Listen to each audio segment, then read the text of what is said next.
everyone. I am Insane Lane, and welcome to Bad Erotica Book Club. Thank you for being here tonight. As usual, I gotta catch my breath.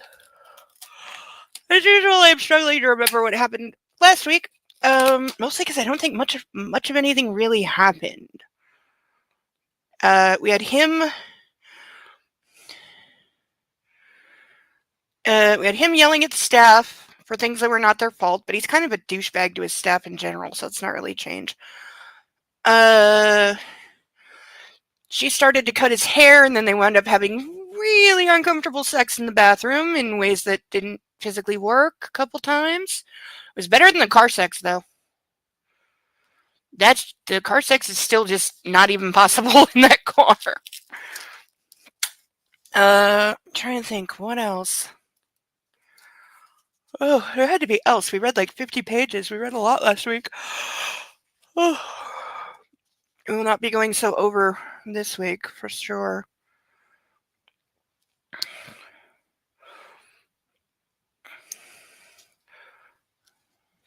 Going, what else happened? I don't think we got any update on the stalking or the arson.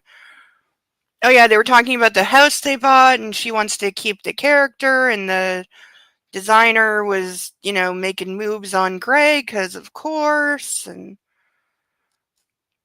now they know that it was Hyde who blew up his office, as if it was if literally there could have been anybody else. There's no other characters even in contention. Like, it's not even possible.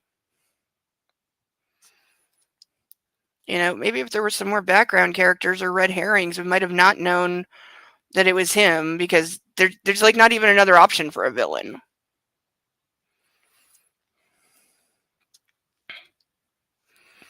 I was trying to see how the movie production's coming along.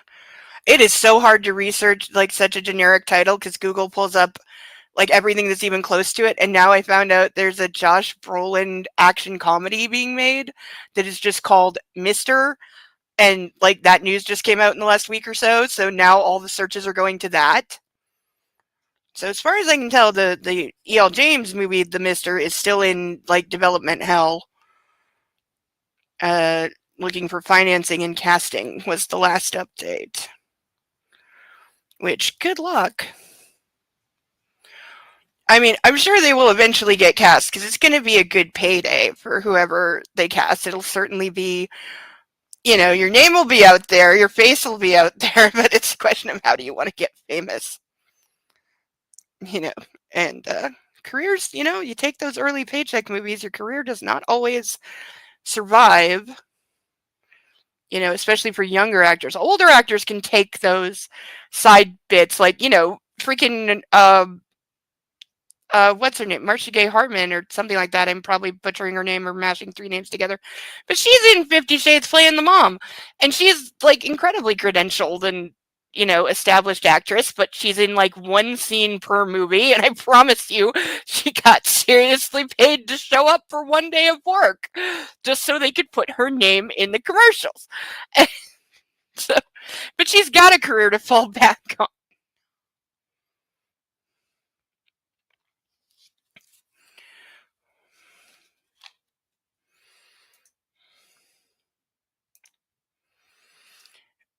Alright, so let's run through our warnings, because they are always very real.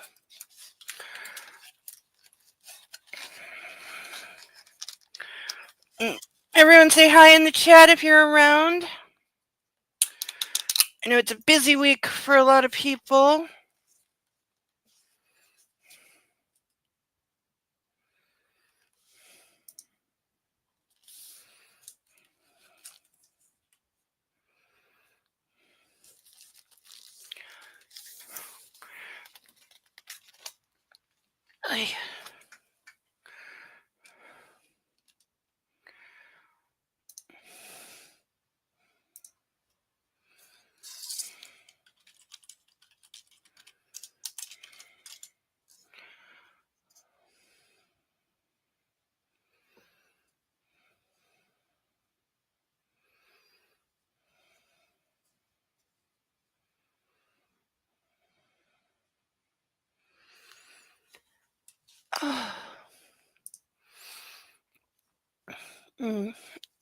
Some of you know this was not my best week.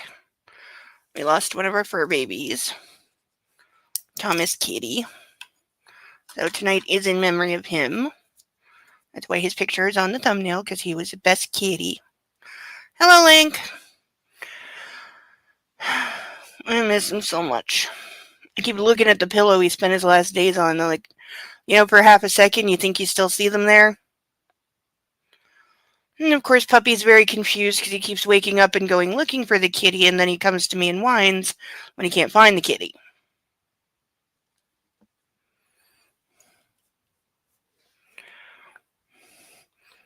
I'm also sure Puppy Doodles will join us in a little bit. He's having his post-dinner nap.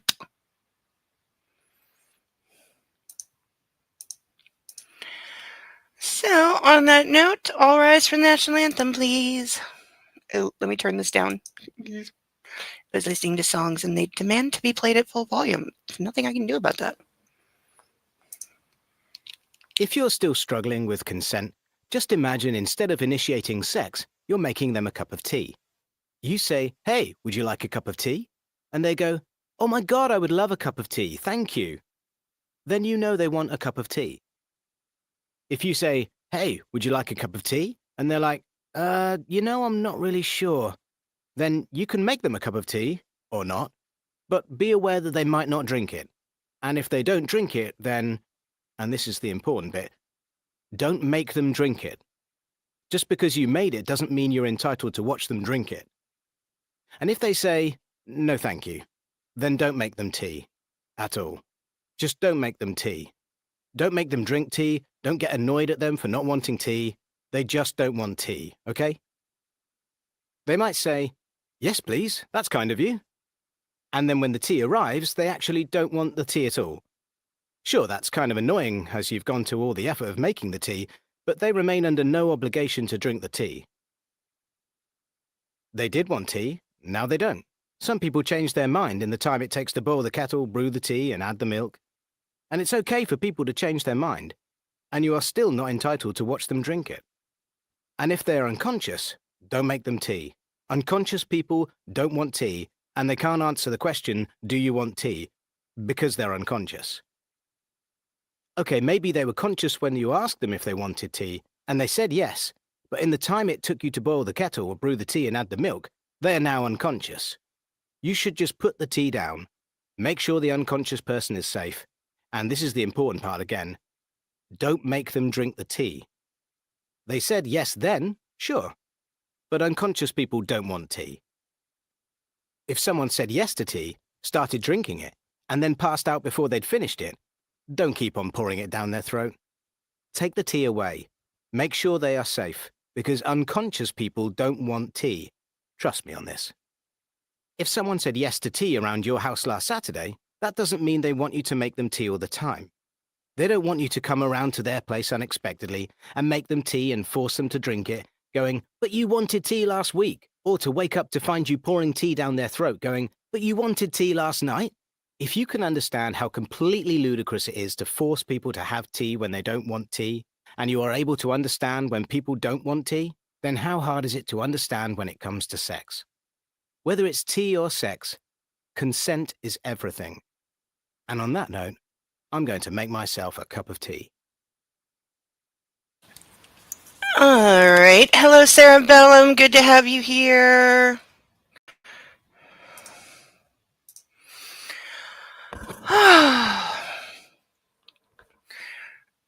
Still trying to get my brain in gear. It's been one of those weeks. Kitty was not well for most of the week, so it's a lot of.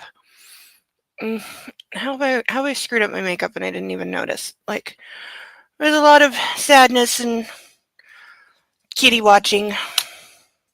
So all donations tonight are in memory of Kitty, who passed away, and I miss him very, very, very much.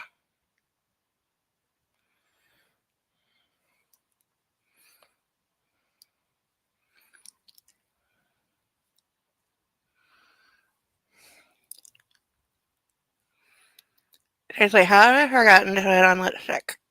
Like, I swear, there is no like perfect formula for putting on lipstick. It doesn't, especially when it stains and it gets everywhere. And then if you're like me and you like symmetry, it's a thing. Yes, we lost our Thomas kitty. Big fat fluffy boy. He hung on for quite a while though. He was a very stubborn, very willful kitty. He held on for actually about 2.5 days longer than I thought he had in him. So we will introduce our ducks. Ralph, Charlotte, Steve, Paddington, Caspian, Inspector Clouseau, Dumbo, Sally, Bill, Xavier, Eloise, Pongo, Mitch, Sansu, Bob with 2 Bs, Sasha, Bartholomew, Alex, Chuckles, Melman, Nelderthrow, Jeremy DeWitt, Cinemark, Alan Tudyk, Jeeves, Playboy, Gilbert, Jethro, Vixen, Dennis, Rosie, House, Susie, Wolfie, Russell, and Mark. I'm almost getting better at that. And for our donations tonight, which again are all in memory of Kitty, one thing I would like to do is print out a nice photo of him. I'm going through the billion, you have like a billion photos on your phone that you never look at. I've been scrolling back through my phone trying to find a really good picture of him. Problem is, Kitty was he didn't like his picture taken. So most of them, he's like curled up asleep because that's the only way I could get a picture of him. I'm trying to find one that has his face because he's a very handsome kitty. So I'm trying to find one where like he was awake and looking at me, but yeah, there's a lot of scrolling. But what I want to do is print it out and get a nice frame and put it on the shelf, which also made me realize the other day that I don't think I can remember 2 times in my life where I've ever bought a picture frame and they were both gifts. So I don't think I've ever bought a picture frame for myself and actually put a photo in it and put it on a shelf, which is kind of a weird thing. I feel like that's weird somehow. But yeah, I would like to get a nice frame to put a picture of him in, so anything donated tonight is going to go towards that and other kitty expenses. Because losing a pet, not cheap. Things that should be free because grieving sucks enough. Pet disposal when they pass away. I'm adding that to the list. But for donation options, there should be a PayPal link at the top of the thing. I hope it's there. It should be there. But options, we have, for $10, you can draw a random duck and name it, and it'll be added to our stage forevermore. We have 5 ducks left here. And then we have our painted ducks, which have a range of prices, which I will post in the chat in a moment because I finally wrote it down. But we have Chicken Jockey, Spock, Scuba, Orion Slave Girl, what did I call it? Mr. Frosty, the Snowman Duck, Flounder, Cupid, and King Midas Duck. Hello, Nightwolf. Good to see you. So these are also all available. Yes, they're still on my knife box because it happens to be here.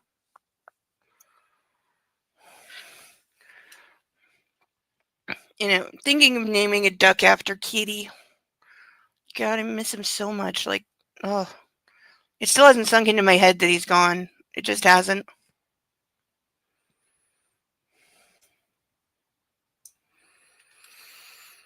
But I imagine I'll get there eventually. Probably when Puppy does, because Puppy's he's still looking for him. So those are our ducks. Then we also have the option of very real police issue handcuffs that I will put on for 20 pages for $25 or $50 for the whole night. These are a personal favorite. Okay, I used to be able to do... when the internet conspires to make you look like an idiot? Come on. I used to... Nope. Ah. Okay, screw it. I used to be able to flip them up and catch them. Apparently, I can't do that anymore. There is a key in here.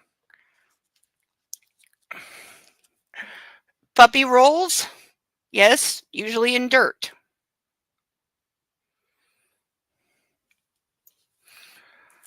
Where was I? Oh, those are 25 for each half of the stream. For 50, I will chug this glass of wine. Tonight, there is no limit on chugging because I'm grieving a kitty and using it as an excuse to drink excessively on the internet. So there's that.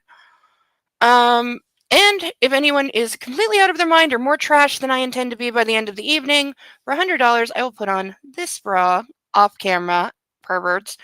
But I will turn the camera off and put this on, and it is lined with spikes, which are rather unpleasant, but not too much. And no, they are not sharp. They are dull. So they do not draw blood. They are just sharp enough that you are aware of them being there.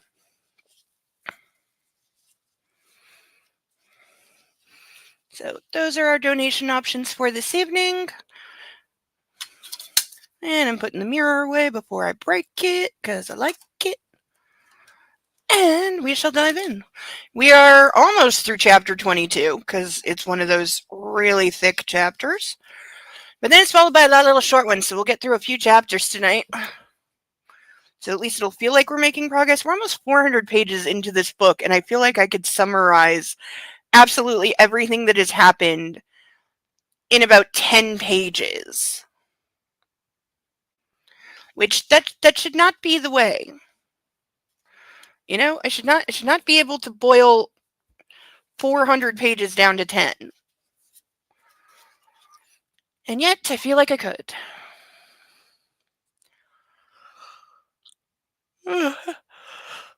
Ugh. The yawning is only in anticipation. It's late. I'm stroking her back and I don't want to move. Your hair still needs cutting. Oh, so they're still in the bathroom after, like, weird, awkward sex. Folding laundry, listening, and watching. Yeah, that's a good thing to do. I'm absolutely atrocious at putting my laundry away. I live out of the laundry basket for weeks.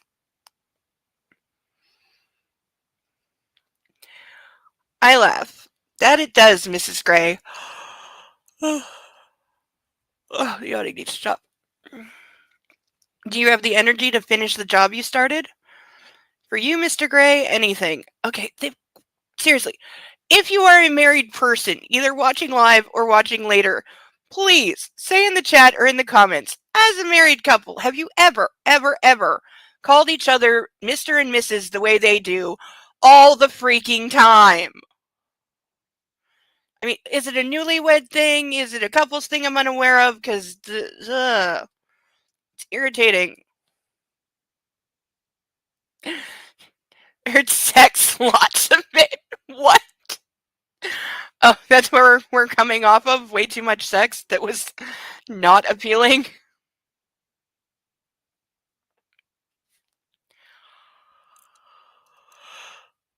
Ugh. Ugh. That was your summary. Sex, lots of it. Okay. I'll take it. It works. It definitely works. Yeah, I mean, they are genuinely horny for each other. Well, he's horny and she's spineless, but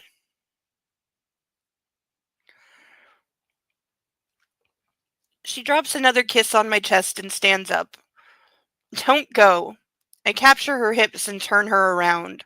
Quickly, I unzip her skirt so it falls to the floor, and I offer Anna my hand so she steps free of it. Oh, God, are they going to do it again? Are we starting with a sex scene? That's not okay. I am not prepared.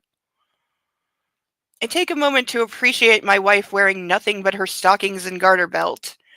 You are a mighty fine sight, Mrs. Gray.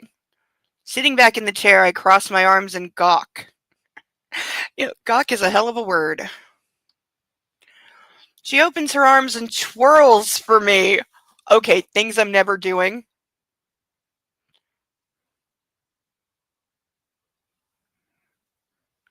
I mean, unless I'm wearing a ballerina costume, not twirling.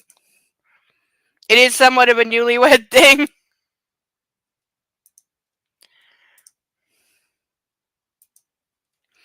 I mean, I guess I can understand it's like the novelty of it, and you're just getting used to it, and maybe it's like your way of, you know, mentally getting used to it, because I imagine after getting married, if somebody calls you like Mrs., you know, his last name for a while, you're not paying attention to it because you're not used to it.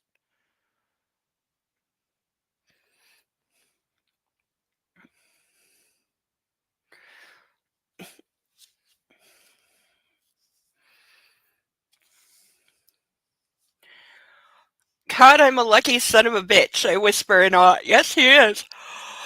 Mostly that he's not in jail. Because he should be.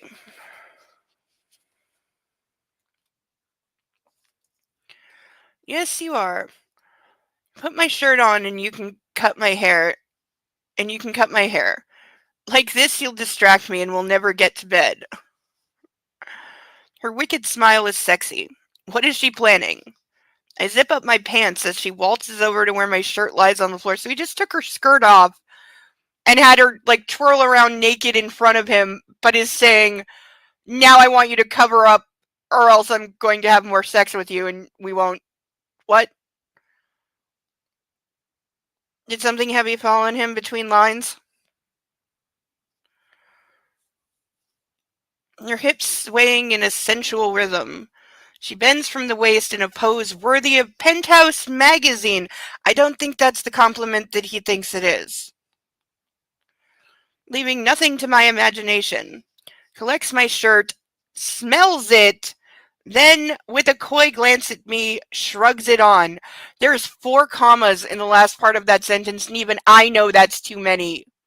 And I overuse commas a lot. Town boy. I want to hit him already. That's quite a floor show, Mrs. Gray. Do you have any scissors? She asks, wearing my shirt and a cheeky smile. My study. My voice is hoarse. I'll go search. She prances out of the bathroom, leaving me with a semi-hard-on. What? What? Mrs. Gray. While Anna is finding scissors, I collect her clothes, fold them, and place them on the vanity. I glance at myself in the mirror, hardly recognizing the man staring back at me. Giving up a little control in matters sexually with Anna is extremely satisfying. I like frantic Anna.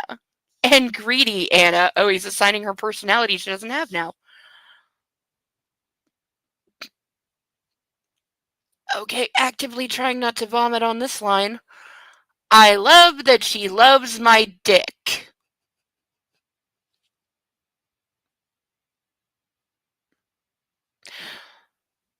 This got past an editor.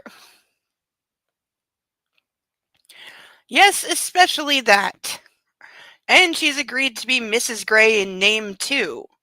I'd call that a good result. Oh yeah, he went to her office like a complete jerk. How did I forget that? I probably blocked it out because he took toxic asshole to another freaking level. Yeah, he barged into her office because on her first day back, within 5 minutes, she hadn't changed her work email to his last name, and he had what can only be described as a 3-year-old meltdown over it. Where he then barged into her office, was an extreme jerk to everybody, absolutely undermined her, told her that she was only given the editor job because she was there and they didn't want to spend the money on a new hire when the company was changing hands. So basically telling her your only job was to be worthless. You weren't supposed to be good at it. You were put in a position they couldn't fill and nobody cared about. And then offered to give her the company and hire people to run it for her if she wanted to pretend to work. But he really doesn't want her working. You know, and he basically continued to just throw a temper tantrum and be a jerk until, of course, she gave in and said, okay, I'll change my name. Even though keeping her own last name professionally is the better move, and a lot of women do that. Like, I've known so many women that, yeah, at work, they still go by their maiden names. And there's a lot of reasons for that. Yeah, also, Link is right. What the hell is he talking about? Giving up control sexually. This has never happened. Like, he's never, unless he is saying that by not forcing her more than he does, because he does force her to do, like, other things that he hasn't gotten to yet that were hard-nosed, because he's already done, like, I think 3 things that were on her hard no, meaning never, ever, ever list, and without, like, talking about it, of course, because they never talk, and without talking about it or, like, getting consent, he just does them now, kind of assuming that, I think he is assuming that because they're married, he has, like, carte blanche now. Which, again, this is why you talk about things before getting married.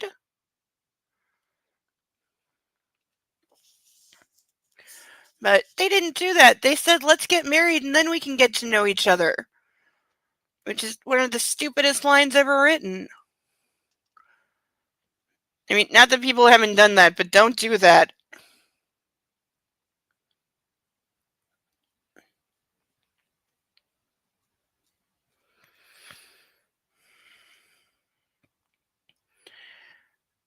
We just have to get better at communicating with each other. We'll have it require you to listen and take no for an answer, which you don't. So that's never going to get any better. Communicate and compromise. His idea of a compromise is she gives in and gives him exactly what he wants, and then he buys her something sparkly. Hannah dashes into the bathroom, catching her breath. What's wrong? I ask. I just ran into Taylor. Oh, I frown. Dressed like that. Yeah, I was also going to say, she's wearing his shirt with nothing underneath it except stockings. You don't live alone.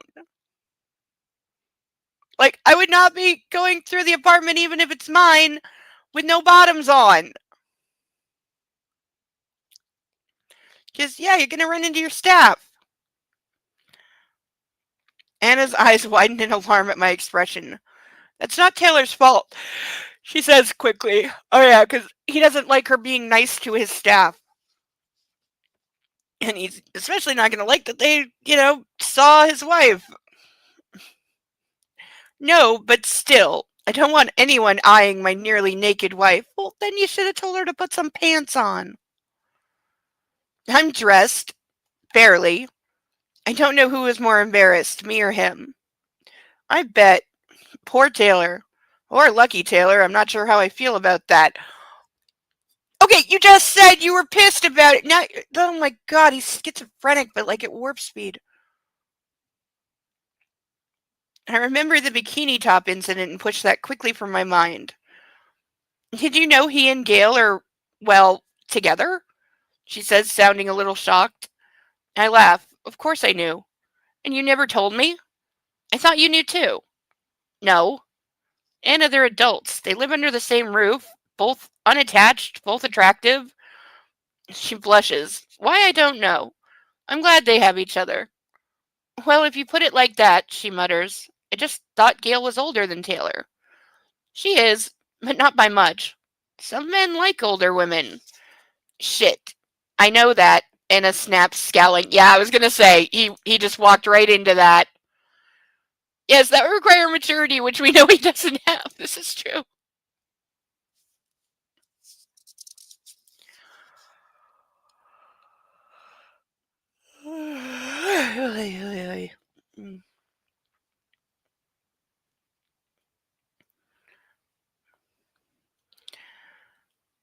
Shit, why did I say that? Will Elena always loom over in between us? Probably because you haven't really put an end to it. And you haven't addressed it or dealt with it. Because you fight and then you fuck and then you never resolve things. That reminds me. I changed the subject. Yeah, that is your best bet. What? Anna sounds sulky. She takes the chair and turns it so she faces the sink. Sit, she orders. My bossy wife. See, he takes like one word and like, ugh, I hate it. I do as I'm told, trying to hide my amusement. See, I can behave. No. I was thinking we could convert the rooms over the garages for them at the new place. I say, make it a home. Then maybe Taylor's daughter could stay with him more often. I watch Anna's reaction in the mirror as she combs my hair. She frowns. Why doesn't she stay here?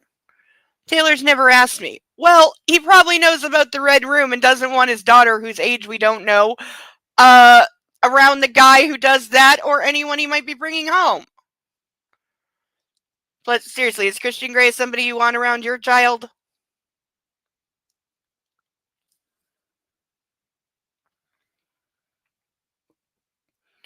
Perhaps you should offer, but we'd have to behave ourselves. I hadn't thought of that. Kids, they ruin all the fun. Perhaps that's why Taylor hasn't asked. Have you met her? Yes, she's a sweet thing. Shy, very pretty, I pay for her schooling. Okay, also not okay with how he just described the child. Again, we don't know if he's talking about an 8-year-old or an 18-year-old, but sweet thing, shy, very pretty. Yeah, no. Anna stops combing my hair and our eyes meet in the mirror. I had no idea. I shrug it off. Seemed the least I could do. Also, it means he won't quit. Yeah, see, this is what I mean. He's like the guy in season 1, episode, I want to say 4? Could be wrong. Could be further than that. But definitely season 1 of Law and Order SVU, there's an episode called Russian Love Poem. Where the guy who is dead at the beginning of the episode, our murderer of the week, is found out to be, shall we say, an extreme man whore, who would sleep with, everyone, men, women. He's married, but he had tons of like affairs on the sides, kept mistresses, and they could be male or female. But what he would do to ensure their silence as well as their sexual cooperation once he targeted someone was he would pay for things like, daughter, your kid's college fund, or pay off your mortgage, or, a boat, or something, something ongoing to make sure that the people like complied, and then when he got bored with them, they wouldn't tell anyone and like ruin his reputation, kind of thing. That's exactly what Christian Grey does. And that's what he's saying. Basically, because I pay for the schooling and probably other things, Taylor will never quit, and he will like put up with my being a complete douchebag as well as occasionally insane and, doing some questionable things from time to time. And not tell anyone. I'm sure he likes working for you. I don't know. Yeah, he also doesn't care. He doesn't care if people like working for him. That's not a factor.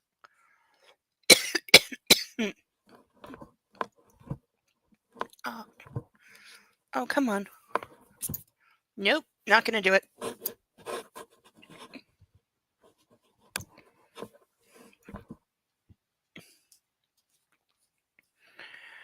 I think he's very fond of you, Christian. She runs the comb through my hair again. It feels nice. You think? I ask. It's never crossed my mind. Yes, I do. Well, how about that? I have enormous respect for Taylor. I'd like him to stay working for me. For us, indefinitely. I trust him. Good. Will you talk to Gia about the rooms over the garage? Yes, of course. Her lips curl in a secret smile, and I wonder what she's thinking about. She glances at me in the mirror. You're sure about this? Your last chance to bail. Do your worst, Mrs. Gray. I don't have to look at me, you do. Her smile illuminates the room. Christian, I could look at you all day. I shake my head. It's just a pretty face, baby. Oh, yes, we know. And behind it is a very pretty man. Oh, gag me with a stick. She kisses my temple. My man. Her man. I like that. I sit still and let her work. Her tongue escapes between her teeth while she concentrates. It's cute and arousing. How is that? How is somebody doing... How is that arousing?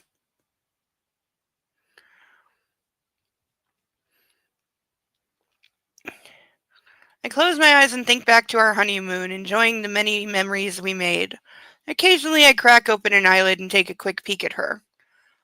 Finished, she announces. I open my eyes and check her handiwork. It's a haircut, and it looks fine. That's so very nice, I guess, of you to say. Great job, Mrs. Gray. I pull her to me and nuzzle her belly. Thank you. My pleasure. She gives me a quick kiss. It's late. Bed. I smack her behind because she's waving it in front of me and it's too tempting. Ah, I should clean up in here, she exclaims. There's small clumps of my hair all over the floor. Okay, I'll get the broom, I mutter and stand up. I don't want you embarrassing the staff with your lack of appropriate attire. Do you know where the broom is? I stare at Anna. No. Yeah, this doesn't surprise me. She laughs. I'll go. And with a quick grin, she sachets out of the bathroom. How do I not know where the broom is? Because you're not the person who uses it. I turn to the sink and check my hair again. Anna's done a good job. It looks fine. Smiling, impressed by her handiwork, I reach for my toothbrush. Anna's laughing to herself when I join her in bed. What? I ask. Nothing, just an idea. What idea?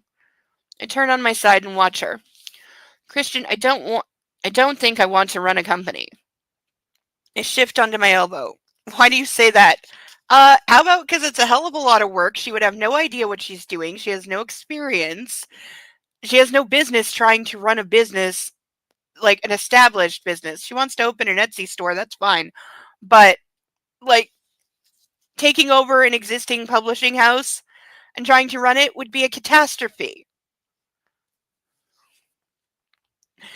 Yeah, exactly. He's rich and he has servants. Of course he doesn't know where the broom is. I would never expect him to.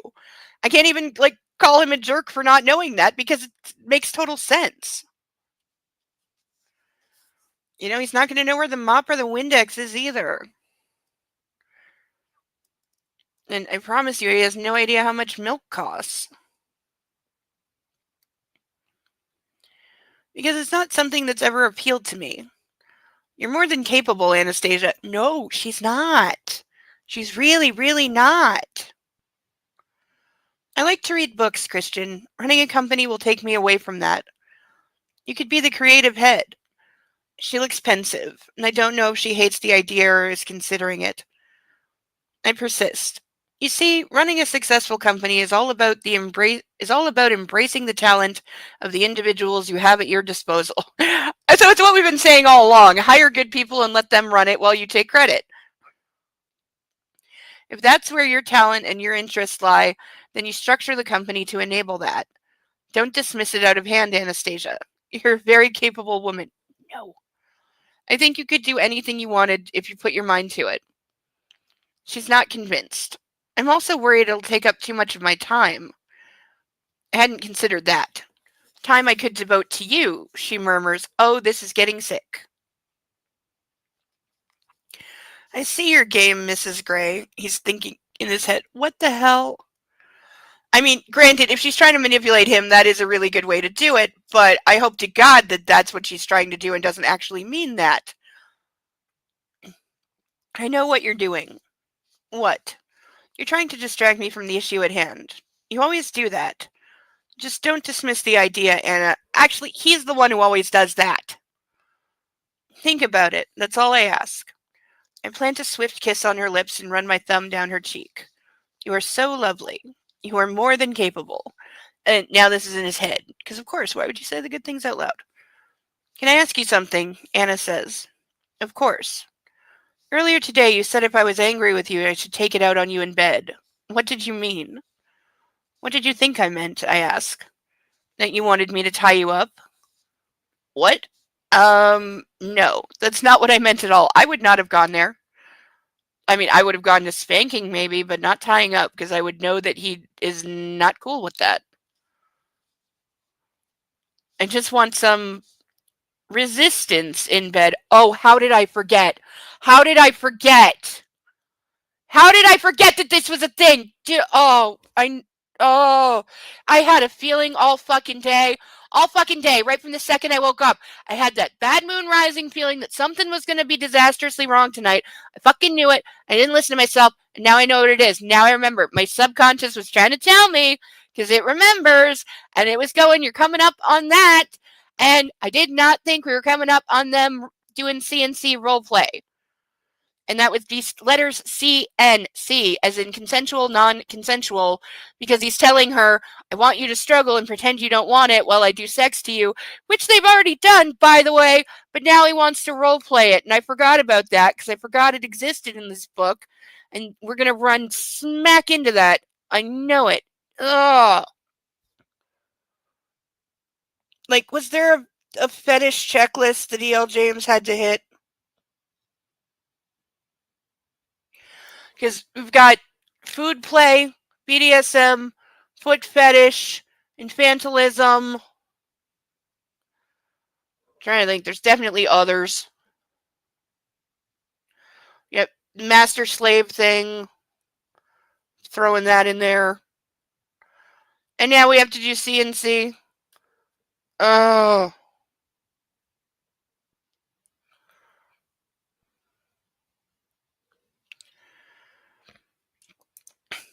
You might actually know where a mop is. There's probably one in the red room.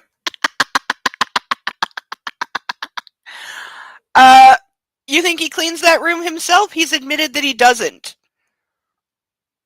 He said either submissives or Mrs. Jones does, including the sex toys.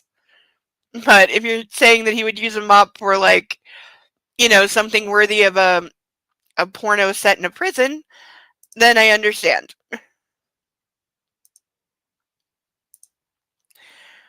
He never listens to any of his employees or board members, even those that know what they're doing. This is true. Yeah, right? I swear. Like, was there, like, a master list? Did she just get a list of, like, the top 10 fetishes and go, okay, if I include all of these, then I'm bound to draw an audience? I think there is a real possibility that that is true. I'll stop stalling now. But dear God, if ever I needed to chug a glass of wine, okay? Just a reminder that that is on the donation tier.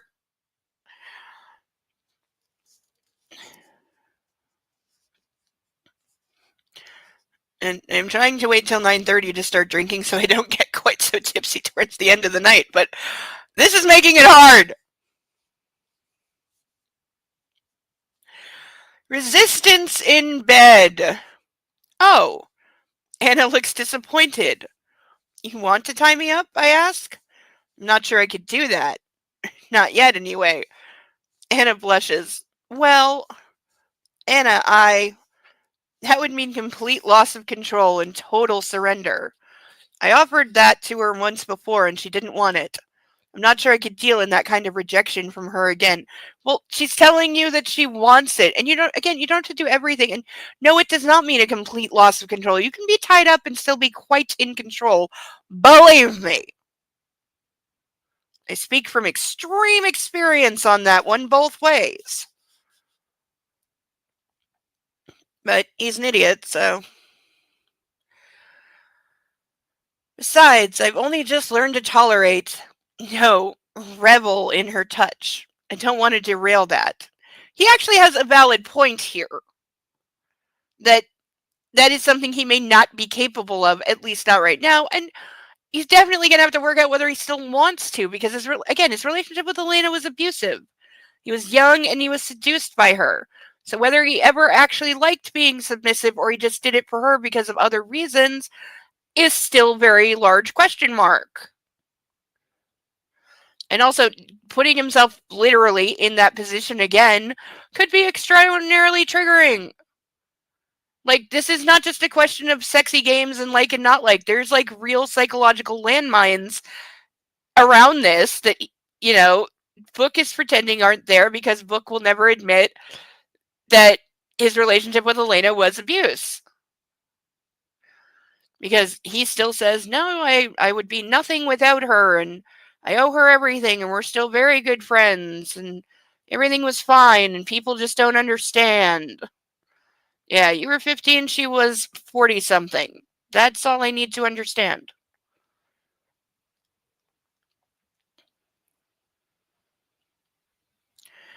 Christian, she whispers and scrambles up so she's facing me.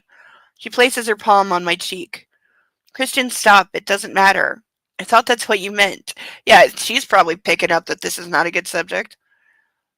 Taking her hand, I place it on my chest, where beneath my skin and bone, my heart is hammering with anxiety. Yeah, see? Get off the topic, girl, and don't bring it up again. But this is why she needs, I was going to say she needs to have his therapist's phone number, but his therapist sucks. So what she needs to do is find him a better therapist and have their phone number. Hannah, I don't know how I'd feel about you touching me if I were restrained. Her eyes grow wider. This is still too new. I'm confessing my darkest fears to her, again. Anna leans towards me, and I don't know what she's going to do, but she kisses the corner of my mouth. Christian, I got the wrong idea. Please don't worry about it. Please don't think about it. She kisses me again, and I close my eyes and kiss her back, hungrily. I grab the back of her head, holding her in place, and press her into the mattress, banishing my demons as I do. So of course, every time, she's his fuck doll and his stress ball all in one. Every time he's upset or anxious, his answer is to just fuck until it goes away.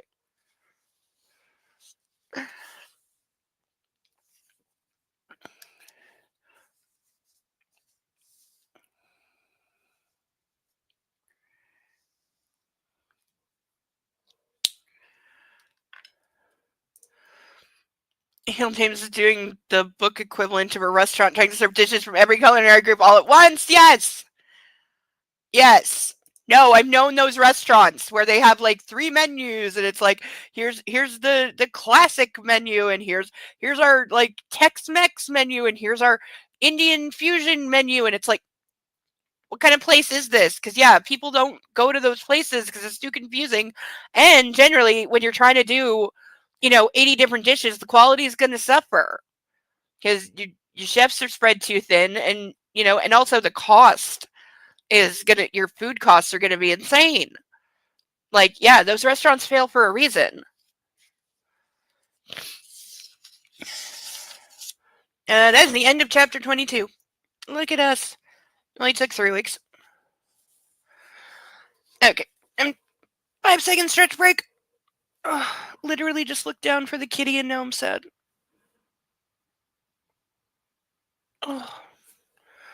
Keep looking for him. No, I will say watching him very slowly pass away for 3 days was one of the worst things I've ever had to do.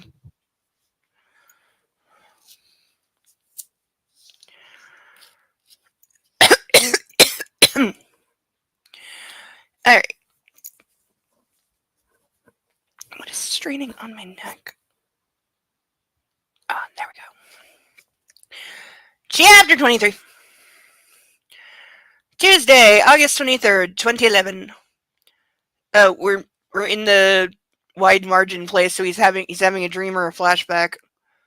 Scarlet nails rake across my chest. I can't move. I can't see. I can only feel. You don't like this, do you? I can't speak. Silenced by the ball gag. Oh, we're flashing back to Elena's having bad dreams, I think. Frantically, I shake my head as the darkness slithers inside me, trying to crawl its way out, while her talons wreak their havoc on the outside. Hush now. You'll get your reward. The flogger strikes my chest in small beads, pinching my skin in a stinging rebuke that silences the darkness with pain. Wow, is that not how that works? Sweat beads on my brow. Such beautiful skin. She hits me again. Lower. And I pull against the restraints as the flogger sings its song across my belly. Fuck. She's going lower. The pain will be hard to take. I steel myself, waiting. Anna stands over me. She's caressing my face while wearing my fur glove. Her hand moves down my throat, across my chest, the fur sliding over my skin, soothing, quieting the darkness. Anna watches me, her hair mussed, and her eyes shining with her love. Anna. Her hand moves lower to my belly and sweeps over my stomach with the softest caress. Then her fingers are in my hair. Okay, so even in his nightmares now, because it was starting as a nightmare, and I have no doubt that was based on something she actually did, which only just shows that, yes, their relationship was abusive because he clearly was not enjoying what she was doing, but it was a trade-off. She was getting what she wanted, and he would get his later, which again, if that's a consensual arrangement with adult people, is fine, but that was not the case with her.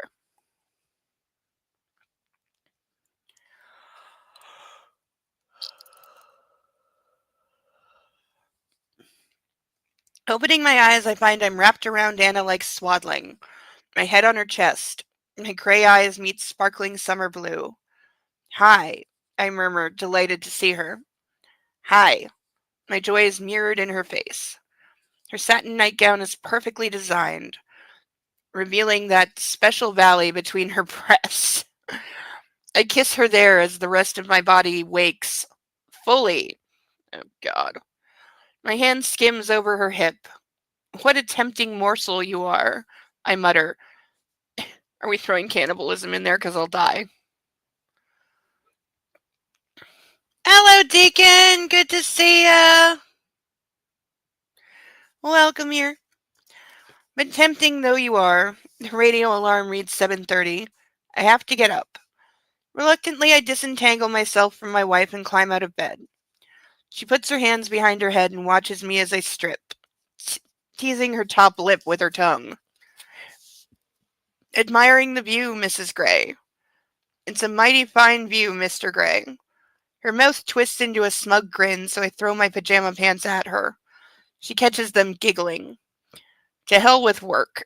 I hoist the duvet off her, kneel on the bed, and grab Anna's ankles, drawing her towards me, so that her nightgown rides up over her thighs, and up, revealing my favorite place. Could he get any more immature? She squeals. It's a stimulating sound. And I lean down and start a path of kisses from her knee to her thigh to my favorite place. Good morning, Anna. Ah, she croons. Thank God it cuts out there.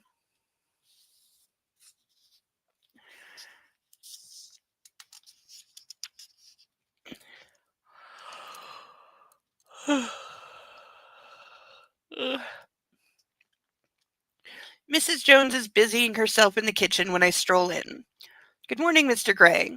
Coffee. Good morning, Gail. Please. And what would you like for breakfast? I'm famished after this morning's and yesterday evening's activities. Omelette, please. Ham, cheese, and mushrooms? Great. Mrs. Gray did an excellent job on your hair, sir. Mrs. Jones smiles and there's a teasing glint in her eye. I grin back. That she did. I perch on one of the bar stools at the kitchen counter, where she's laid 2 place settings. Anna will be with us shortly. Very good, sir. She hands me a coffee and while my omelet is cooking, lays out granola, yogurt, and blueberries for Anna. I check the markets on my phone. Good morning, Mrs. Gray. Gail hands Anna a cup of tea as she greets her. My wife is wearing a pretty blue shift dress that complements her eyes. She looks ever the cool publishing executive and not the sex siren that I know intimately and often. The hell? What the actual hell?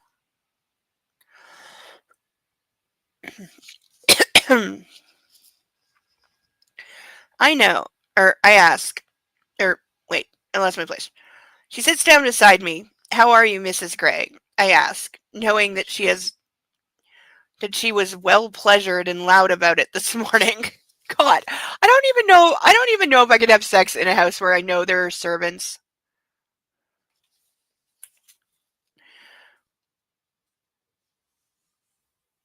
Oh, did you have to kill a spider, Deacon?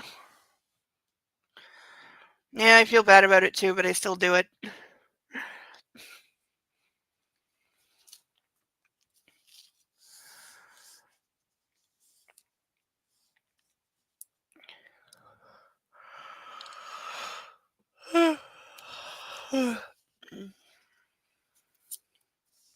Are you saying sorry about the kitty?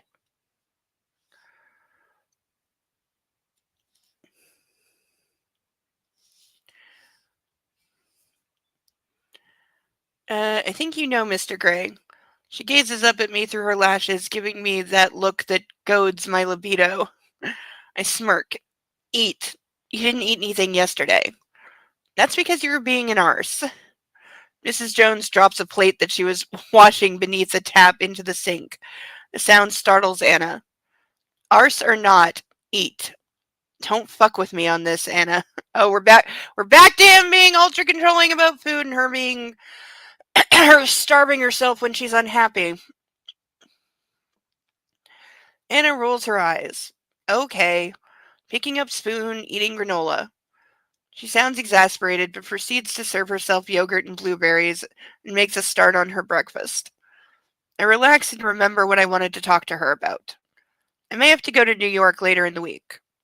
Oh? It'll mean an overnight. I want you to come with. Christian, I won't get the time off. I peer down at her. Oh, I think we can work that out. She sighs. I know you own the company, but I've been away for 3 weeks. Please, how can you expect me to run the business if I'm never there? When is he ever at his? I'll be fine here. I'm assuming you'll take Taylor with you, but Sawyer and Ryan will be here. She stops. As ever, my wife makes a good point. What? She asks. Nothing. Just you. And your negotiation skills. This isn't negotiating. This is telling you no. She gives me a sideways look, but the amusement in her expression abruptly vanishes. How are you getting to New York? Company jet. Why? I just wanted to check if you were taking Charlie Tango. That's still in pieces, girl. Her face loses color as she shudders. I wouldn't fly to New York in Charlie Tango. She doesn't have that kind of range. Besides, she won't be back from the engineers for another 2 weeks. She looks relieved. Well, I'm glad she's nearly fixed, but... She stops and looks down at her granola. What? I ask. She shrugs. I hate it when she does this. Yeah, yogurt and blueberries does sound really good. He wants her to run a business, but he also doesn't want her to run the business. Oh, yeah. No, because how many times has he said that he doesn't want her to work at all? But also, he wants her to run the business the way that he runs his business, i.e., hire people that know what they're doing and sit in your office as a figurehead whenever you're in town, but that's it.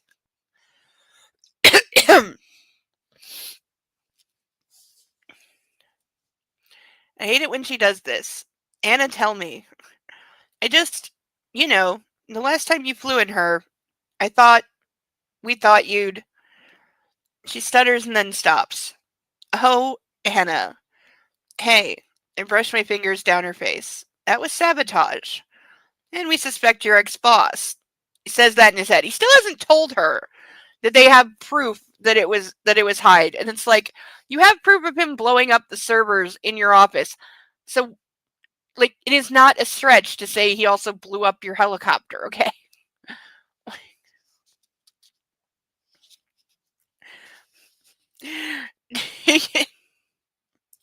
Do you mean the helicopter or E.L. James? She doesn't have the range. Yes, apparently his helicopter cannot fly all the way across the country. Because I'm pretty sure, like, they're in Seattle, and New York they're pretty much as far away from each other in America as you can get.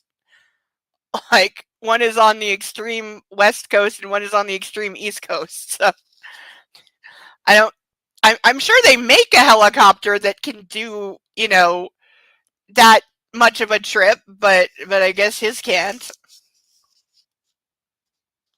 I don't know. Should I text Mark and see if he will answer me? If is there a helicopter that can fly from Seattle to New York without stopping? I think I will, just to tease him.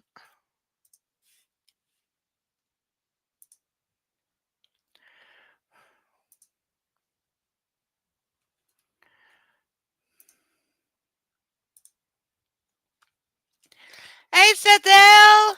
Good to see you. Yeah, that's what I was thinking. It's got to be just a question of the fuel. So I don't know if there is any helicopter that could actually do it in one trip. But it's very, very, very good to see you, and I hope you brought your dragons to warm the place up because it's getting far too cold over here.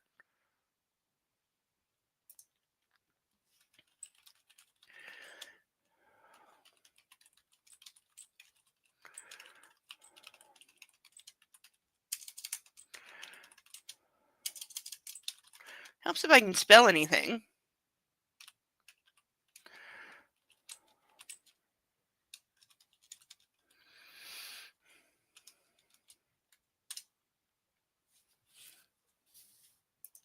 I don't think there's one that will do it. No. Like, I don't even think the military ones could go that long. You sent me a funny bit about the range thing? Okay, I'll watch it after. But yeah, I don't think even the big, like, military, the ones they call, like, Hueys, that I know are big and can definitely do some distance, but I don't think they can go... Because, like, how far is it from one side of America to the other? Like, I think I heard it's like 3,000 miles, 3,500 miles, something in that range. So that's a hell of a long way.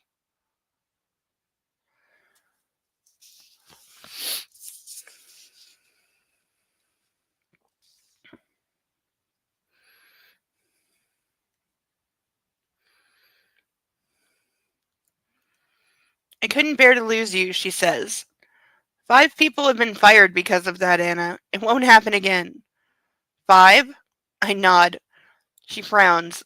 That reminds me. There's a gun in your desk. There's a hell of a non sequitur. There's a gun in your desk. How the hell does she know that? The scissors. Shit. It's Layla's. It's fully loaded. How do you know? I ask. He's asking her how she knows. I checked it yesterday. What? I don't want you messing with guns. I hope you put the safety back on. Does he even know? She looks at me as if I've grown an additional head. Christian, there's no safety on that revolver. Don't you know anything about guns? No. Who is Layla? Oh, Deacon, did you miss all the Layla stuff? Girl, let me get you caught up. Okay, Layla is one of his former submissives that fell in love with him. He broke up with her, threw her away like everyone else. She then married somebody else. Her marriage fell apart in disastrous fashion, and she went crazy and started stalking him, including breaking into his apartment several times, which he never did anything to prevent. Then she stalked Anastasia and tried to figure out why is he into you, but he couldn't be into me when we look practically identical. And eventually she cornered Anastasia in her apartment, took a shot at her. Gray came in and used his magic dom skills to calm her down. Then she spent about 6 days in an institution under the care of Gray's therapist while said therapist was telling Gray everything that was going on with Layla in the institution, which is a complete violation of her rights and HIPAA laws and many, many, many, many, many other things. And then after 6 days, after living on the streets for months and being absolutely out of her mind and obsessed with Gray, and still obsessed with him because she still wanted to talk to him and email him and everything while in the asylum, she then got sent across the country to go live with her parents and go to art school that he's going to pay for.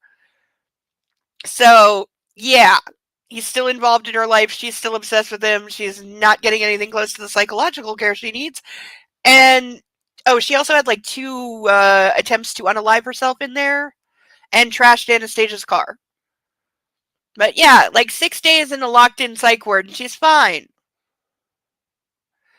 And also, like, him flying, it's 2,400 miles or 4,000 kilometers. Okay, yeah.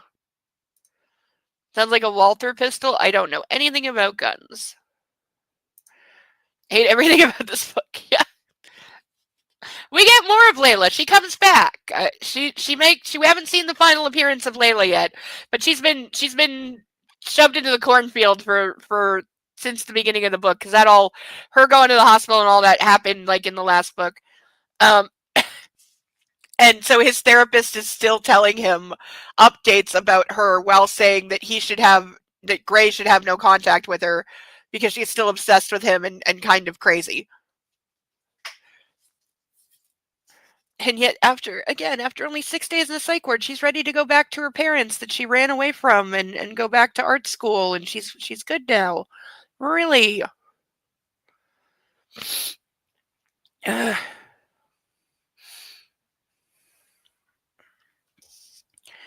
Don't you know anything about guns? No. Okay, so he's admitting he doesn't know anything about guns, and yet he's got a loaded revolver in his desk that he took from his psychotic ex-sub.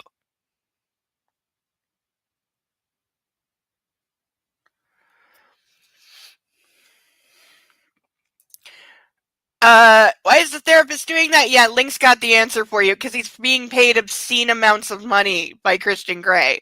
This is the only answer we've ever been able to come up with, that he pays like $100,000 a session. But his therapist is the worst. We've seen him several times. His therapist is the worst. That's why he is in competition for the #1 spot on the rank video that I'm going to do at the end of this book, ranking all TV and movie therapists that I have actually seen.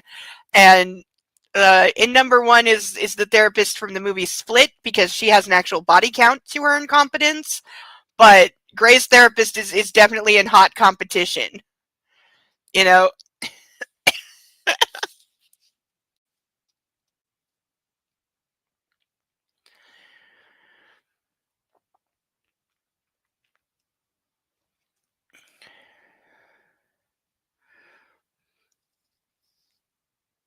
he doesn't know anything about guns. Taylor clears his throat. He's waiting for us at the entrance. I check my watch. It's later than I thought. That's because you made love to your wife this morning, Gray. We have to go. Standing up, I don my jacket and Anna follows me out into the hallway, where we both greet Taylor. I'm just going to brush my teeth, Anna says, and Taylor and I watch her retreat towards the bathroom. I turn to Taylor. That reminds me.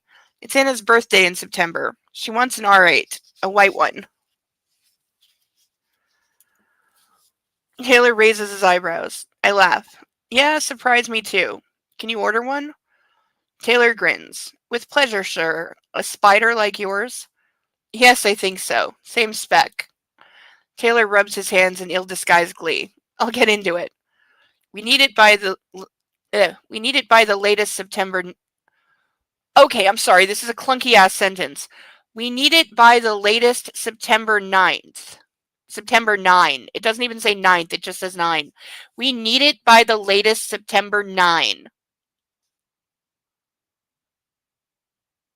I write better than that drunk. Really, really drunk. Like, seriously, we need it by the latest September 9.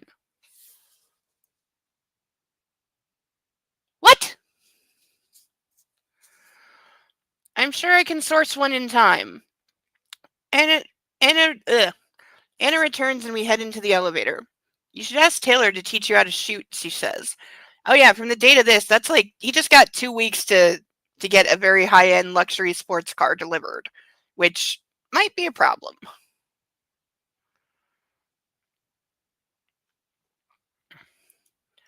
Should I now? My tone is wry. Yes. Anastasia, I despise guns. My mother has patched up too many victims of gun crime, and my dad is vehemently anti-gun. I grew up with their ethos. I supported at least 2 gun control initiatives here in Washington. Oh, does Taylor carry a gun? I glance at Taylor and hope the utter disdain I feel for firearms doesn't show on my face. Sometimes. You don't approve? Anna says, and I usher her out of the elevator. No, let's just say that Taylor and I hold different views with regard to gun control. In the car, Anastasia reaches over and grasps my hand. Please, she says. Please what? Learn how to shoot. I roll my eyes. No. End of discussion, Anastasia. Okay, then here's my question. Oh, I know. So that sentence has broken my brain. Like, do you know how much I want to chug this? And not just because I'm dealing with kitty grief? I mean, kitty grief is why I want to chug about 6 of these. But that sentence definitely makes me want to chug that very, very hard. Because that is published in a book by a person who is now obscenely rich as a result of writing shit like that. And how is that allowed in the world?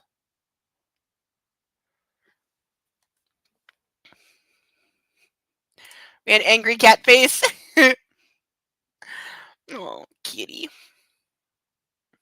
I promised myself I'm not going to cry about the cat tonight. I cried so much the last 4 days. I don't think I know how to cry anymore. I'm sure that's quite a look to kill. Rage of 10,000 suns for sure. Yes. Oh, yes, absolutely. Kitty grief. Oh, yes, my fluffy fur baby Thomas kitty passed away yesterday. We miss him a lot. I'm really not going to cry. I swore I wouldn't cry. I'm not going to cry for my little fur baby. Ugh. But yes, we lost Thomas. Thank you. He was best kitty. Thank you. He was so good. He went hard, though, and it was really, really hard to watch. Cerebellum, I was actually thinking that somehow because they structure dates differently than we do. So they reverse the day and the month from the way that we write it on the western side of the world. So yeah, that might have been just her being extremely British.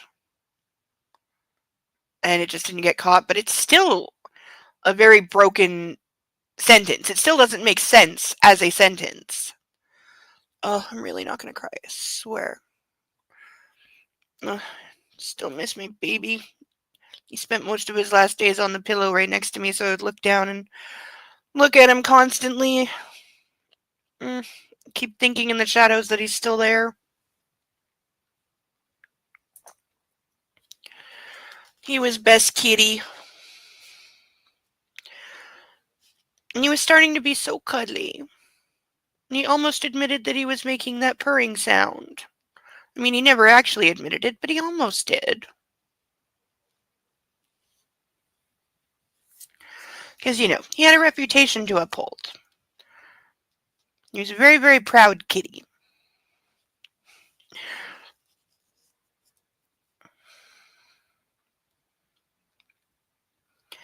And a very handsome kitty. That's why I want to get a nice picture of her.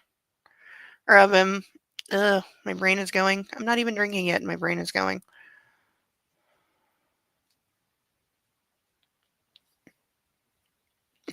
One too many window bonks. Aww. It's sweet that you remember him for being the silly kitty that did that. Because in his dreams, he always caught that pigeon.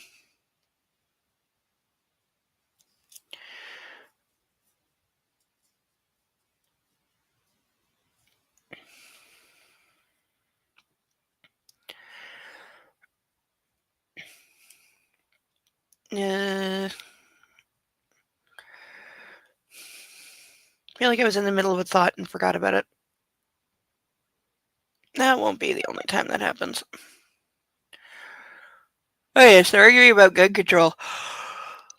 Oh yeah, here's my question though. If he's so anti-gun and he doesn't know how to shoot and he doesn't even know that a revolver doesn't have a safety on it, which even I know that. I'm also anti-gun and I don't know jack about guns, and I do know that a revolver does not have a safety. Why is he holding on to Layla's gun then? He doesn't like guns. There's a loaded gun in his desk. He's worried about it being around. Why didn't he tell Taylor, take this and drop it in whatever river runs through Seattle? Why is he keeping it? Because it does not make sense that he would keep it.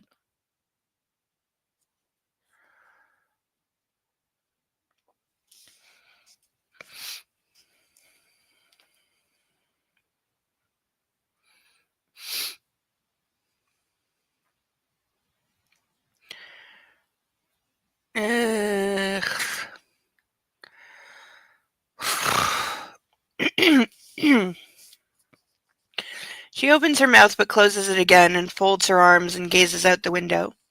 I suppose being an ex-soldier's daughter will give you a different perspective on guns. Being a doctor's son formed mine.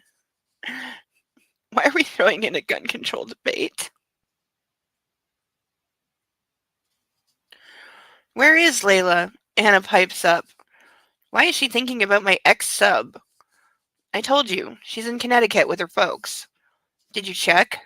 After all, she does have long hair. Could have been her driving the Dodge. Yes, I checked. She's enrolled at art school in Hamden. Started this week. Yeah, really. So we are literally saying that in the span of... Okay, the Layla thing was before the honeymoon. They were in an extended honeymoon. So I'm going to say 5 weeks. In the span of 5 weeks, Layla has gone from living on the streets, being completely psychotic, attempting to murder Anastasia, stalking Gray and breaking into his house repeatedly, trying to break them up, and obsessing over why he doesn't love her while convinced that she is desperately and hopelessly in love with him.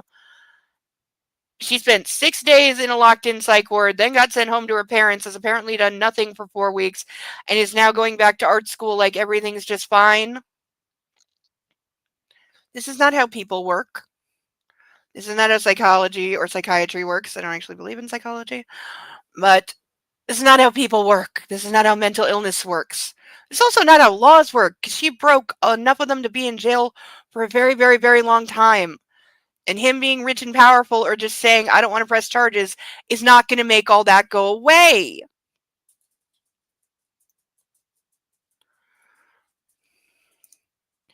No safety on it, just don't pick it up. A Walther P99 is James Bond's gun? Like in all of them? Because I haven't seen every James Bond movie, like, by far. But I've seen a few. I thought Daniel Craig had a Glock of some kind. That is as much as I know to call it. It was not a revolver, it was the other one, is why I'm calling it a Glock. And hoping that I'm right. Some revolvers do have safety.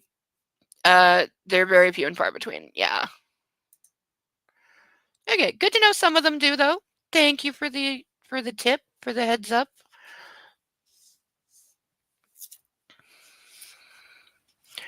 I shot one of those cap gun rifle things once, badly.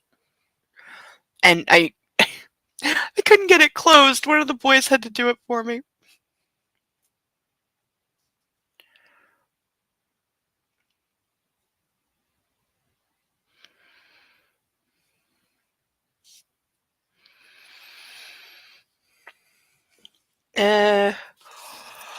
She's enrolled at art school. Have you spoken to her? Hannah pales, her voice quietly ringing with shock. No, Flynn has. I see, she mutters. What? Nothing. I sigh. This is the second time this morning she's done this. Anna, what is it? Communicate and compromise. Again, dude, say the things in your head out loud, you'll get farther. She shrugs and I have no idea what she's thinking. Okay, what the hell? Something. Stupid flies! I need the world's biggest can of Raid. Picture frame for Kitty, world's biggest can of Raid. Oh, and there goes... oh no, lost my spot. There goes one of my bookmarks. Damn it. Oh, okay, I think I know where it goes. Okay, hopefully that's in the right spot.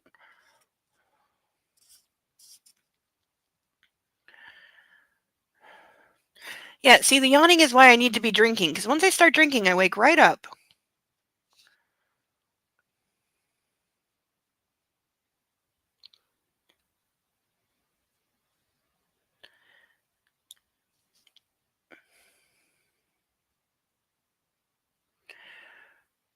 I have no idea what she's thinking. About Layla? Maybe Anna needs reassuring. I'm keeping tabs on her, I say. So now he's stalking the girl that was stalking him, which the actual fuck. Checking that she stays on her side of the continent. She's better, Anna. Flynn has referred her to a shrink in New Haven, and all the reports are very positive. So now the new shrink is dishing to Flynn, who's dishing to Gray. All of these people need to lose their licenses.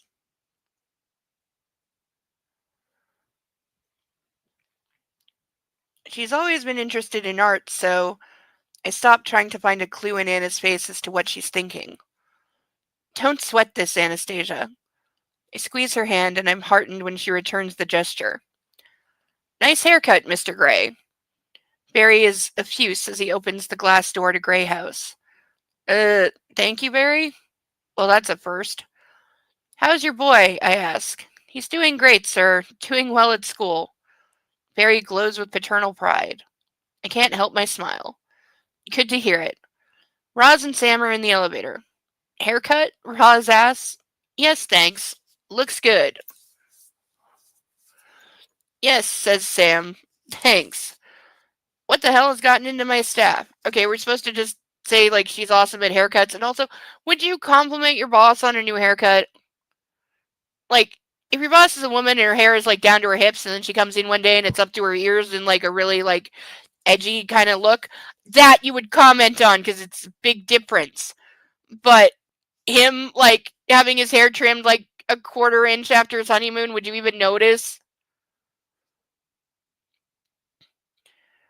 After my update with Barney on the tablet prototype, I send an email to Anna. I take a gamble that she's managed to have her email name changed. Oh God, how many emails are we going to get back and forth? Oh, a lot of them. Whole 2 pages at least. And again, you can see where they've gone with the teeny tiny font on the emails, and I still need an explanation for this. Like, I swear to God, they literally took a picture of the emails and just put the picture in the manuscript and shrunk it down to take up less space.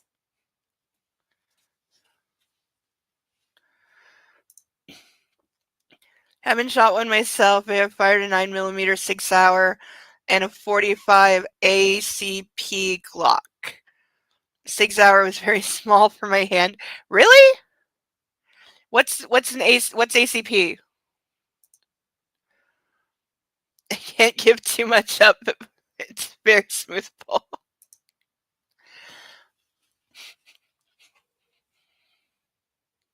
But yeah, what does ACP stand for? Gray seems like the guy who resists change. The fact that he changed his hairstyle would be significant. Okay, true. Okay, yeah, cerebellum with the high level thinking. Yeah. That could easily be why.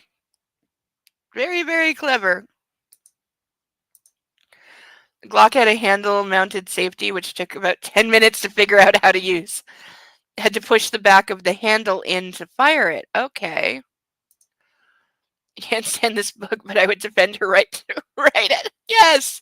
That's what sucks, because yes, I fully defend E.L. James's right to write this, and anyone's right to publish it, or read it, or anything. That doesn't mean I have to say she's a good author. Because that I just can't do. Alright, it is close enough to 9:30. I'm taking a drink. Here's to Thomas, Kitty, and all of our dear departed pets.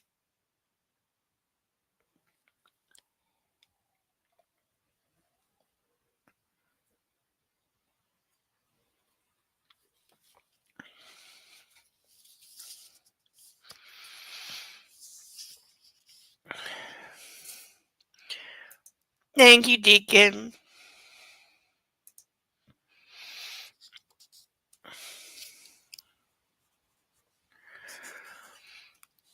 Alright, let's get through these. From him to her, subject flattery. Mrs. Gray, I received 3 compliments on my new haircut. Compliments from my staff are new. It must be the ridiculous smile I'm wearing whenever I think about last night. You are indeed a wonderful, talented, beautiful woman. And all mine. He couldn't just pay her a compliment. Nope, had to get in the mine. Apparently it stands for Colt Automatic Pistol. The name was assigned because the round was developed by Colt Pistols Company. Okay, so it's just a brand.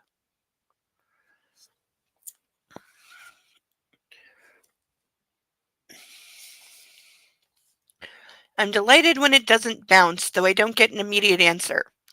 I'm between meetings when her response arrives. From her to him, trying to concentrate here. Mr. Gray, I'm trying to work and don't want to be distracted by delicious memories. Is now the time to confess that I used to cut Ray's hair regularly.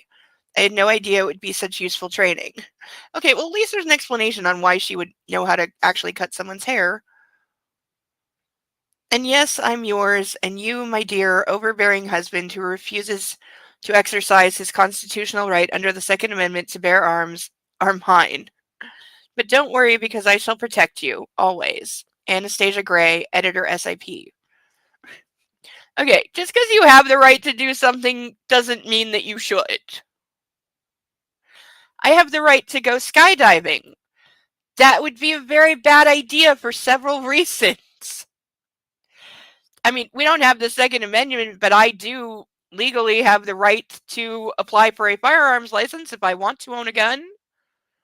I don't know if I would be issued one for a couple of reasons, but I have the right to apply.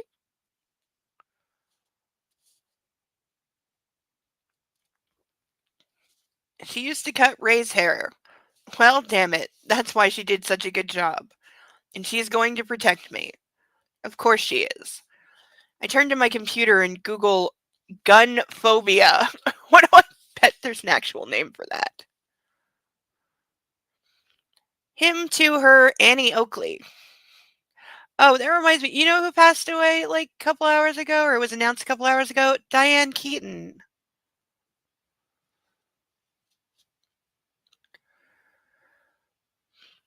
And why did I think of that then? Because in First Wives Club, which is one of my favorite things I've ever seen her in, her character's name is Annie.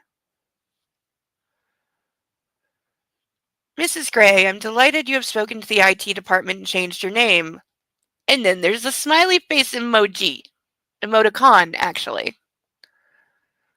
I shall sleep safe in my bed knowing that my gun-toting wife sleeps beside me. Christian Gray, CEO and Hope Plop Hope Hope Hopelophobe. I swear she made up a word. I think she made up a word for gun phobia because maybe there's not one, but it's the spelling. Somebody Google if this is a real word because I think she made it up. Hoplophobe.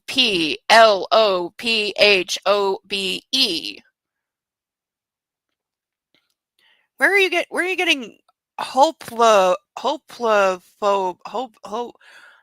hopelophobe? That does not sound like words, and none of it sounds like gun.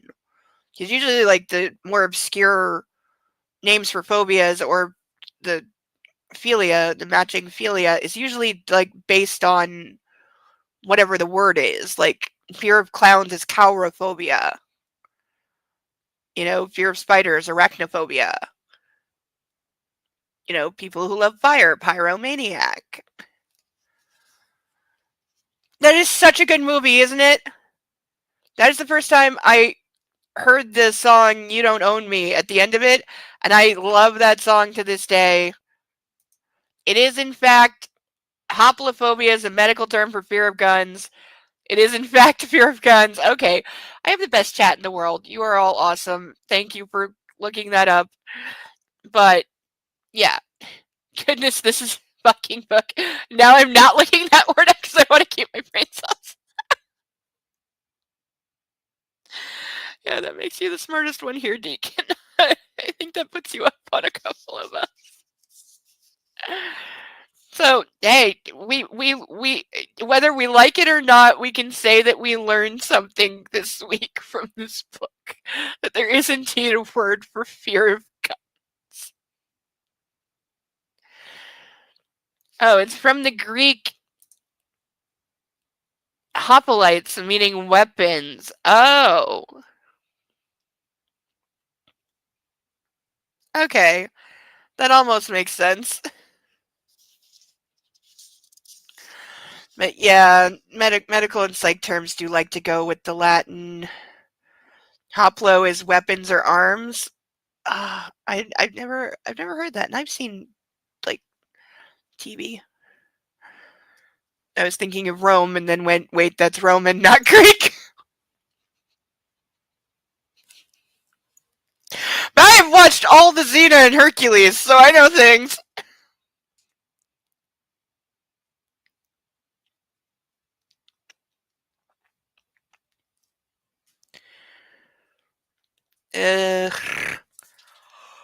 Oh, I hear flap. Oh, somebody's on my leg. Look who we got. Oh, here he comes. Yep. Oh, okay. Hi. Hi, baby. Yeah, he's still sleepy. Hi.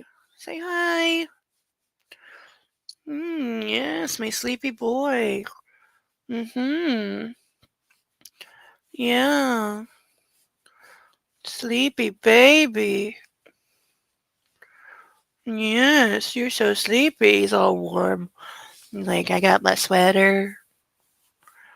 And I'm all warm. You gonna go looking for the kitty again? You gonna go looking for the kitty? I know you miss him. You don't understand. I did let him have a sniff and cuddle time to say goodbye, but, I don't think he really understands yet. He probably thinks Kitty's just hiding on him.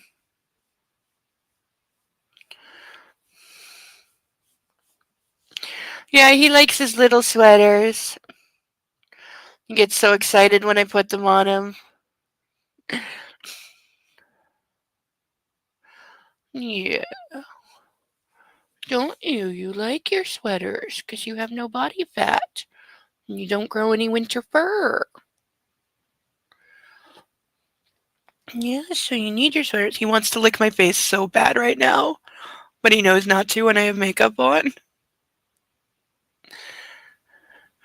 You can lick my face later, okay? Yes. Yes, you can, my beautiful baby. Yes, you can. Yeah, you're gonna go right back to sleep. I know you are. I have talked to him. Not sure how much he understands, but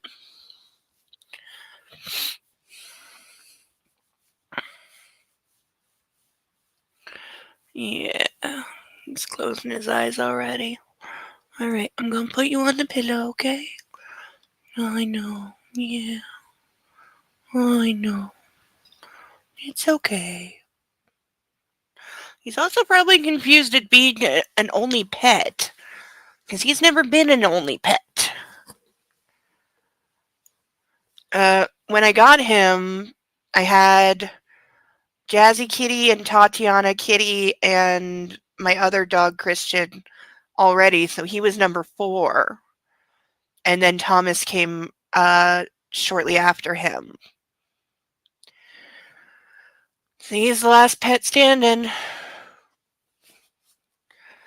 But yeah, he's never been an only pet. So he's probably feeling lonely.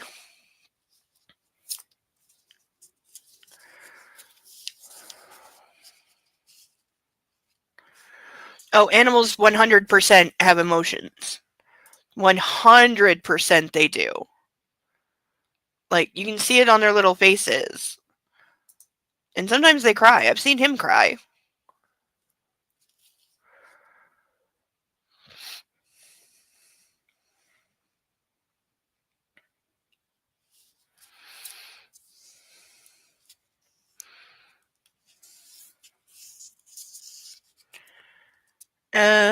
Excuse me. From her to him, subject long words. Mr. Gray, once more you dazzle me with your linguistic prowess. In fact, your prowess in general, and I think you know what I'm referring to. Her reply makes me grin. From him to her, gasp! Exclamation point. Mrs. Gray, are you flirting with me? Oh, there's more. There's 2 more pages. There's 2 more pages. Reminds me I have to put up Butter's new kitty litter thingy. Is that a toy for him to play with when he's in the litter box? Yes, linguist is the word. You know. And there is always fun to be had with the phrase cunning linguist.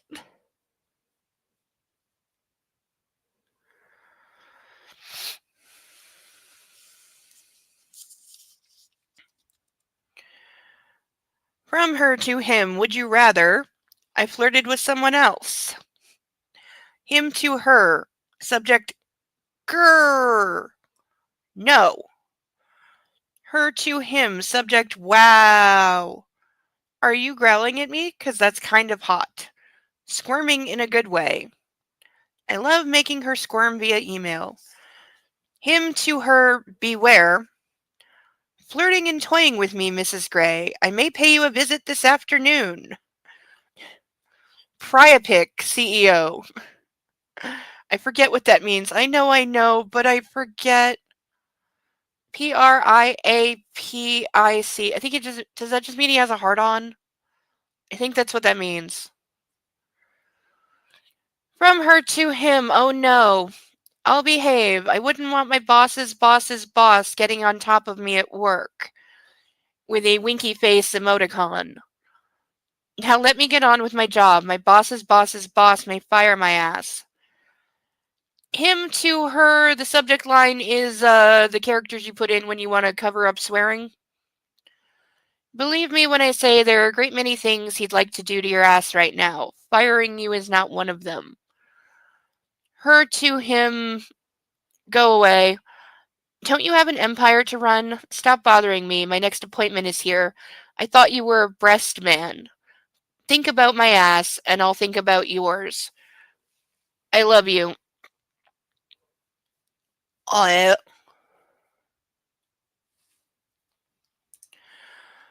it's the conditioned Viagra words. That's right. That's what it is. That's what it is. It's not the whole, like, if you have an erection lasting more than 4 hours, consult a doctor thing. That's what it is. Thank you, Cerebellum. Yeah, I knew it. From, like, the 4 billion Viagra commercials I've seen in my lifetime. Like, I have probably genuinely seen more commercials and ads for Viagra than for beer.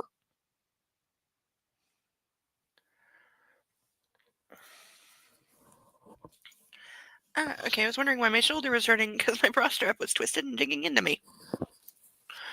Oh, I hate when that's going on for like an hour and you don't know.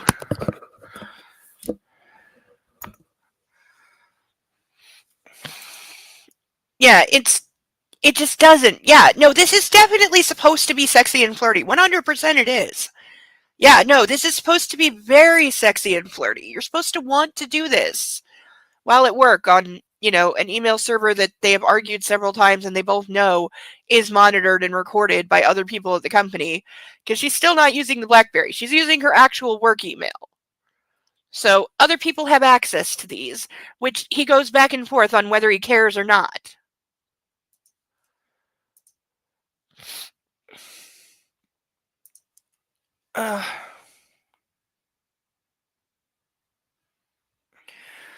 I'm going to take half a moment to promote all our painted ducks that are still waiting to take their place on the stage, as well as reminders that we have handcuffs, chugging, and the return of my spiked bra is also available at different donation tiers. And once again, YouTube, these are not sharp. See, not that sharp. They do not puncture, so don't freak out. But those are all available at the ducks are all 10 to 20. There's a list. I should have pinned it, and I didn't. The handcuffs are 25, chugging is 50, and the bra is 100. I've said I would try to say that 3 times a stream for, like, efficiency, and so that's 2. So if I remember once more, I get a pat on the back. How much porn did the author watch? I'm going to say none, because I have watched a lot of porn. I am not ashamed of that at all. And I've watched quite the variety of porn, like some of it not even stuff I'm into, just to see, what is that category, because I don't know what it is. I've definitely done that. And I will say probably 50% of the porn that I have watched is better than this. But I do like pornos that have an actual story and are not just, a straight up fucking scene. Not that those don't have their place. I mean, some of those are great. I have bookmarks. But, the ones that have an actual storyline or script are definitely better than this. Oh, yeah, HR would be, there's legal privacy concerns, there's HR concerns. Like, yeah, there's so much. Oh, resisting the urge to down this.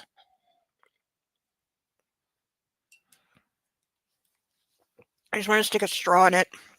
One of those crazy, silly straws.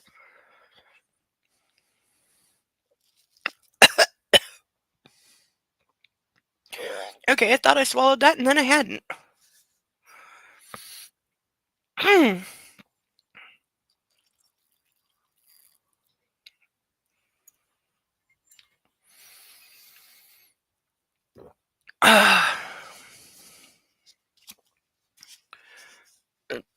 me. Moist. There's that word again. I shake my head. I like her wet. Moist doesn't do it for me at all. But sadly, I must cease as my meeting with Marco and his team starts in 4 minutes. It's a great meeting. Marco has gone aggressively after Gio Lumara, and our bid has been successful. The acquisition will take us into a new area of green energy via a cheaper and easier to manufacture solar panel. Hey, I'm all for solar energy and green energy in general. I would actually like a solar charging, those ones you like roll out in the windowsill and you can like charge your phone off it.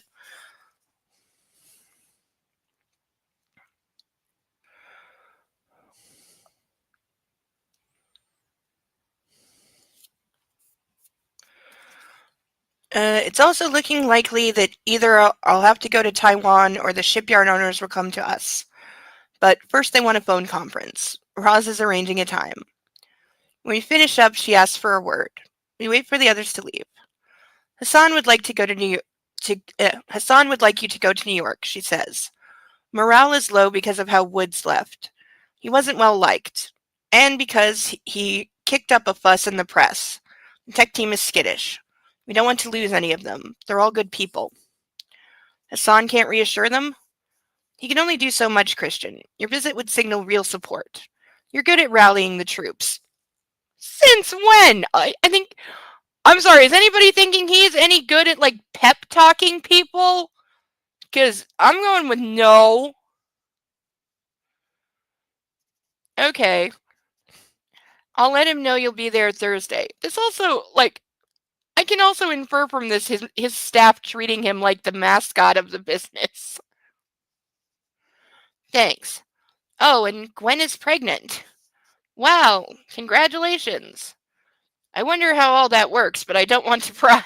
You're wondering how a lesbian couple got pregnant? Dude, there's like, if you have to think about that, what?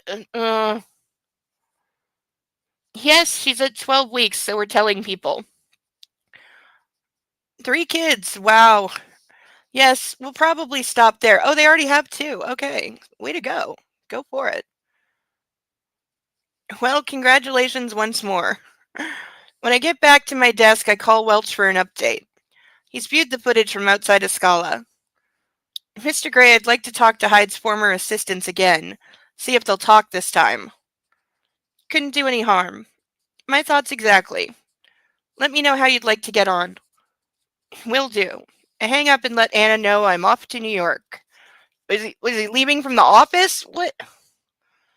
Him to her, the Big Apple. Dearest wife, the Empire requires that I go to New York City on Thursday. I'll be back Friday evening. Are you sure I can't persuade you to come with me?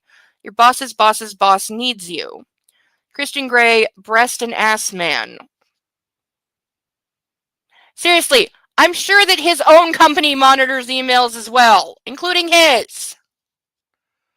Yet he's never seen that as being a problem, probably because he bribes whoever it is to delete his emails. But, like, dude, you bitched at her, like, ad nauseum about using a BlackBerry so that nobody would have copies of your emails like this, and you have always sent her emails from your work address. Her to him, NYC no. I think my boss's boss's boss can manage a night without me and my breasts and ass. As they say, absence makes the heart grow fonder. I'll behave, I promise. Apparently that's the end of the chapter. Yeah, there's a bunch of little short ones in here. Pep talks, Christian Grey, what the fuck? Yeah, I agree. Yes, these books were supposed to make him look good. These books were supposed to show that he is not the abusive monster that the vast majority of people after reading the original 50 Shades and seeing the movies believe him to be. Because he is. Server restrictions would immediately erase that email for being too vulgar. Ah, yeah, you'd be getting in some trouble. And it really doesn't matter that he owns the company.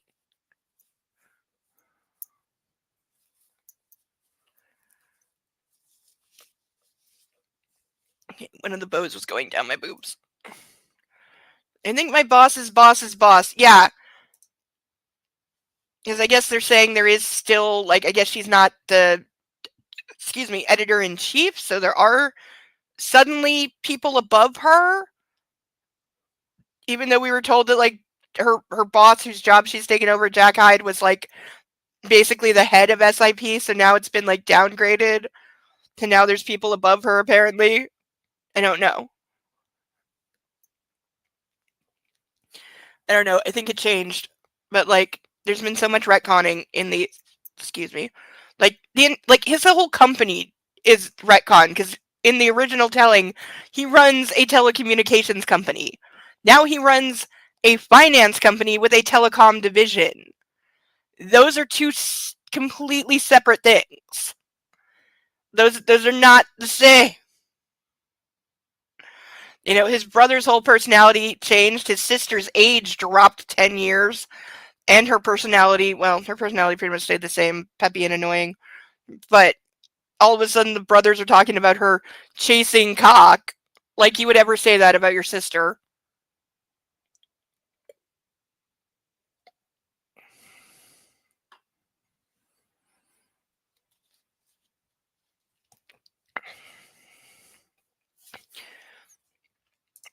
There were several emails at Best Buy that got flagged and refused to be sent for containing curses and references to sex organs. Didn't matter what level. Yeah, also that should happen if they had.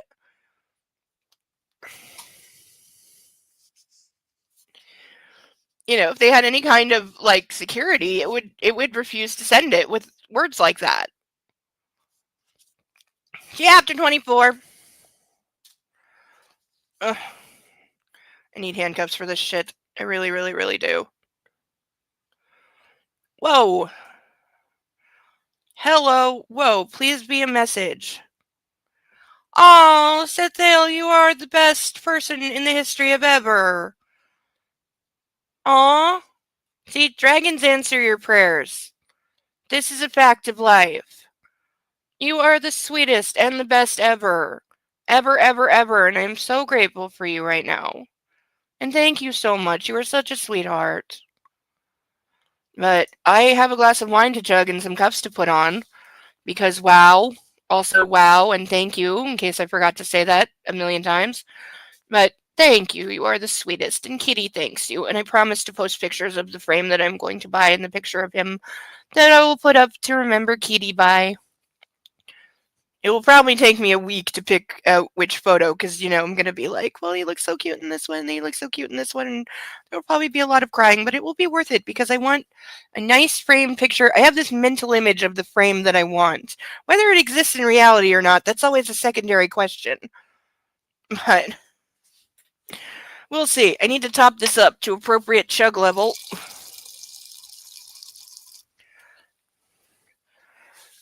And then I will do cuffs because you shouldn't try to chug with cuffs on, you know, in case you choke.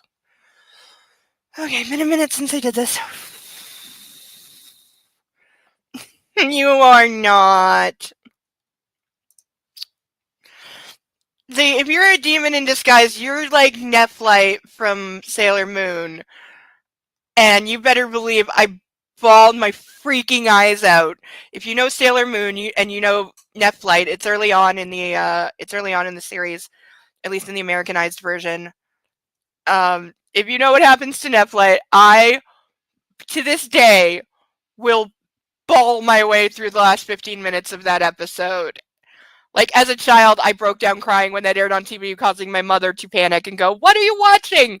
You said I could. It's sad. You have to go back to school in 5 minutes." No, I don't. She actually had to call the school and tell them I would be late because I was upset over a cartoon that she didn't understand.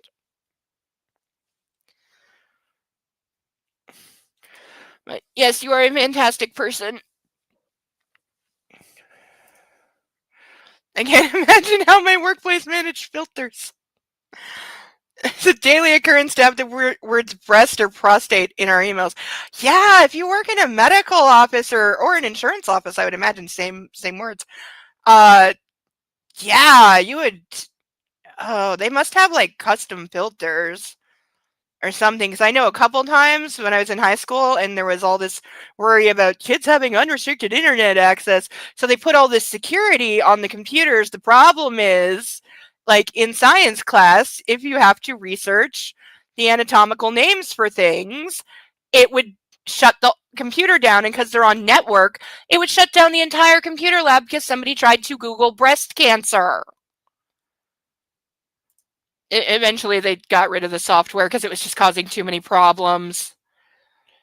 And it's like, yes, I realize you don't want kids looking at porn at school. I get it, but we still got to be able to do our homework. Like, come on. But yeah, the teachers were like even up in arms about it. Like, it's ridiculous. It's way too sensitive. And, that was a long time ago. I'm sure it's better now, but it's a hard thing when you have to program something via keywords on what to block, but then you have a legit reason to use those kind of words.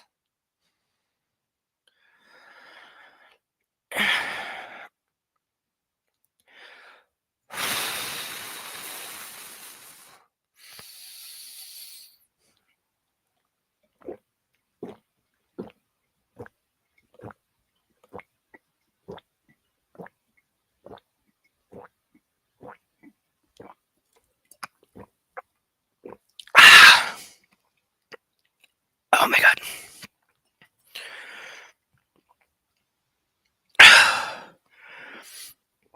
Okay, I'm going to apologize in advance for the burp I can feel right here.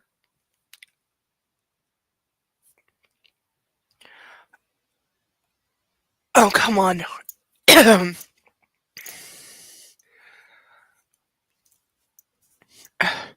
just get made fun of for always wiping my mouth after drinking anything.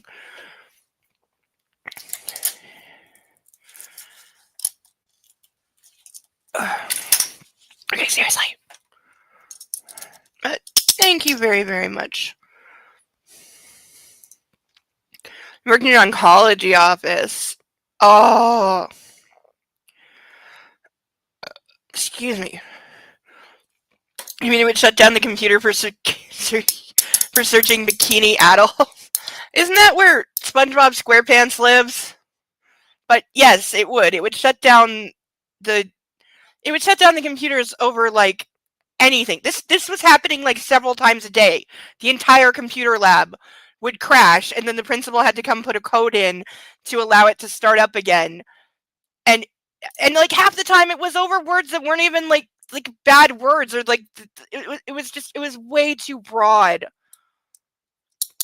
Way too broad. That's Bikini Bottom. Okay, sorry. I know Bikini Atoll. Is that a French nuclear testing site?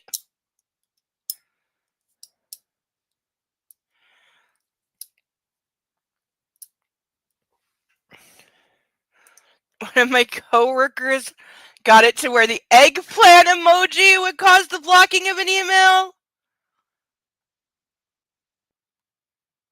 I mean, I understand why. I do understand why. Because I know what the eggplant emoji means. But I'm also wondering, why are you sending an eggplant emoji while at work? Unless you are discussing a recipe for ratatouille and trying to convey it via emoji, which you probably could do.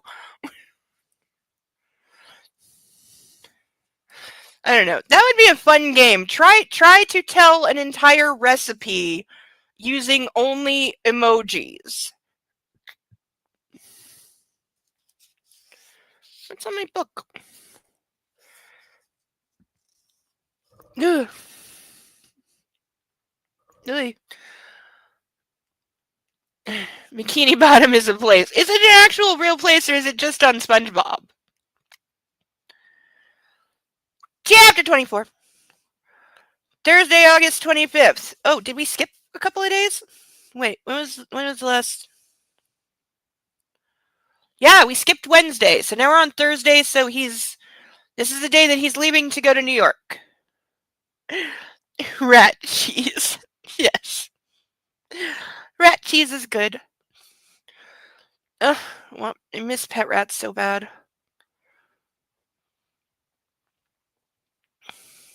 The only thing really stopping me from getting pet rats is the cost of a cage because they're too expensive. What I need to do is get out to a garage sale where you can get like a formerly hamster cage for $5. Because in the stores they start at like $100. It's ridiculous. Like even if I literally had all the money in the world, I'm still not paying that for a cage for rats. It's absurd.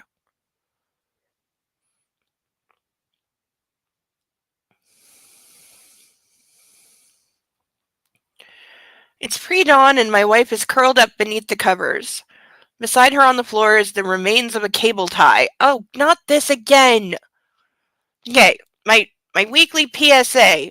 Do not use cable ties as restraints during kinky time. They are unsafe. Even if you have scissors sitting right there, they are still unsafe. Don't do it.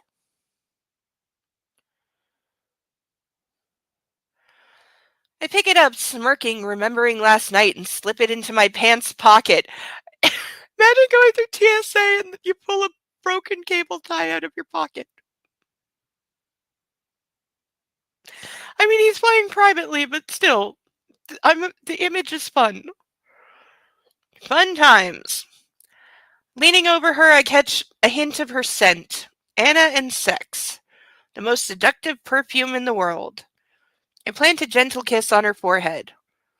Too early, she grumbles. Damn, I've woken her. And I know from experience that Anna is not a fan of the early morning. I'll see you tomorrow night, I whisper. Don't go, she says sleepily, and she's so tempting. I have to. I stroke her cheek. Miss me. I will. She gives me a sleepy smile and puckers her lips. I grin. An early morning goodbye kiss from my girl. Bye, I whisper against her lips, and reluctantly I leave her to sleep. From the back of the car, I send Anna an email. Oh my god, stop emailing! While Ryan drives Taylor and me to Boeing Field. Him to her, miss you already. Mrs. Gray, you were adorable this morning. Behave while I'm away. I love you. Alright, that is not the worst. Captain Stefan and First Officer Blythley are on hand and we're soon airborne for NYC. I strip down in the small bedroom, hoping to catch an hour or so of sleep. As I lay down, I recall our evening. Anna and I went to the Seattle Assistants Union Gala. She looked elegant in her pale pink dress and second chance earrings. She looked even more elegant when I undressed her last night. She should be with me now. I close my eyes and my mind drifts to our honeymoon night on board this Gulfstream. I hope to dream of my wife. Okay, let's just take a guess, because I doubt this is a real thing. But the Seattle Assistants Union Gala. So what do we think the Seattle Assistants Union is? Because that is a name from the Department of Generico, and so what do we think it actually does? He does mean zip ties. Yes, the TSA has a 95% and higher failure rate in their own internal testing because they suck. And even like high-ranking politicians who were around when it was like being instated and shit have said, no, it was never meant to be effective. It's performance theater. It's all for show. Which is like, I'm like, why do they still exist? Yeah, they mean we call them zip ties here. America calls them cable ties. Yeah, they're not made out of steel. They're the plastic ones that you cinch, you pull them through. I used to have some. But yeah, they're the hard plastic strips that you put it through the square thing and you pull it tight and you can't pull it back once they're cinched, but if they were around your wrists, you'd be very hard pressed to break out of them on your own. It's poo. Yeah, there you go.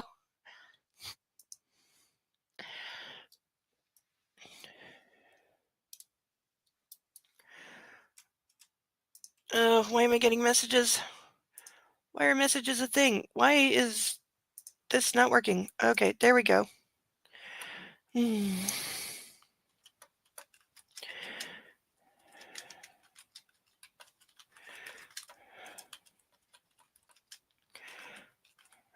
Ooh.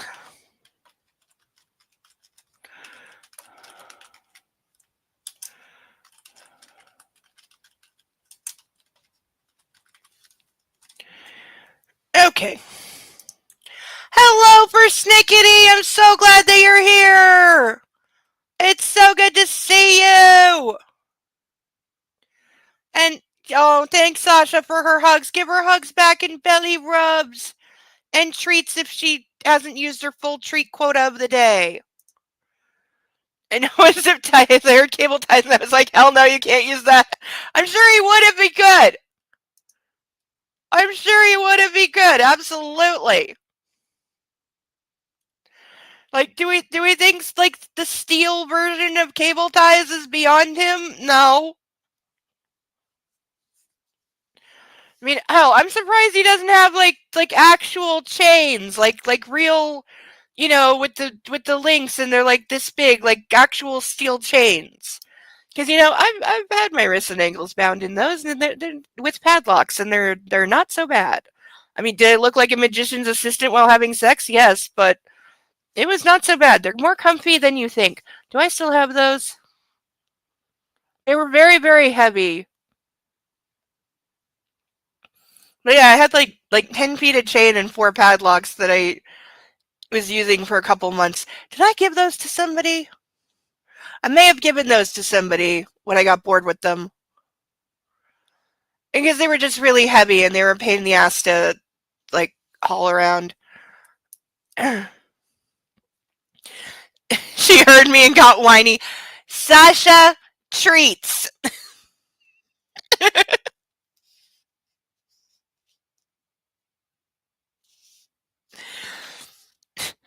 But love the fur babies.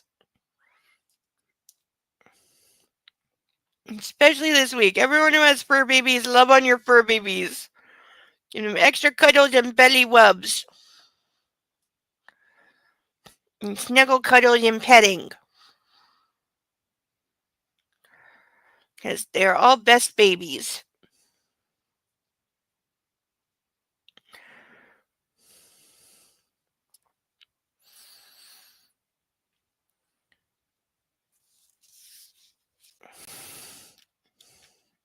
A chain doesn't sound that bad, but a braided steel cable starts pulling at things and pieces can break and stab into you. Okay, my sadistic side totally wants to play with that now, but no, that would also not be good for BDSM at most levels. Unless you're playing with a masochist. I love playing with a masochist. I haven't had one in so long.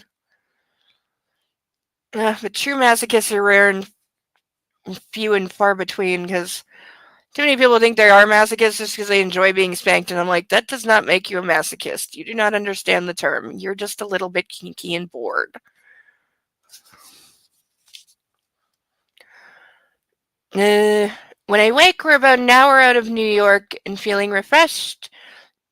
Dress quickly. Okay, again, when I wake when we're about an hour out of New York and feeling refreshed, dress quickly. Okay, technically it works. It's not as broken as the earlier sentence that broke my fucking brain, but still, what the hell? Taylor is in the main cabin, eating what looks like a ham and cheese croissant. Okay, now Book is just trying to make me hungry. Because, oh, ham and cheese on a croissant. I could murder that. Good morning, sir. Hi. Breakfast. Great. Did you get some sleep? Taylor nods, looking his usual immaculate self. I did, thank you. I take my seat and the captain joins us. Sleep well, sir, Stefan asks. Yes, thanks. Everything okay? I ask. We're being rerouted to JFK. There's been an incident at Teterboro. Oh, I've heard of Teterboro. That's an actual place.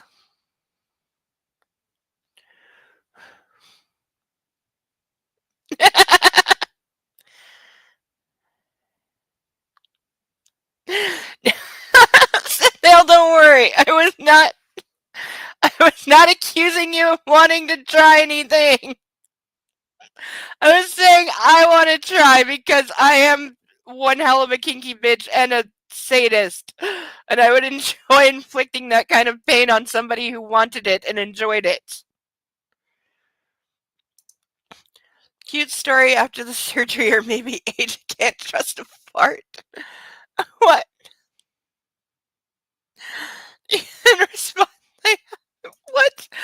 Deacon, I don't even know what to make of that. I don't even know what you just said.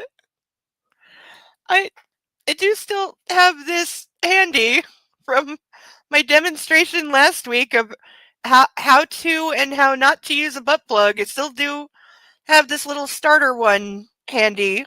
And yes, this is like a starter. I wouldn't even call this a small. This is starter. But especially on butt plugs, I definitely prefer glass and steel for the ease of cleaning. I don't trust latex. You know, I'm allergic to latex as well, but I also just don't trust, you know, I'm very like hygienic. I like toys I can put in the dishwasher. Well, I don't have a dishwasher, but you know what I mean.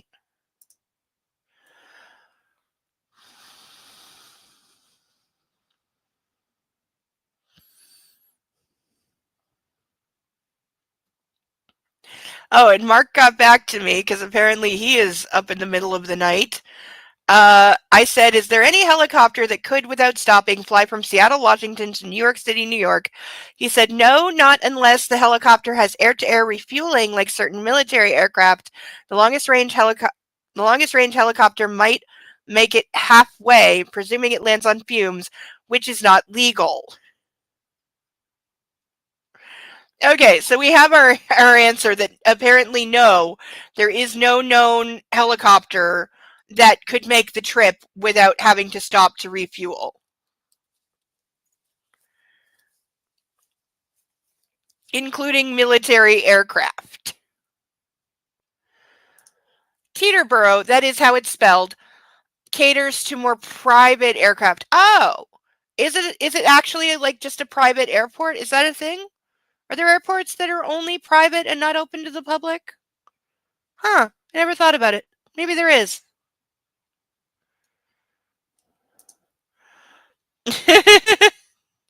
Yes, we all get interesting responses.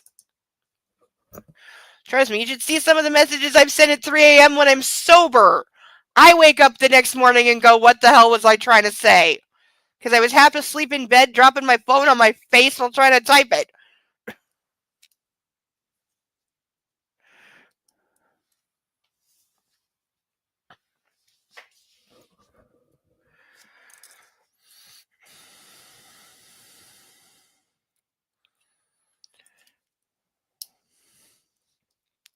You ever do that where you're in bed and you're holding a book or your phone like this and you're falling asleep and it just goes wham and hits you right in the face?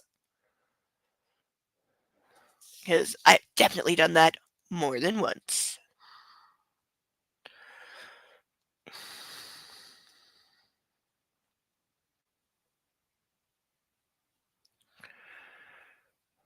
Da, da, da, da, da, da.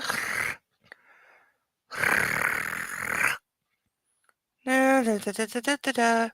Yes, there are private airports. You have to know a person or own an aircraft at the airport to get in. That is so weird.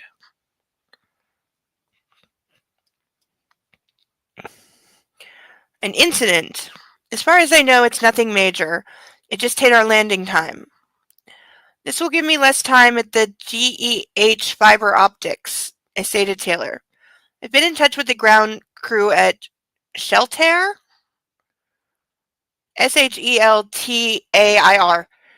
And we're rerouting your car from Teterboro, Stepan says. Good. Will you get the Gulfstream to Teterboro after we land? It's more convenient to leave from there. I'll see what I can do. Stepan smiles and heads back into the cockpit. 40 minutes later, we land at JFK. As we taxi to the terminal, I check my emails. There's one from Anna.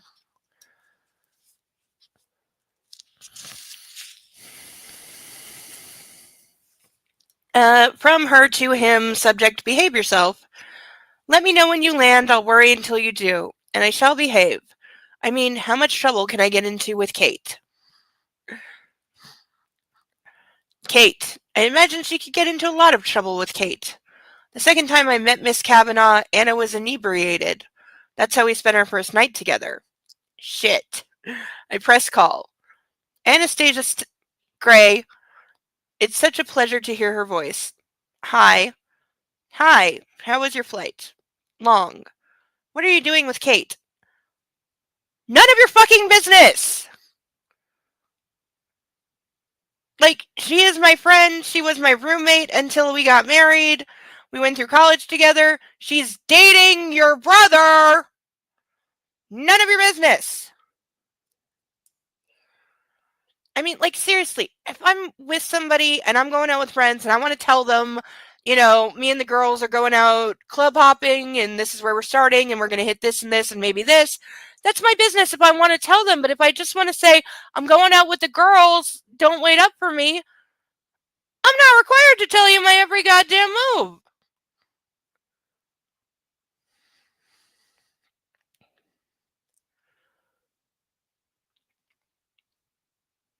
We're just going out for a quiet drink. Out? With Hyde at large? Fuck. This is in his head. He's panicking in his head. Sawyer and the new woman, Prescott, are coming to watch over us. She says sweetly, okay, so she's taking security, so all is well. Do we think that's going to be enough for him? Then I remember. I thought Kate was coming to the apartment. She is, after a quick drink. I sigh. Why didn't you tell me? I'm not in Seattle. If something happens to them, to her, and I'm not there, I'll never forgive myself. How about she didn't tell you because she's not a child? She doesn't need your permission. Christian will be fine. I have Ryan, Sawyer, and Prescott here. It's a quick drink. I've seen her only a few times since you and I met. Please. She's my best friend. This is pathetic on so many levels. Anna, I don't want to keep you from your friends. Yes, he does! Yes, he does. It's out of the abuser's handbook. Isolate. But I thought she was coming back to the apartment. She sighs. Okay, we'll stay in. And see, she immediately folds. She immediately fucking caves and says, fine, I won't do the normal thing for somebody my age that I've told my friend will go out. No, I'm going to cave to you immediately because you're being a whiny brat from now like 3,000 miles away. Ugh. If not cult, why is it cult shaped? Yes. Deacon, I think you win comment of the night with that. Yeah. You should be worried he does the security and shit. Okay, you also have a valid point, persnickety. Points to persnickety for that. Because yes, his security is shit. We absolutely know that. So they all like to refer to ourselves as an organization with a goal. Oh god.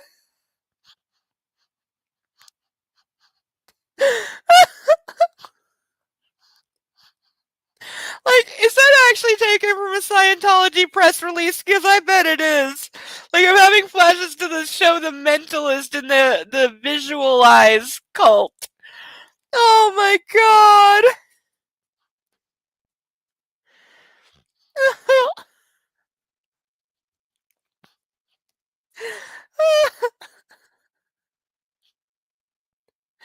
Oh, you got me good with that. Oh, now puppy wants attention and I can't hold him like this. Okay, come on. Yeah, up. Come on. It's okay. Mommy will get you. Come on. It's okay. He's like, I'm not so sure of this. You don't look ready to catch me. Come on. It's okay. Up, up. Oh, I'm sorry. I have to take one cuff off and cuddle puppy. He doesn't like these.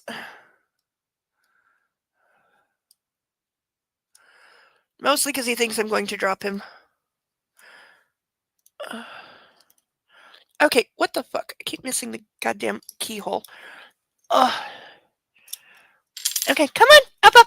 Come on, sleepy boy, you can do it. Come on. Come on, up, up. Come on, you can do it. That's a good boy. Up, up. Come on, up, up. Jump, jump. Yeah, there we go.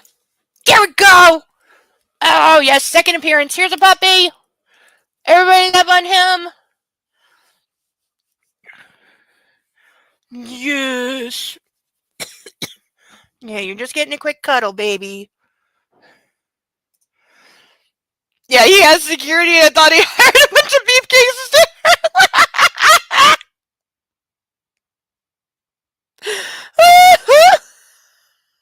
If that was true, it would explain so much. He hired mall security. He hired fashion models to stand. Oh my god. Oh, puppy, you're heavy.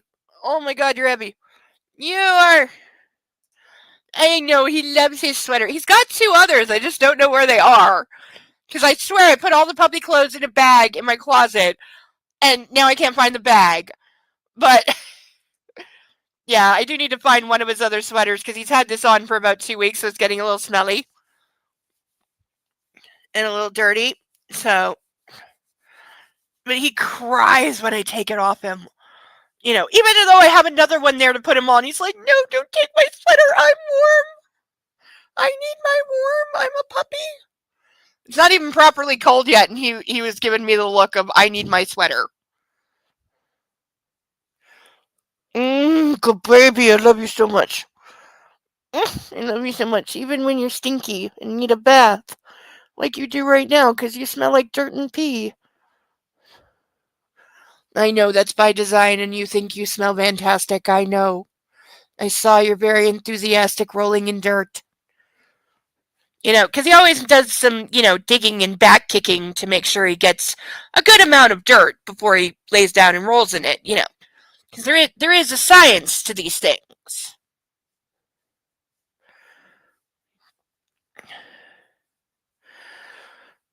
Oh, you have to go, Deacon? Oh, we'll miss you very much. You have adulting to do. My sympathies. But sleep well. Puppy sends you all the love and good dreams and puppy cuddles. I swear to God, a part of me just thought I saw Kitty out of the corner of my eye when I turned around. Oh, I hate when that happens when you're grieving.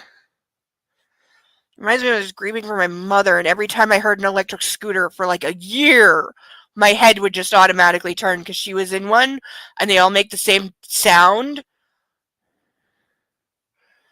And so, like, for a year, I couldn't stop it, even when I realized I was doing it, because I didn't realize I was doing it for months. But then when I did realize I was doing it, that every time I heard an electric scooter, I would look to see if it was her. Even when I knew I was doing it, I still couldn't stop it.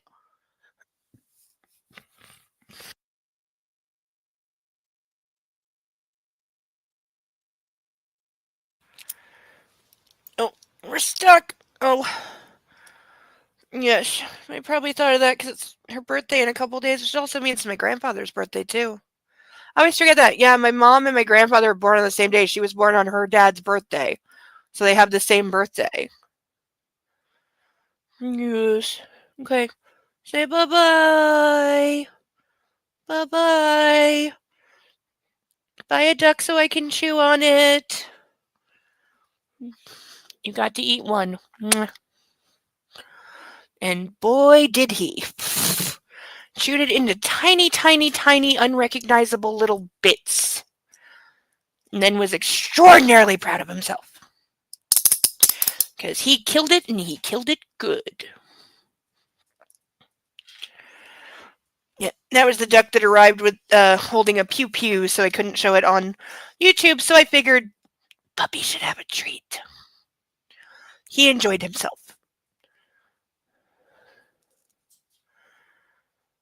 Oh, now he's going for food.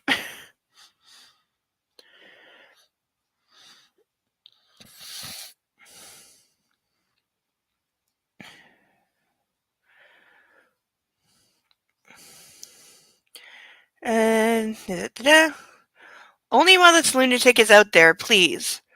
I've said okay, she mutters, and I know by the tone of her voice she's exasperated. I chuckle, relieved she's reverting to type. Oh, there is so much evil in that line. Relieved that she's reverting to type. In other words, spineless and submissive and giving in to all of my bullshit. That line is not going unhighlighted.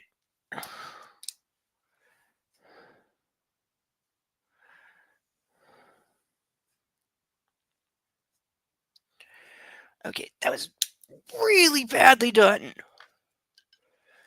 Oh, hot flashes suck. Ah! Okay, wait, I forgot. Oh, crap. Okay, the headphones are through the cuffs, so I can't turn around, and I need to turn around. Okay. Ugh. Okay. Nope, not gonna work. Okay, sorry, I have to move the fan, so I have to take the headphones up. Ugh, that was probably the bad idea.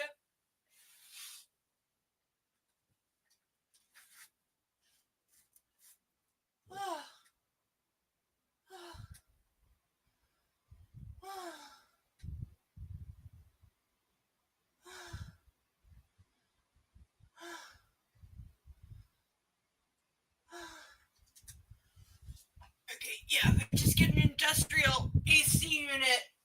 That would be really good.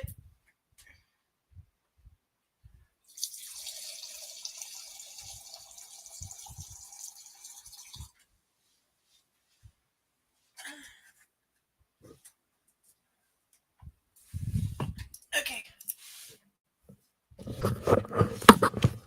I could have unlocked the cup for a bit, but I try not to do that for anything other than puppy because it feels dishonest. No, I have to put the headphones under for it doesn't work. Okay. This is good. I got it.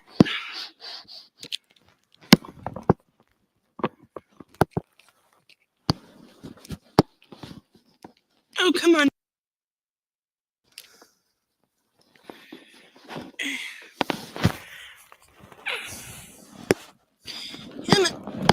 There we go.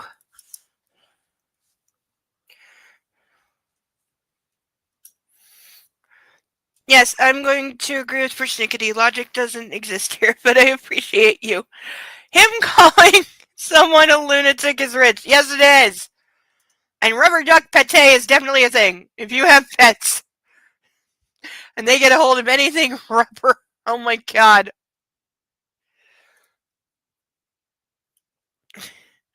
No, he's not a lunatic. He's a deranged, violent stalker who's tried to kill him, by the way. And I still feel like nobody has said that out loud. That, by the way, Christian, somebody tried to kill you.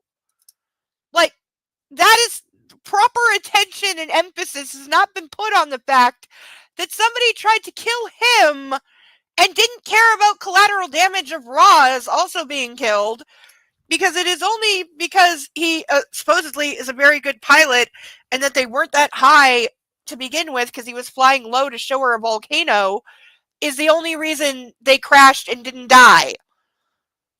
Like, I feel like not enough emphasis has been put on that.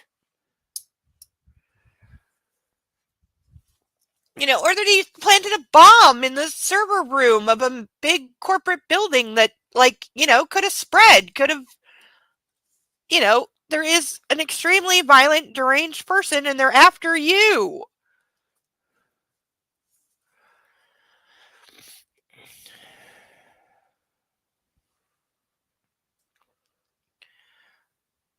I chuckle, relieved she's reverting to type. I always know when you're rolling your eyes at me. Look, I'm sorry. I didn't mean to worry you. I'll tell Kate. Good. I blow out a breath. I can go about the rest of my day and not worry about her. Press X to doubt. Where are you? On the tarmac at JFK. Oh, so you just landed? Yes, you asked me to call the moment that I landed. Well, Mr. Gray, I'm glad one of us is... Oh my god. One of us is punctilious. She ate the thesaurus for this, I swear to God. This is how this is actually spelled and is apparently a word. PUNCTILIOS.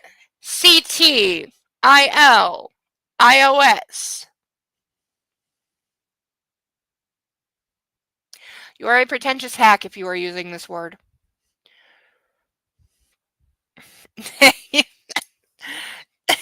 Thank you for all the answers. You are entirely correct. Oh, you're so right.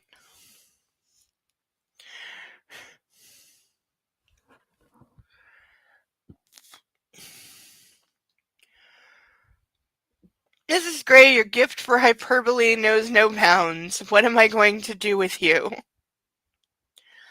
Showing great attention to or correct behavior. Okay, so this is something I embody but don't know this word. No, I am always on time and usually early. I'm the person who considers on time to be 10 minutes early.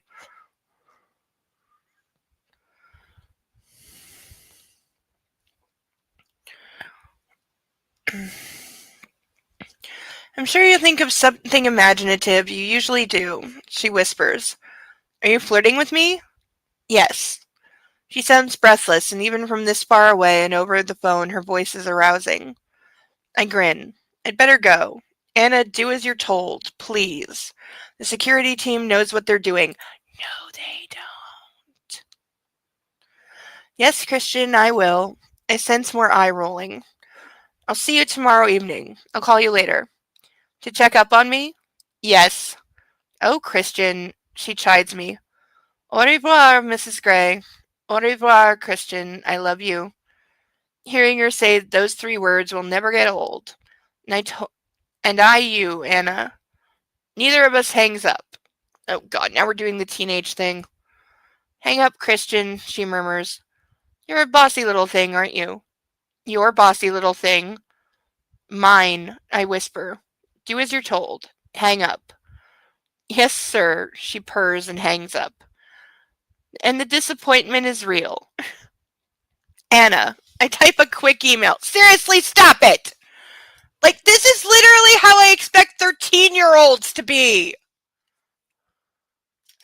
This is not how grown-ass adults with supposed lives and jobs fucking act.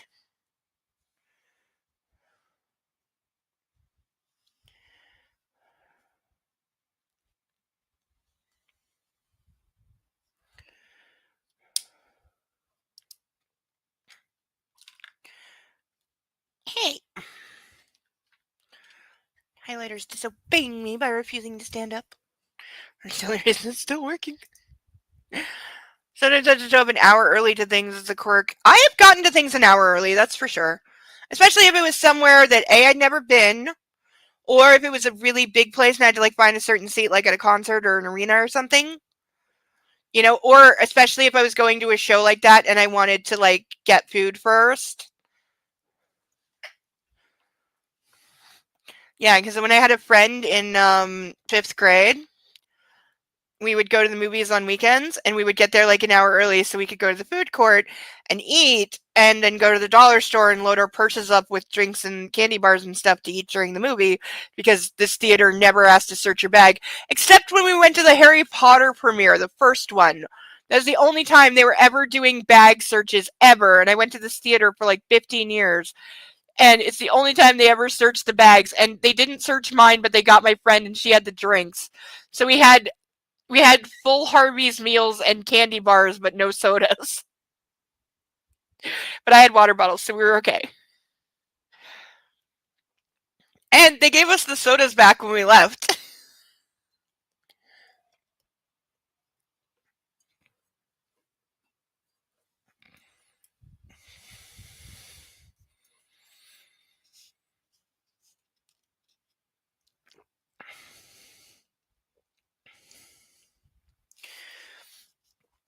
Okay. No, thank God it's only one email. Him to her, twitching palms. Okay. That phrase is now on the burn list. Mrs. Gray, you are as entertaining as ever on the phone. I mean it. Do as you're told. I need to know you're safe. I love you. You never consider her safe is the problem. This is the thing. He's setting an impossible standard for himself because he has obvious anxiety issues and he's never going to consider her safe. And it has nothing to do with the reality of her safety. It's his perception. The plane pulls to a stop outside the terminal. Our car is waiting for us on the tarmac. It's time to head to the Flatiron District and rally the troops. Because I also point out both attacks by Hyde have been at him and not her. And yet he has no concern over his safety. The traffic is always gridlocked, and even when it's moving, it's slow. That's why I prefer to travel from Teterboro. I occupy myself with emails till I glance out of the car window. We're driving through Queens on the expressway heading to the Midtown Tunnel, and there she is. Manhattan. Okay, I thought he was going to say Layla for a second. There's something magical about her skyline. I've not been to New York for a few months. Well, since before I met Anna. And I know I must bring her here soon. She's never been before. If only to see this iconic view. We head straight to the GEH Fiber Optics Division, which is based in an old building on East 22nd Street. We pull up outside and I can feel the bustling energy of the city. It's invigorating. As I step out of the car into the Manhattan throng, I'm hyped for my first meeting of the day. The engineering team blows me away. Young, creative, energetic. I feel at home here. Over a long lunch of sandwiches and beer. Really? We're drinking in the middle of the day with the boss at work? Really? Have we fallen into Mad Men world? I tell them how their technology is going to revolutionize Kavanaugh's media operation and how the work they're doing is vital in future-proofing Kavanaugh's expansion plans. His will be the first major media outlet to use their technology, and when I show them how we intend to deploy their expertise in other fields, they're all buzzing with excitement. Roz was right. I needed to do this. Hassan, who is now the senior vice president of the company, is a smart, young, and driven. He reminds me of myself. He's far superior to Woods, an inspiring and worthy successor with vision and drive. One only has to see the premise that Woods... one only has to see the premises that Woods has inflicted on his team to know he had a short-term, narrow perspective. What was he thinking?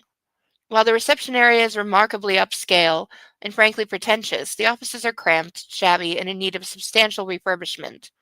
We need to relocate. I've instructed Rachel Morris, their logistics chief, to get on that. She's keen to do so, which is great. But it's no wonder morale is low. The place is grim. I email Roz and ask her to go through the lease to see if we can get out of it before the end of term, which has another 2 years to run.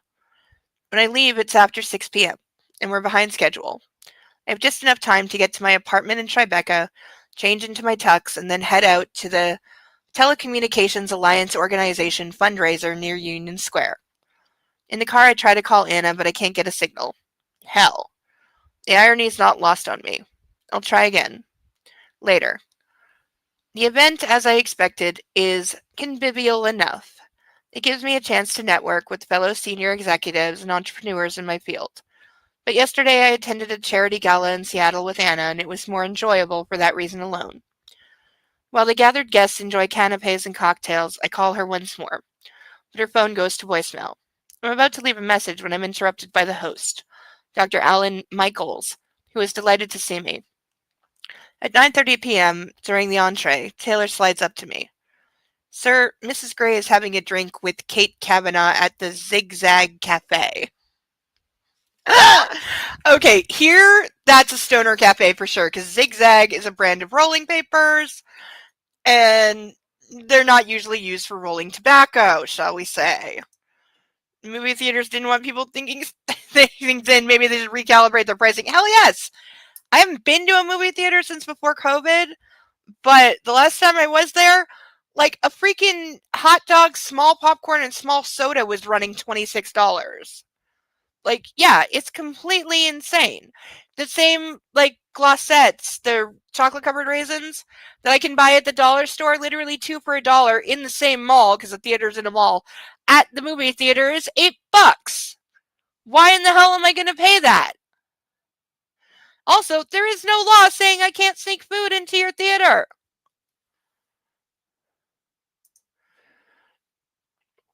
Concessions are the only profit they see. Ticket funds go back to the movie companies. Fair point, but still, they would make more money with reasonable pricing because, they didn't pay the, even 50 cents a cost that I'm paying at the dollar store. They paid 10 cents for those. Perception is more skewed than a Bodart tree. I don't know what a Bodart tree is, but I can imagine. Probably behind schedule because they spent the afternoon day drinking at work. Okay, fair to the theaters, and this is why they're dying, by the way.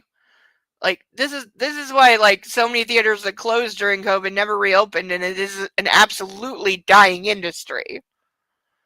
I think they may have surpassed newspapers in things that are gonna, go extinct within our lifetimes.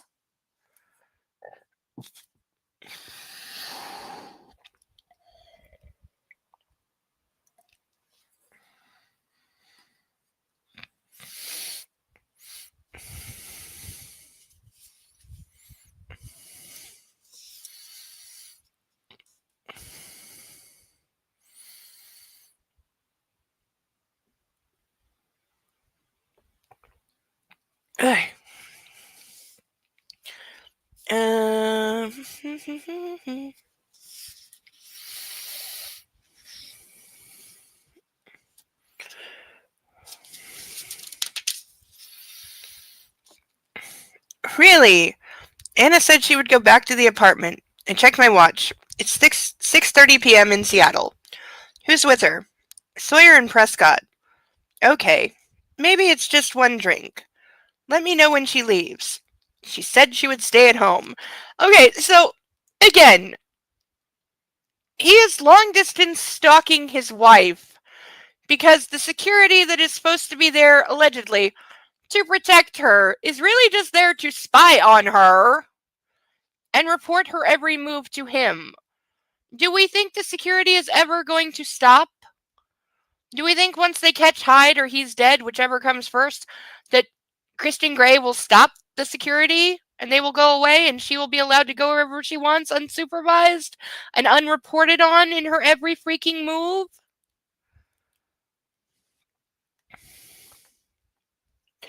A Bodart tree grows in the southern U.S. You ever see one grow straight? No, neither have I. His perception is just as straightforward. Thank you. 6:30 p.m. She's out past her bedtime. I know. That is how he fucking treats it. That is how he fucking treats it. But also, the security that's supposed to be protecting her is literally texting him, like, her every fucking move. I would kill him. I would be like, we are not doing this. Why would she do this?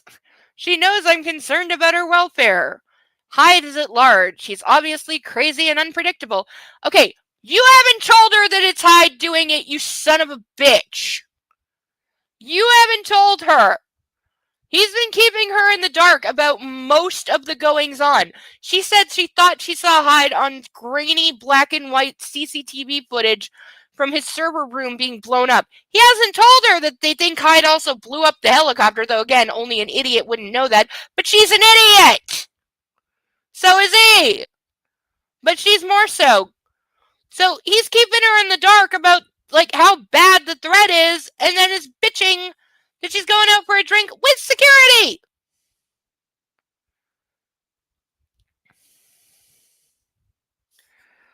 Jesus. My mood sours and I find it difficult to concentrate on the conversation that floats around me. I'm sitting at a table occupied by some of the titans of our industry and their wives, and a husband in one case. We're here to raise money to provide technology for schools in less privileged and underserved communities across the country. But there are only 9 of us at our table and 1 empty seat. My wife is conspicuous by her absence. Well, maybe you shouldn't have RSVP'd +1. She's also absent from our home. Where is your wife this evening? Callista Michaels asked me. Seated on my left, she's the organizer of the event and Dr. Michael's wife. She's older, maybe in her late 50s, and dripping in diamonds. She's in Seattle, at a fucking bar. Seems she couldn't come tonight, she says. She works, and she enjoys her job. Oh, how quaint. What does she do? Quaint. Suck my... I grit my teeth. She's in publishing, and I wish she were here, or I were back in Seattle. Most of this is in his head. My mood grows bleaker. My sirloin with béarnaise sauce doesn't taste quite as good as it did. It's weird. I always attend these events without a date. Now I don't know what's possessed me to accept the invitation without Anna. Well, I thought Anna would come with me. Though, now that I think about it, she was a little bored at the benefit we attended yesterday. And tonight she's out drinking. With Kate. Having fun. Shit. Every time I've known them to go out, Anna's had too much to drink. Oh, that whole one time! Also, your wife's a grown-ass woman. She wants to have one too many. That's her fucking right. The first night we slept together in Portland, she was so drunk she passed out in my arms. She was totally inebriated when she got home after her bachelorette party. An image of her naked in bed, her arms beckoning me, her sweet seductive tone calls to me, "You can do anything you want to me." Fuck. It's always when she goes out with Kavanaugh. So he's blaming the friend. Like, he just hates Kate because Kate called him out. She picked up on how evil and creepy and stalkery he was. She called him out, got in his face, and she's not afraid of him, and that's why he hates her.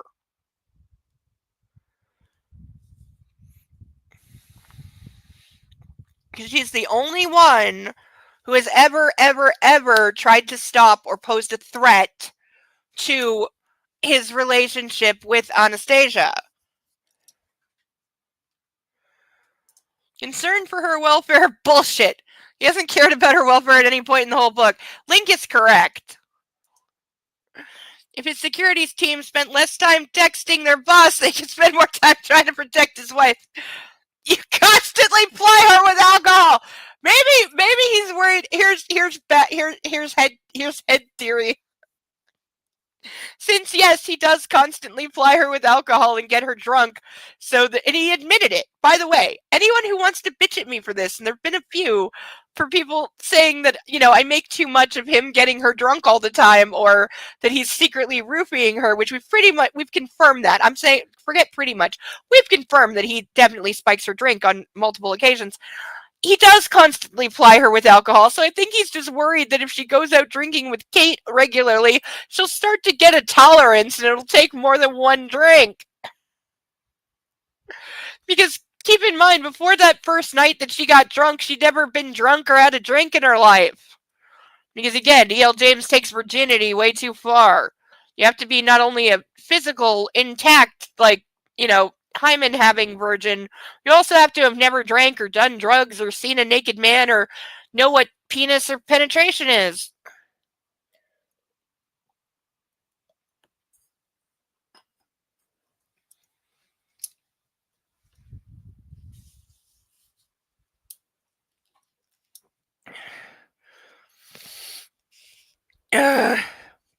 Keep it together, Gray.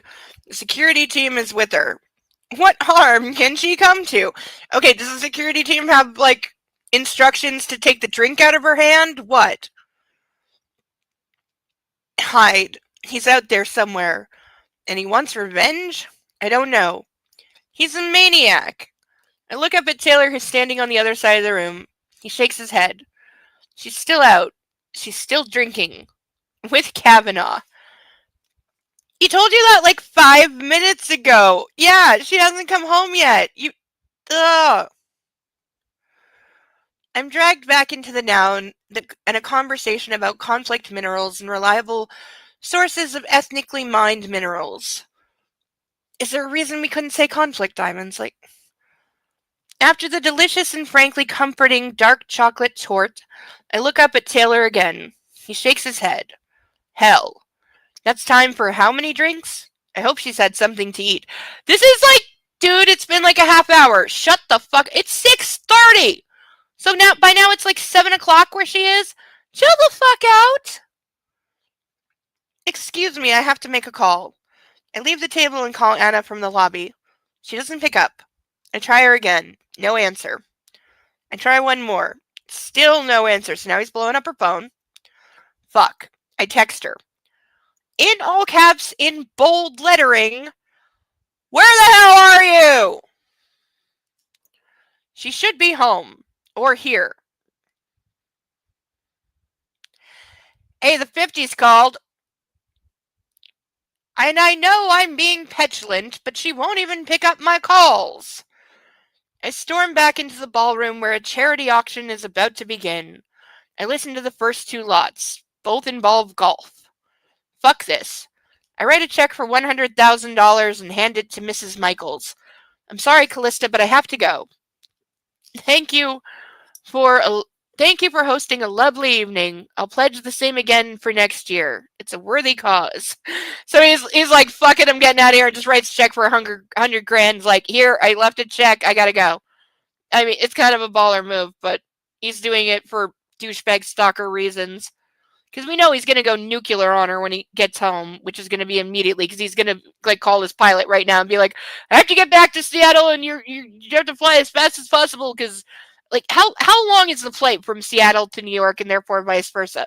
If you're going all the way from the West Coast to the East Coast, I got to imagine that's like, it's got to be like at least a 6 to 8 hour flight, I would think. Like, it's not going to be short.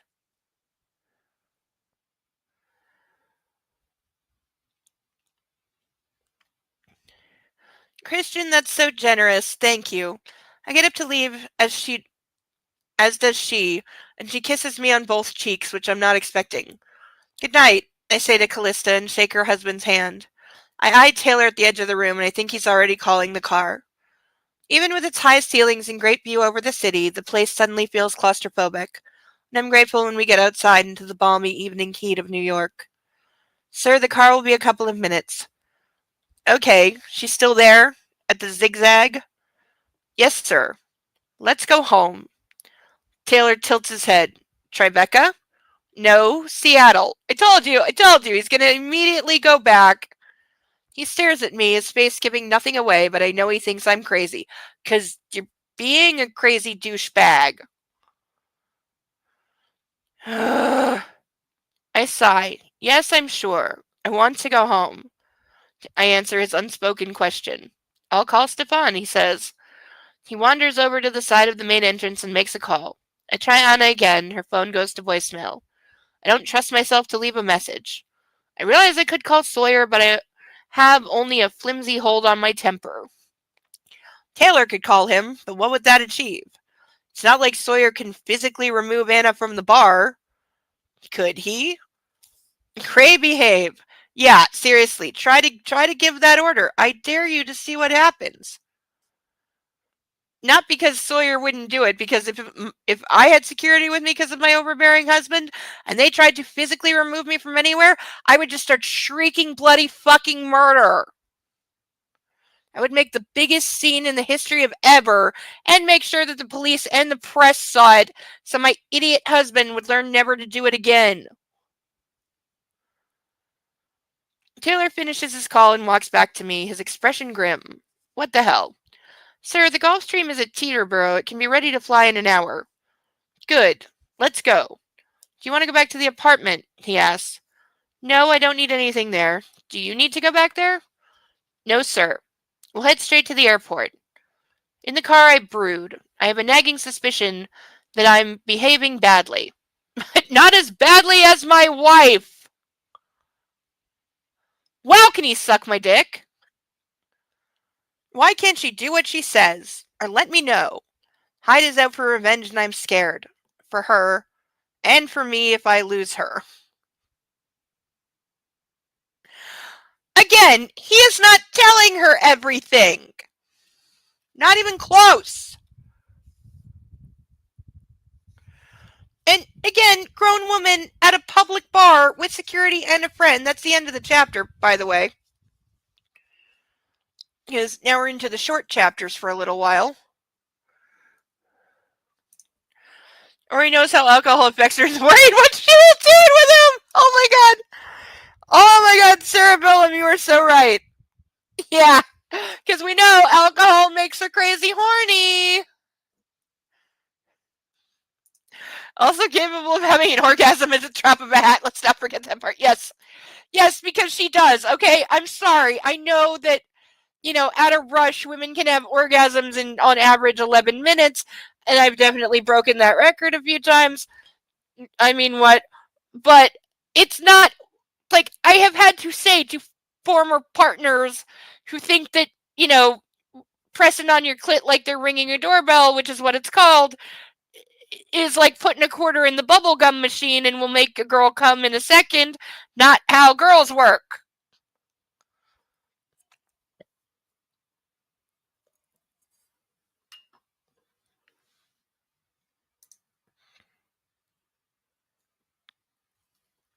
The security team would be doing shots. Yes. Oh, so yes. All the yes. Absolutely yes. And not being petulant, being an immature brat. Yes, it is. I have to go. My wife might be having fun and I must put a stop to it. You guys are the best. It's a 6-hour and 20-minute flight. Yeah, like, dude. You're accomplishing what by rushing home like an idiot?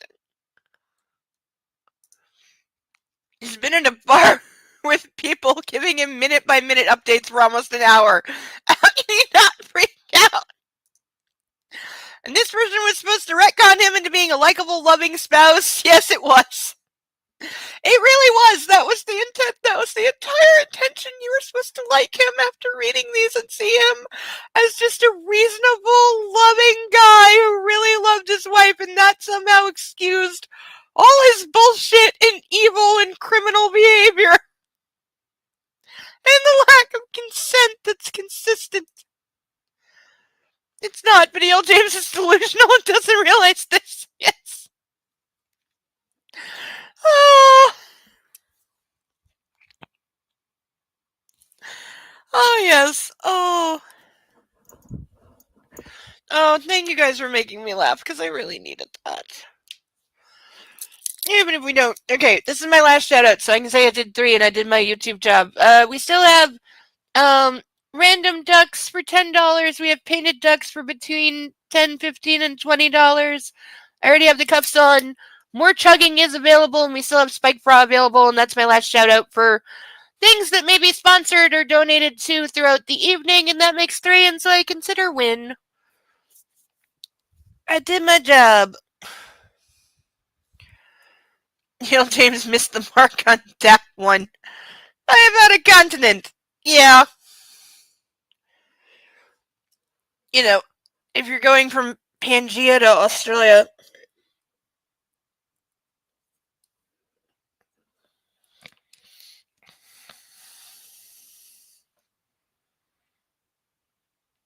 Literally looked for the cat again. Saw movement out of the corner of my eye and looked for Kitty. I will be grateful when that stops. I know it's only been like 24 hours, and I know that's why, and I still don't know what I'm going to do with all this stuff. Like, 'cause there's still the litter box. I have an unopened bag of cat food, because I bought kitty food at the beginning of the month when I did groceries. I bought kitty food. So I have an unopened bag of kitty food and like half a container of last month's kitty food. And I don't know what to do with the kitty food because I don't want to throw it out because there's pets that need food.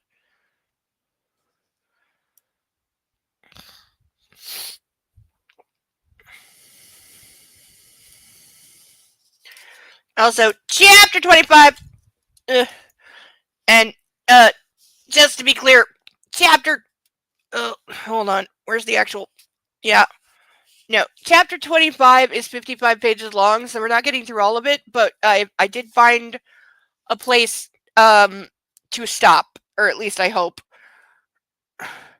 Yeah, I was thinking of donating it somewhere. I'm just not sure where. Yeah, the bag of kitty food is unopened. It's brand new, right from Walmart. It's not open, so it's perfectly fine.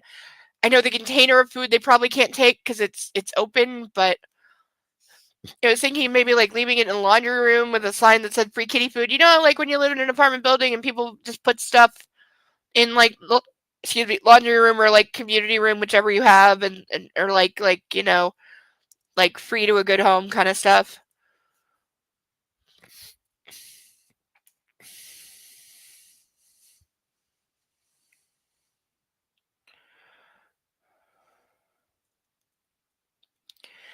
And I need to throw the litter box out. I have like half a box of litter too. I don't know. Part of me was like I should do it today, and then I couldn't. I'm not ready to get rid of his stuff yet.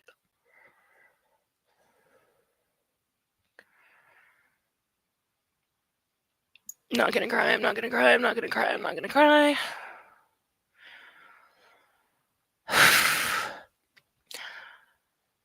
Friday, August 26, 2011. Once we're on board, I remove my bow tie, fold it, and stuff it into the outside breast pocket of my tux.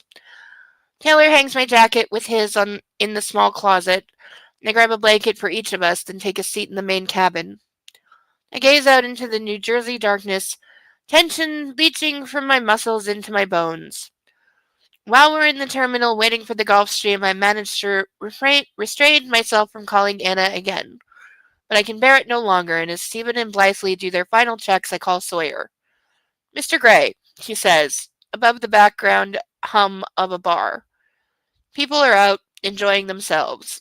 Like Anna, so at least he acknowledges she's enjoying herself and he's having a conniption. Sawyer, good evening. Is Mrs. Gray still with you? She is, sir.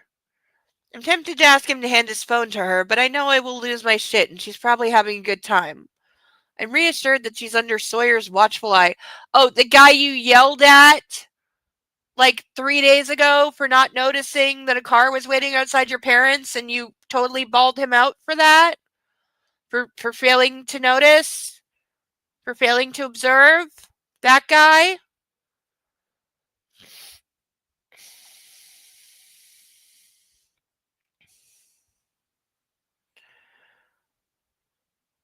Do you want to talk to her? He asks. No. Stick close to her. Keep her safe. Hyde could be anywhere. Yes, sir. Prescott and I have her covered. Sawyer replies. I hang up and glance at Taylor, who's sitting diagonally opposite me, watching me impassively. I look back down at my phone and I'm so mad at my wife. I didn't even tell Sawyer that we're on our way home. Taylor must think I'm crazy. I am crazy. Crazy for my fucking wife, who cannot be trusted to do as she says! No! Oh my god, he's gonna chain her in the basement. Okay, who knows American Horror Story? Okay, season 3, Coven. I had to remember because I get season 2 and 3 confused because they're my favorites. Season 3, Coven. The character played by what is her name? What is her name? Why can't I see her face? It's not Kathy Najimy. God damn it! Super famous.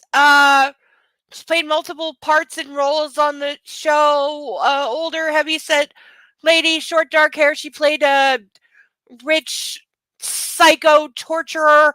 What is her name?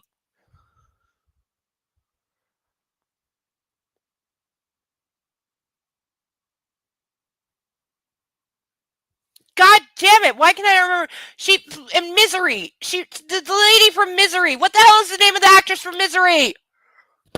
Kathy Bates. Kathy Bates.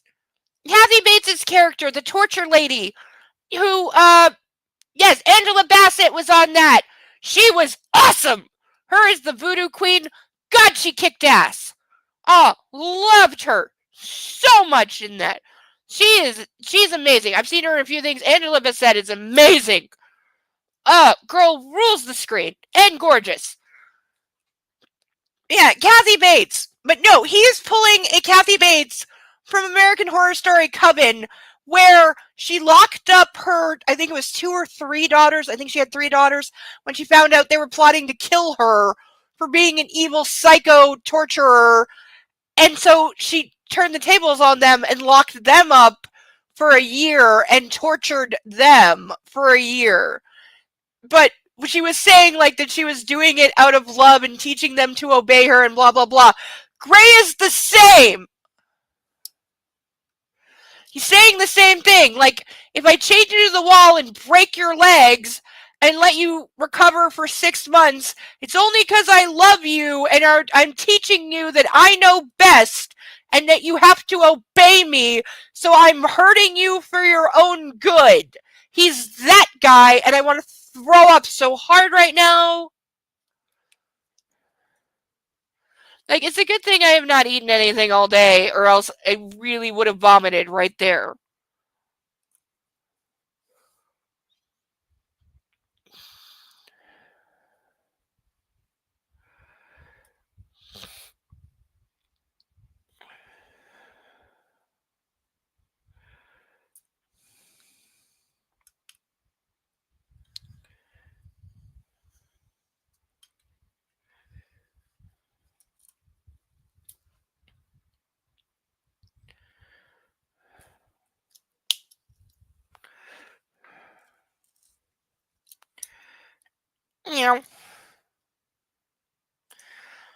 Yeah, shelter's a good idea. I should Google and see which ones are around. No. I know, I still have Christian the dogs. It's right here. Literally, it's right here on my desk where I put it when he passed away from like 3 years ago. When I lost my other doggy, I still have his collar and his favorite toy. Yeah, I still have them. You can't give up the things from your babies. But Thomas never had a collar because he wouldn't wear one. I tried when he was younger, and he was just like, nope, fuck this. I don't belong to you. I just happen to live within your apartment, but you belong to me, human. I don't belong to you, so I ain't wearing no flippin' collar, and that was very much his attitude about it. Never took him more than an hour to get one off, and where he put them, I still don't know. Because out of 3 collars I tried on him, 2 of them were never found. And the only toy he considered worth his attention was a laser pointer. That was the only thing that was ever worth his kitty attention. But wow, did he love it.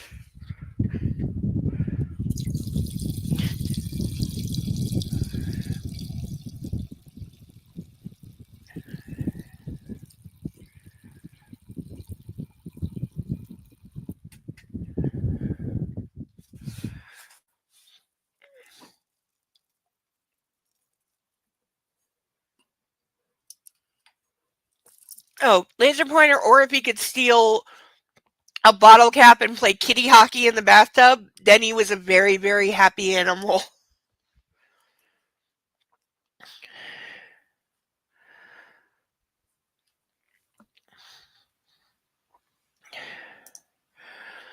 My 2 cats wouldn't wear collars because my 1-year-old at the time would take them off and wear them. Aww!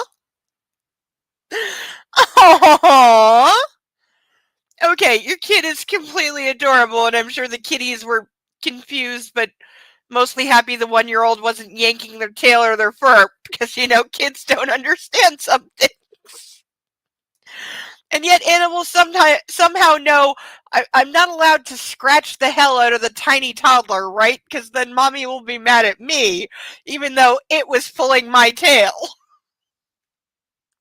I do feel bad for the kitty sometimes. Oh, we have another donation that I did not see.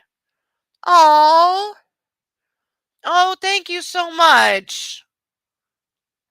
That is the sweetest thing, and thank you so much. Oh, it says just have a better week. Thank you so much. It's like really gonna make me. It's like gonna make me freaking tear up, girl. Like, oh my god. I do have the best chat. We may not be large in numbers, but we are large in heart and our pet love. And we support each other, and that's why this is great. And that's why it's always worth it. And thank you so much. Everyone is the best tonight. Everybody is absolutely the best. And that's not because I've had 3 glasses of wine. I really mean that. And everyone is the best. And I love everybody. I love everybody so much right now. I'm not good at doing the hard hands thing. Oh, wait. I can use the cups to make the V. See, there we go. We can do the hard hands thing. Thank you so much. You are the biggest sweetie in the history of ever. And thank you so much. Really, for me, everybody love on your pets this week. Give them extra love and attention and tell them how much they mean to you. Because, they're not here for as long as they should be. I've already given Bo strict instructions that he's never allowed to die. I made that very clear to him today. He's never allowed to die. Ever. Because he's not the youngest of puppies. He is about 11 to 12 years old. We're not sure of an exact birthday, but he's somewhere in there. So I've told him he's never allowed to die.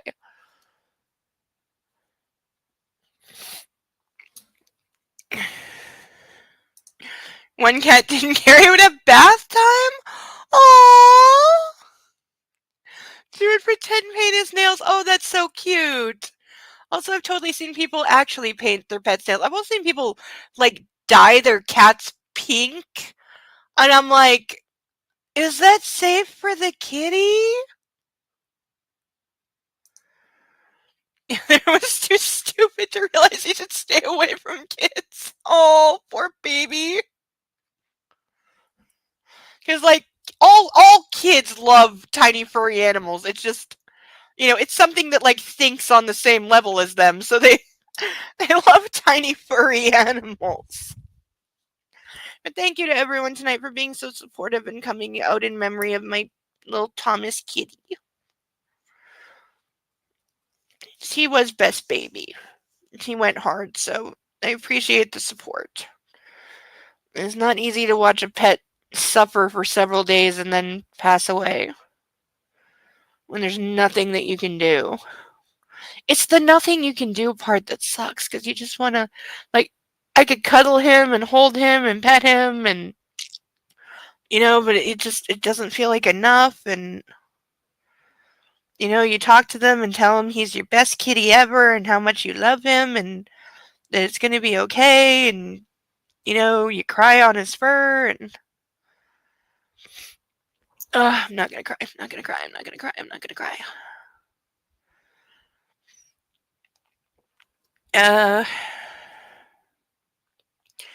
Taylor's seen me sitting on the floor of my foyer staring at the elevator after she left me. And he had glue for the little glider. Sir, she'll be fine, he says gently. So his staff knows he's insane? Ugh. I look up at him again and bite my tongue. This is none of his goddamn business. Oh, right. Person who's been in your life for years and has supported you. Yeah, sure. This is between me and my wife. Deep down, I think she's going to be fine. But I have to be sure. You do realize you flying across the country is not going to do any good here. Because, it's 6-hour plus flight. By the time you get back to Seattle, she will be home and asleep for several hours. So, there's literally nothing you can do. And you are just being a crazy asshole. Why the hell couldn't she do what I needed her to do? Just once. Just now. My temper simmers and I fire off a quick email to her. Oh, we're going to be abusive by email. And what do you mean she couldn't do what you needed her to do just once? It's all she's done since she met you, psychopathic, abusive asshole. From him to her, angry. You've not seen angry. So now he's being threatening by email. Anastasia, Sawyer tells me you are drinking cocktails in a bar when you said you wouldn't. Do you have any idea how mad I am at the moment? I'll see you tomorrow. Okay, he literally just sent a threatening email to his wife.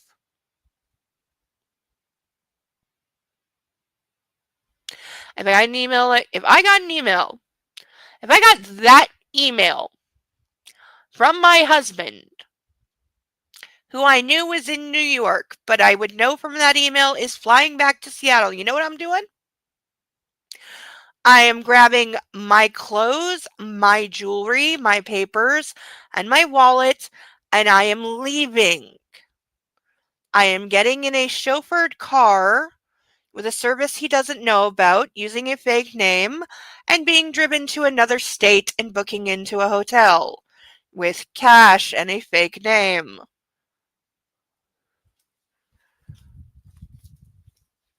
Because I sure as hell am not going to be waiting around at home for him to come home like that. And I'm not going to put up with being spoken to like that. Like, I will never forget the look on my 10-year-old baby cousin's face when I made him dinner and went to check on him after a couple hours and he hadn't even touched it. And I said, "What's the matter?" And he's like, "I don't like it." And I'm like, "You didn't even try it." And he's like, "Well, I don't like it. I don't want it." And I'm like, "Okay, then when you're hungry, you can make something for yourself." And I went to leave and I said, "Bring your plate down when you're finished," because he's playing World of Warcraft. And because he was holding it out to me, expecting me to like take the plate down for him, which I'm not going to do when you're being a rude, spiteful little brat. And also, I'm not your maid. And that's why I said, "You can bring it down when you're finished." And he looks at me. He's 10 years old, by the way. He's 10. And he looks at me all defiant and kind of confused and goes, "You can't tell me what to do, woman." And I had my back to him and I literally just turned and gave him like, you better believe he like did this and put the plate down and was like, "Okay." And I just walked out. But it's like, you're 10 years old. You don't speak to me like that. Also, you don't speak to anybody like that. I also remember when he was 4 and he wanted cereal, and his mom told him, "Get it yourself. You know how to make cereal." But the problem was there was a new bag of milk in the jug and it wasn't cut open, and he's not allowed to use scissors, which he knows, and good on him for not using sharp objects when you're not allowed to. But mommy told him, she was sick, so she was resting on the couch. She was really, really sick. And so she was like, "I'll get it in a minute." He jumped on top of her and literally just started punching her. Right in front of me, just started literally just two hands punching mommy in the chest, throat, and general face area, saying, "Get up, get my cereal, get up, get my cereal." Because his father was a sexist chauvinist pig who raised his son that way. But I cannot imagine being a mom and letting your 4-year-old just pummel the shit out of you, because she didn't even react to it. And I don't mean he was play fighting. I mean he was punching her, demanding that she get up and make him cereal.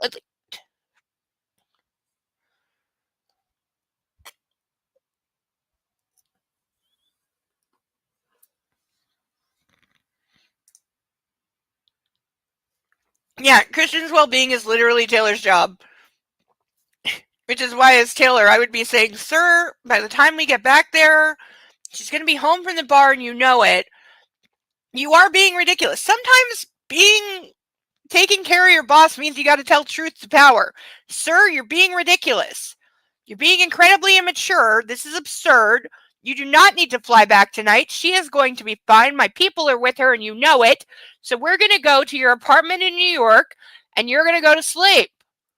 We're not flying back tonight." Like, at least it's kind of one of the least threatening things he's done. Still threatening. True. He actively looks for any sign of disobedience and immediately punishes her for it. And let's not forget this is being sent through company email. Oh, link for the win. Yes, you're still right. I'd forgotten that. Thank you for the reminder. But yeah, this is still on his company email that he's threatening his wife. God, like, you know those CEOs that get ousted from their own companies for shit like this? How is he not that? Your mom would have thrown you across the room if you said that? Yeah. Like, no, seriously. Most of the women I grew up with, my mom, my grandmother, they definitely would not have taken that shit from their children. Ever. Ever. You wouldn't even think it. No way in hell.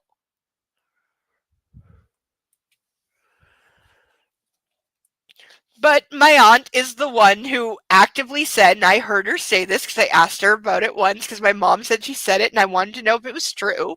She said, and I swear to God, she said that she did not believe in disciplining children.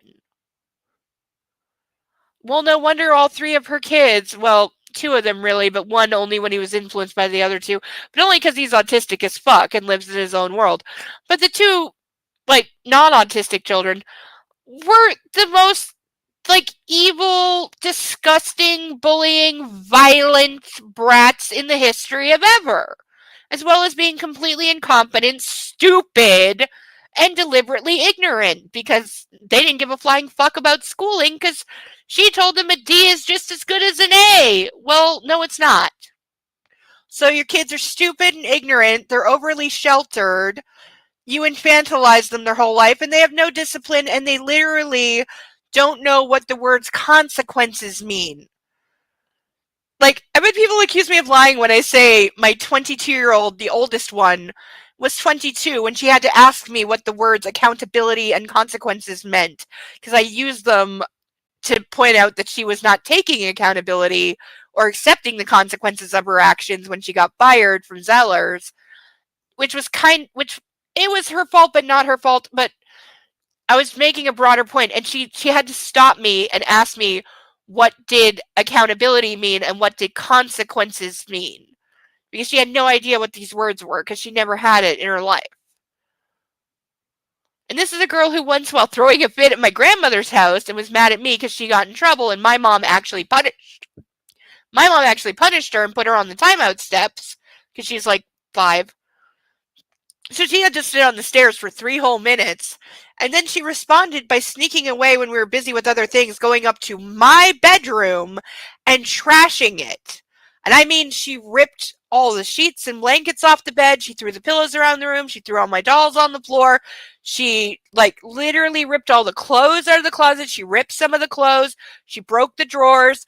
And the thing I will never forgive her for is I had a commemorative, I was obsessed with Wizard of Oz back then.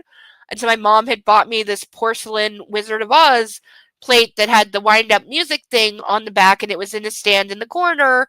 And you would wind it up and it would play the Somewhere Over the Rainbow song, and she smashed it into a million pieces. And her mom never gave her any consequences for that. Never paid for the damage, never replaced the plate.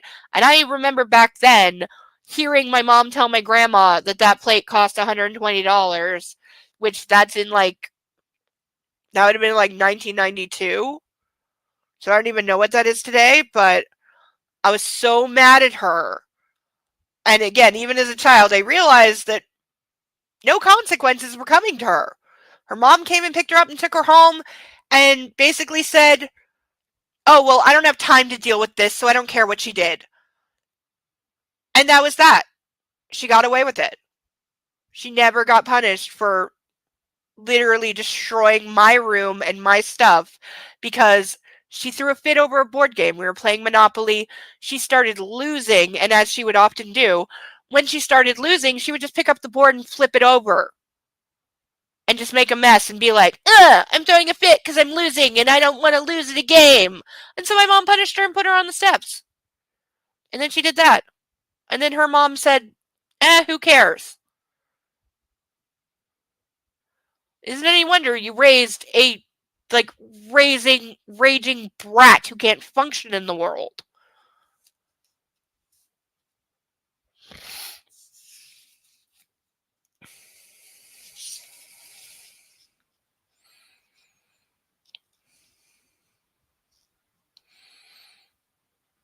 Blindly announces that we will be taking off shortly. I buckle up as Taylor does the same. You can take the bed if you'd like to sleep, I offer. I think it will elude me. I'm good, sir. Okay. I lay back and close my eyes, grateful that Blithely likes a nap and has slept all afternoon. She's going to fly us home. I was wondering that too, because don't pilots have to sleep a certain amount? Like between flights, and it hasn't been that long? I sleep fitfully, my dreams a tangled mess of dominance and submission. Standing over Anna with a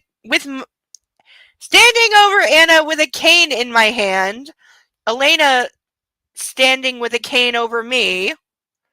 It's confusing and unsettling. I try not to sleep. To stay awake, I pace, feeling like a caged animal, though that sense is exacerbated because the Gulf Stream is not exactly designed for pacing. Hell. I want to howl at the moon. I want to be home. I want to curl up with Anna. He's gonna, I swear, he's gonna surgically stitch them together at some point. The plane landing at Boeing Field wakes me from my restless sleep. Opening my eyes, which are gritty from the lack of sleep and dry from the air conditioning, I pick up my phone. Oh, of course, he's gonna yell at her. Taylor is awake. I wonder if he slept at all. What's the time? I ask as blithely brings the plane to a stop at the end of the runway. Excuse me. It's 10 after 4. That's early. Will we be met? I did email Ryan. Let's hope he got the message. We both switch on our phones at the same time. Shit. I have several messages, and judging by the irritating notifications coming from his phone, so does Taylor. There's a text and a missed call from Anna. I read her text first. This is also all in caps. I'm still in one piece. I had a nice time. Missing you. Please don't be mad.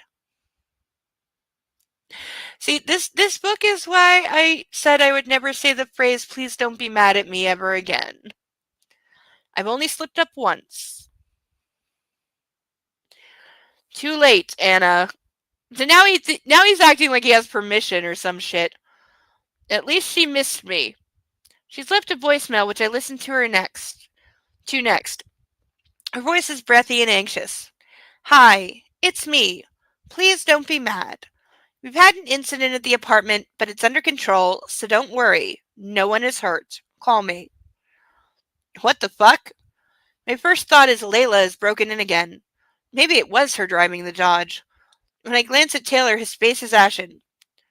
Hyde was caught in the apartment. Ryan took him down. He's in police custody, he says. Okay, so the bad guy's in jail. Theoretically, he should be able to chill. Yes, pilots have sleep requirements just like truckers. You will lose your pilot's license if you violate them. Though I have no doubt public airlines wouldn't care if those get violated. Yeah, no, they've been sued. No, I definitely remember, lawsuits against certain airlines, recently, for not giving pilots enough time to sleep and rest between flights. I completely remember that being a thing.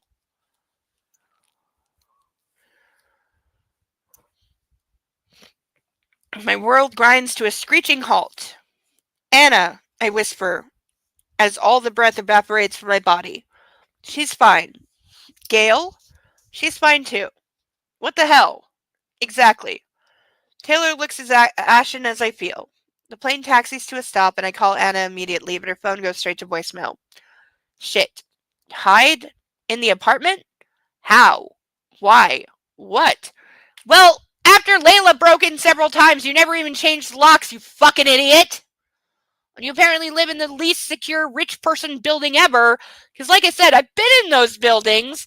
Usually you have to sign in at reception and say who you're visiting, and they call up to verify that it's true before they will let you through onto the elevator. Like, seriously. These buildings have security even if he doesn't. I'm trying to wrap my head around this, but exhaustion is clouding my thinking. Anna's not answering me. She must be asleep. I hope so. I'm relieved she's okay, but I need to see her to make sure. Stefan has opened the aircraft door, and the early morning chill seeps into the main cabin and my bones. Shivering, I get up and take my jacket from Taylor, who's first off the plane. Thanks, blithely, Stefan, I say as I don my tux jacket to ward off the cool, pre-dawn air. You're welcome, sir, she says. No, I mean it. Thank you for the last-minute scramble of it all. It's not a problem. Get some rest. I shake both their hands and follow Taylor out to where Sawyer is waiting with the Audi. Sawyer gives us a debrief during the drive back to Escala. While Kate and Anna were carousing at the Zigzag Cafe, Hyde, dressed in coveralls, arrived at Escala and buzzed the apartment's service entrance. Ryan recognized him, let him in, and took him down. This all happened before Anna, Sawyer, and Prescott returned home. The police and paramedics came, took Hyde away. They questioned everyone. What the actual fuck? Was he armed? Taylor asks. Yes, Sawyer responds. Is Ryan okay? I ask. Yes, but there was an altercation. One of the doors needs repair. Altercation. I don't believe it. They fought? Fuck. But Ryan's okay. Yes, sir. And Gail? She was there. Taylor presses. Aw, Taylor's concerned for his sweetie. I imagine them making a cute couple. I don't even remember. Did we even see? Was there even anyone playing Mrs. Jones, Gail, in the movies? Was she even ever seen? I know Taylor was because I know who played him because I know him from the unit and a particular episode of Criminal Minds. So I remember Taylor. I don't remember the actor's name, which I always feel bad that I don't remember the actor's name who played Taylor. I always feel bad that I don't know his name, and yet I don't remember looking it up. I need to look that up so I know it because I like him. He's a good actor. But I don't. Was she there? Persnickety's saying yes. Yes, she was there. Okay, because I have it in my head that they make a really cute couple. So I'm rooting for them more than Gray and Anastasia. Let's just say I'm here for the Taylor and Gail of it all. In the panic room. Thank you, Roz Bailey. I glance at Taylor, who rubs his forehead, his eyes screwed shut. Hell, both are women threatened by that evil motherfucker Hyde. Who called the police? Taylor asks. I did. Mrs. Gray insisted. Okay, this makes it sound like something nefarious is going on, like they had it, like security had instruction to like capture Hyde but keep him for Gray and not call the police. Am I crazy, or do I remember that being an actual thing in the original books? So like Gray admitted it at some point that they weren't supposed to call the cops about Hyde because he wanted to deal with him personally. And all that implies. Which kind of cements my, he has at least 14 bodies under his belt theory. But I also thought the torture scenes in Rome were tame.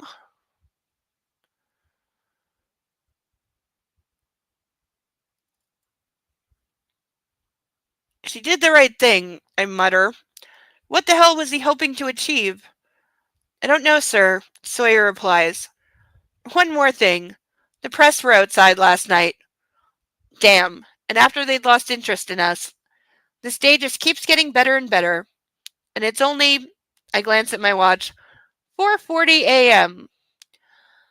Ryan didn't get your email until he turned in, Sawyer said. It was too late to let everyone know you were on your way back.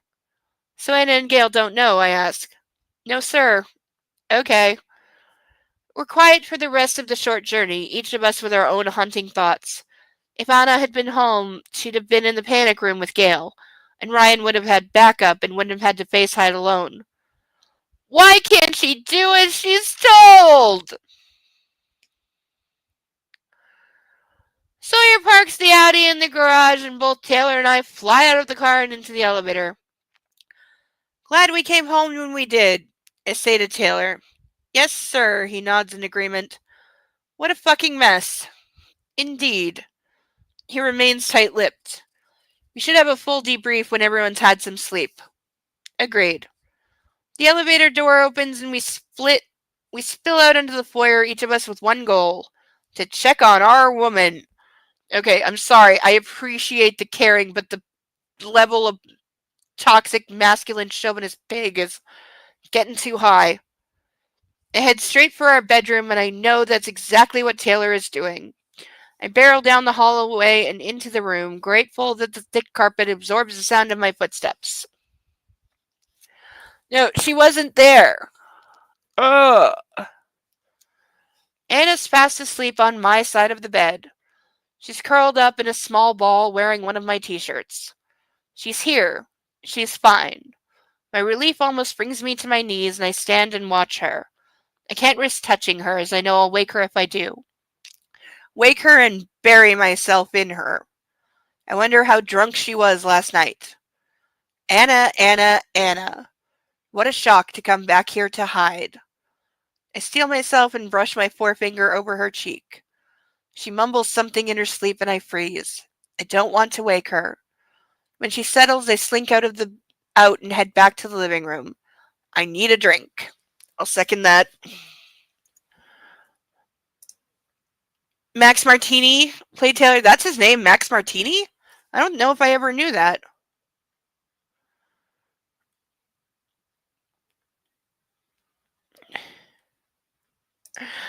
And everyone involved in this keeps their jobs. Yeah, no. I know people who had flights canceled after boarding, crew sitting on the tarmac. The wait was so long the crew would be over the limit. Yes! Yes! I've totally heard of that happening. Because flight delays do happen for legitimate reasons like fog, inclement weather, mechanical difficulties. It happens. But, yeah, there's definitely been times where, the crew would be over their limit and therefore you don't get to fly. Yeah, they needed to get a new crew. And everyone involved keeps their jobs. Apparently security was competent. One guy was competent by himself. Yeah, she was there. Everyone here would be losing their jobs and I'm ripping my head of security a new one. Yeah. Guess how did he get in the apartment? I don't know if there were competent since Hyde entered the building, got in the apartment, and had his hands on Anna. They're more defense than offense. It sounded like they laid a trap. Oh, I have no doubt they did. Yeah. I don't know. I think what it was is she was like not there when Hyde broke in, but she walked in as like Sawyer was fighting with him, if I recall. And it was only because she walked in that like the police were called because like again, security had orders to like basically kidnap Hyde and keep him for Gray's personal interrogation. And I'm not making that up. That's not even headcanon or my thinking he's evil. I genuinely remember that being said in the original telling. So I don't know if we'll get it here, but it was definitely said. If it was a poorly planned one. Rule 1 of security, you never engage a suspect with the person you're trying to protect in the room. Yes! Also, Burn Notice is a good show. I need to watch more of that. In the movie, she was there. Yes, that's true. Okay, they probably changed that for the movie to make it more dramatic. Yeah, it's her fault. She wasn't at home to get attacked. Yes. What? He's still going to bitch her out for going out drinking. You know it. You know that he is. Because he's a petty, whiny little bitch. So he's still going to bawl her out for going out drinking when he didn't approve it. Even though it protected her from possibly getting attacked by Hyde. Even though, again, if she was home, there would have been, like, not just Ryan by himself, but Sawyer and Prescott also. So there would have been 3 security people. So the odds that Hyde got his hands on her or shot her is really low. But Mrs. Jones was in the 2nd and 3rd movies. Okay, I haven't seen them as much, so that's probably why I don't remember as much. He was definitely going to bury Hyde with the bodies of his former subs. 100%. Oh, yeah. 100% correct.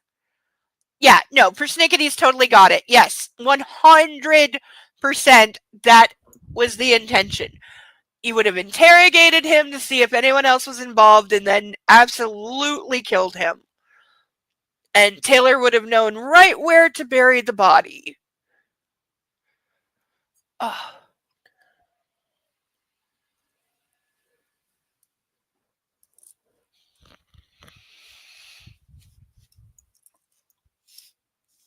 Ugh.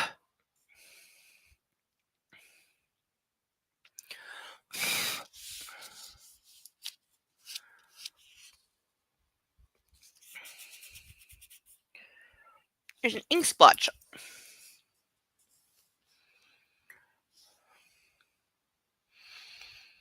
As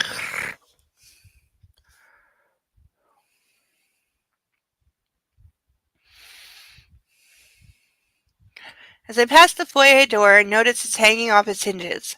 There are scuff marks over the walls, but no blood that I can see. Thank God. An altercation? It looks like it was a full-on fight. And Hyde had a gun. He could have murdered Ryan right here in my home. The thought is sickening. In the living room, I head over to the bar cart and pour myself a Lapthrunk.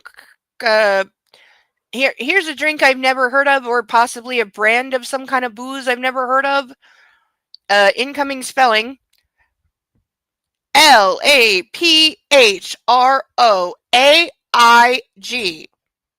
If anybody knows what this is, please let me know.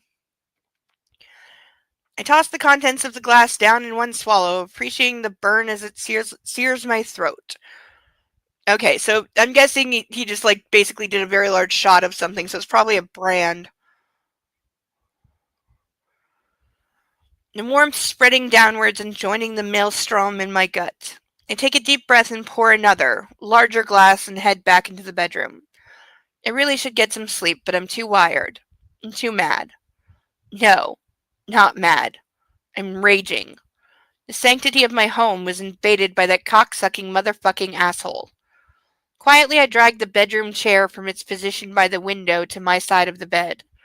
Sitting down, I watch Anna sleep as I slowly slip my scotch and pinch the bridge of my nose. Okay, so apparently it's scotch. Scotch whiskey from Scotland. It's whiskey. Thank you. This is why Chad is the best. And you are all the absolute best, because yes, apparently it's... I'm gonna go out on a limb and say it's expensive, because he has it. So I'm gonna say it has a probably above like $50 a bottle cost.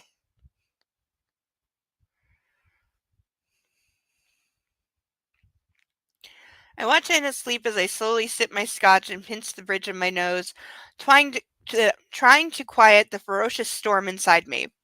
It doesn't work. He wanted to harm my wife. That's the only conclusion I can come to. Or he didn't know you were out of town and came looking for you, and also you were already flying back so that you could harm your wife. So you don't really have any kind of morally superior high ground right now. Kidnap her, kill her, to get back at me. And Anna, she wasn't here. Where I asked her to be. Told her to be. I'm sorry, is he saying she still should have been there? Like, what the... He's nuts. He's fucking insane. My anger simmers, curdling into bitter rage, and I have no outlet. Only this drink, and the fire it leaves in its wake with each sip. I recross my legs and tap my finger against my lips as I think of all the ways I'd like to end Hyde. Strangulation? Suffocation? Beat him to death. Shoot him. I have Layla's gun. And punish Anna for not doing as she's told. Paddle, flogger, cane, belt. But I can't. She won't let me. Fuck. Okay, I could write a 4-year dissertation on those lines alone, on how disgustingly abusive those thoughts alone are. That he would like to murder the guy that he feels threatened his wife. I can kind of understand that on a level. But then he would also like to beat the fucking shit out of her because she was out with a friend and not home for him to potentially do whatever he intended to do to her. Though I still say, since it's his goddamn apartment, and since Hyde has attacked him twice, not her, that he probably went there looking for Christian and not Anastasia. Like, seriously. But if that is not portrait of an abusive psychopath in 6 lines, I don't know what is. Price point ranging from $50 to $240, depending on how long it's been aged. Oh yeah, I forgot that. Yeah. Okay, because I'm a vodka girl, and with vodka, aging don't fucking matter. But yeah, I know with scotch and whiskey, and I think rum also, the amount of aging matters, and the more aged it is, the more expensive it is. I think that's true with like some wines. I know like some wines, like, yeah, like wine from like oh, 1935 was a very good year for whatever red wine or whatever. So I know that's a thing. But yeah, I forget that aging is a thing with alcohol. Because again, vodka girl. And now I'm now I'm your basic bitch with white wine. I'm your basic white bitch with white wine.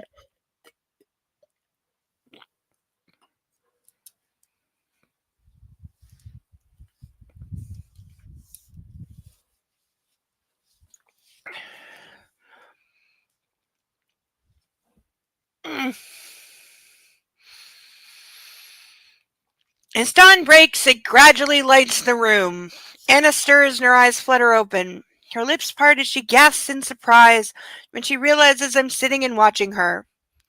Hi. Okay, how creepy would it be to wake up and somebody who is drinking and probably drunk is sitting there in half a tux watching you from a chair in the corner?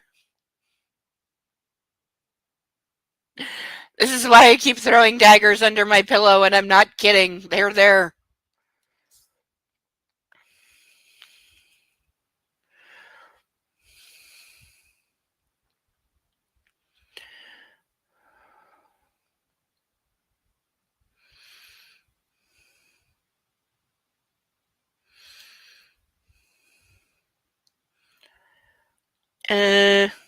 I finish my drink and place the glass on the bedside table while I contemplate what I'm going to say to her. Hello, I murmur, and it feels like someone else is talking. Someone robotic. Someone without feeling. You're back. So it would appear. She sits up, eyes bright and blue and lovely. How long have you been sitting there watching me sleep? Long enough. You're still mad, she whispers. Oh, I wish I was just mad, robotic me says the words out loud, testing it, but it's not enough. No, Anna, I'm way, way beyond mad. Way beyond mad. That doesn't sound good. It's not. We gaze at each other and I wish I could stand up and yell and scream and tell her how I feel. How disappointed and relieved I am. How frightened I am. How fucking furious I am. Okay, dude, call your fucking therapist now. I mean, correction. Call a competent therapist. I don't think I've ever experienced the depth of all these conflicting feelings that plague me right now. The robotic me doesn't know what to do. All systems are offline, trying to contain my rage. She reaches over, grabs her glass, and takes a sip of water. Ryan caught Jack, she says, placing the glass back down. I know. Her brow creases. Are you going to be monosyllabic for long? Is she trying to be funny? Yes, I respond because it's all I can manage. Her frown deepens. I'm sorry I stayed out. Are you? No. Why say it then? Because I don't want you to be mad at me.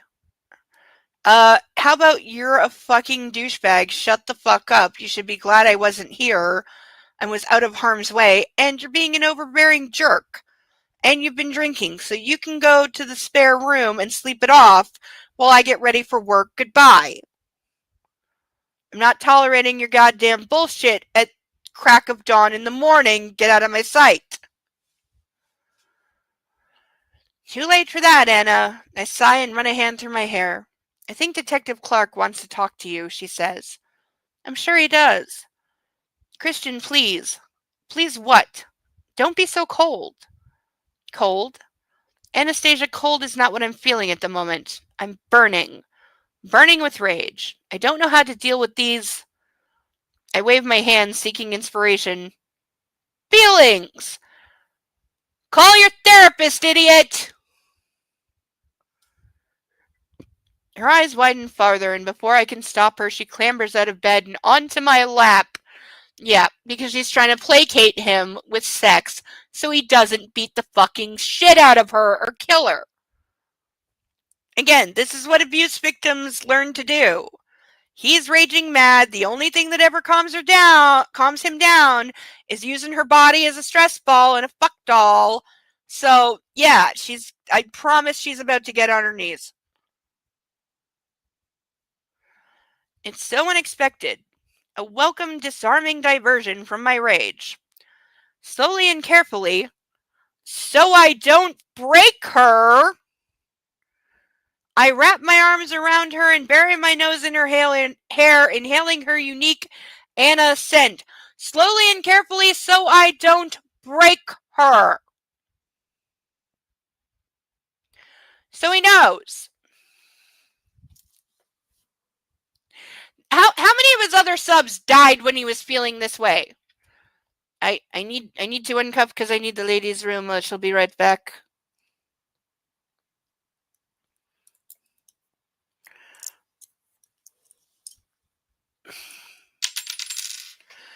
I will be right back. Where is the thing gone? I've lost the clip. There it is. Right back. Also, shout out to our painted ducks for looking awesome.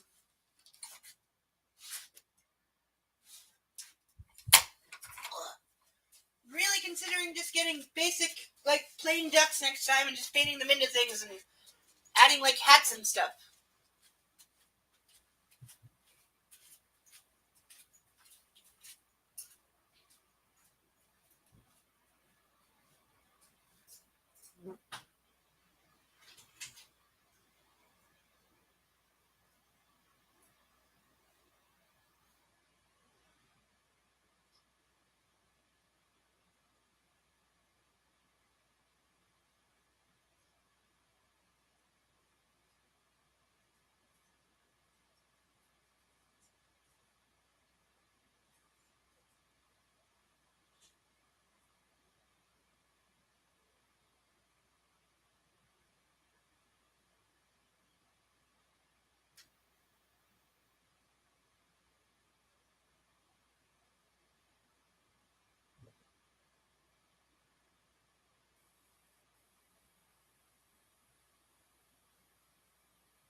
What are we dinging?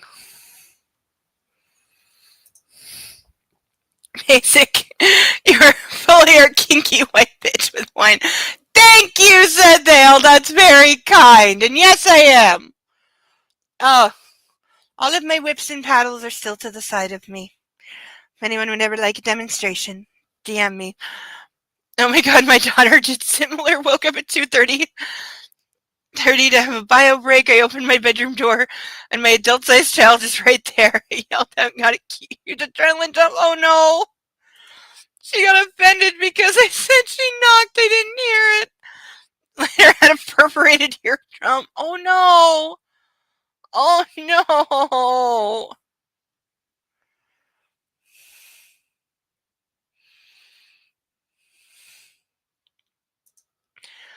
I did something that made a ding noise. Okay. It was probably the cuffs.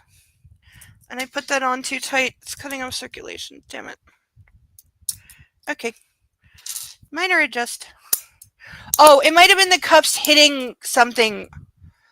Yeah, because I only took the one side off, so it might have been the cuffs just hitting something.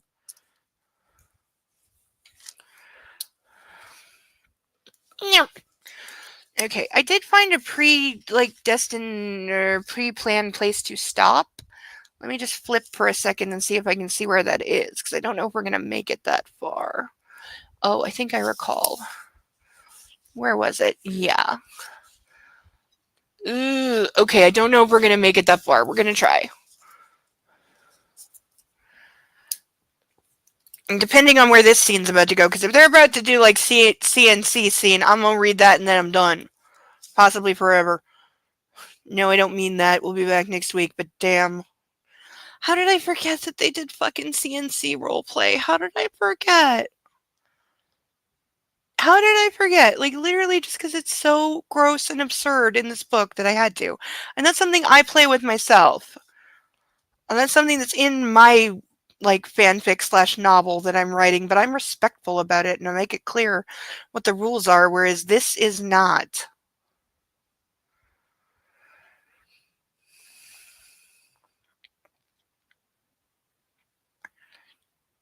She's here. She's okay. My throat burns with my unshed tears of gratitude. Thank heaven she's safe. She embraces me and kisses my neck. Oh, Mrs. Gray, what am I going to do with you? My voice is hoarse and I kiss the top of her head. How much have you had to drink? Why? You don't normally drink hard liquor. This is my second glass. I've had a trying night, Anastasia. Give a man a break. I sense her smile. If you insist, Mr. Gray. She nuzzles my throat once more. You smell heavenly. I slept on your side of the bed because your pillow smells of you. Oh, Anna. I kiss her hair. Did you now? I wondered why you were on this side. I'm still mad at you. I know, she whispers. My hand moves rhythmically down her back. Touching her brings me solace and starts to ground me in the now. And I'm mad at you, she says. I stop caressing her back. And what, pray, have I done to deserve your ire? I'll tell you later when you're no longer burning with rage. She kisses my neck and I close my eyes and hold her. Because again, rather than fucking talk about a problem, no, let's just have sex. I close my eyes and hold her. Tight. I never want to let her go. I could have lost her. She could have been killed by that asshole. When I think of what might have happened, I squeeze the words past the knot of fury that's still lodged in my throat. I'm okay. Oh, Anna, I choke out and I want to cry. I'm okay. We're all okay. A bit shaken, but Gail is fine, Ryan is fine, and Jack is gone. No thanks to you, I mutter. She leans back and glares at me. What do you mean? So now he's blaming her? I don't want to argue about it right now, Anna. I think she's weighing my words, and for whatever reason, she cuddles into me once more. She wouldn't if she knew the truth. She knows the truth. She knows me. The bad seed. She sees the monster. Excuse me. I want to punish you. I whisper like it's a deep, dark confession. Really beat the shit out of you. This is not the first time that he has said this. This is the second, or I believe possibly the third time he has told his wife, I am mad at you. I want to, and I quote, beat the shit out of you.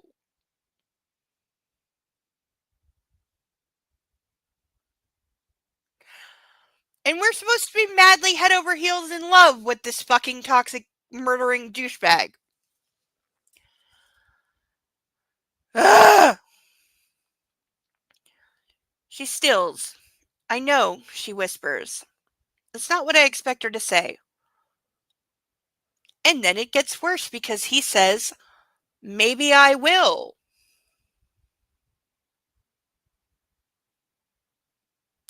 Do we think if the security hears her blood-curdling screams, they're going to intervene? Not a chance in hell.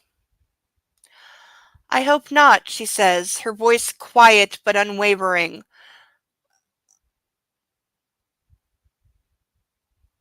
You could start a horror movie franchise from these few lines. I sigh. It's never going to happen. This I know. And I reconciled myself to that when she came back after leaving me. But I want to. Really fucking want to. But she left me the last time I did.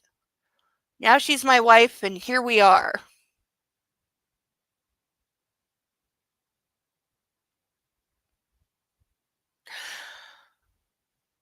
Yeah, those lines need to die, so does he. I hug her tighter. Anna. You'd try the patience of a saint. No. I could accuse you of many things, Mr. Gray, but being a saint isn't one of them. And there she is, my girl. I chuckle, and though it sounds hollow even to my ears, it's cathartic. Fair point well made as ever, Mrs. Gray. I kiss her forehead. Back to bed. You had a late night, too. I pick her up and deposit her back on the bed. Lie down with me, she says, her eyes imploring me to stay. No, I have things to do. I reach for my empty glass. Go back to sleep. I'll wake you in a couple hours. Are you still mad at me? Yes. I'll go back to sleep then. Good. I tuck her in and kiss her forehead. Sleep. The level of evil. I stride out of the room before I change my mind, and I know that I'm running from her, because she has the power to wound me like no other. If Hyde had gotten to her, shit. Her absence from this world would have hurt me more than anything I've experienced so far. I wander into the kitchen, deposit the glass by the sink, and head into my study. I need an action plan. I scribble down everything I need to do, and then send Andrea an email to cancel my meetings in Washington, D.C. I tell her about to return to Seattle, but can have the meetings via WebEx or phone.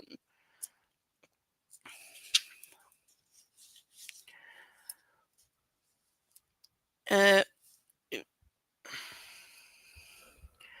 press send, knowing that once the news cycle picks up on Hyde's arrest, it'll be self-explanatory. I pull out Hyde's file to have another look through the information Welch has provided to see if there are any clues to Hyde's insanity. I keep coming back to one detail that's been nagging me since I read this the first time. I wonder if it's a coincidence or material to this mess.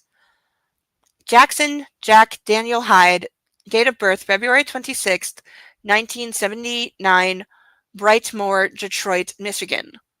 Hell, I'm so tired my brain is fried and I know I won't sleep. I need some fresh air to clear the fear and anxiety from my system. Quietly, I sneak into the closet and change into my running gear, but before I head out, I check on Anna. She's fast asleep. With my iPod strapped to my arm, I head down into the lobby into the elevator. As the doors open, I note two photographers outside. I slip through the rear doors to the utility area and then through a series of corridors and out into the passage behind the building. I hit the early morning streets of Seattle. The Verbs' Bittersweet Symphony playing loud and proud through my earbuds. I feel like I know that song. I run and run and run. Down Fifth Avenue to Vine. I run past Anna's old apartment where Kate Kavanaugh should be sleeping off her hangover. I run along Western, veering off to go through Pike's Place Market. It's grueling, but I don't stop until I'm back outside Escala, and then do it all over again. I return a sweaty mess with my mariner's cap pulled low over my face. I make my way unrecognized through the press gathering outside the building and safely into the elevator. Mrs. Jones is in the kitchen. Kale, how are you? I ask as soon as I see her. Good, Mr. Gray. Glad you and Taylor are back. Tell me what happened. As I fill and drink a glass of water, she gives me a quick run-through of last night's events. How Ryan ushered her into the panic room, and afterwards, once Hyde was caught, what happened with the police and the paramedics. I never thought we'd have to use that room. I'm glad I had it installed. I know. Yeah, you are right. And I don't think I had an iPod then. Yeah, who would be using an iPod? Yeah, like seriously. When did they because I remember when iPods first, like literally first came out and nobody trusted them. They were crazy expensive, they were highly breakable, and Apple did not have a reputation for anything in like a music player. I remember I had a square blue MP3. It was just called MP3. It was like generic brand whatever, and because nobody trusted iPod and they were really expensive. Also the first few models, if I recall, weren't they pretty shitty? Like, didn't they have issues and like didn't work so great and they crashed a lot and deleted shit?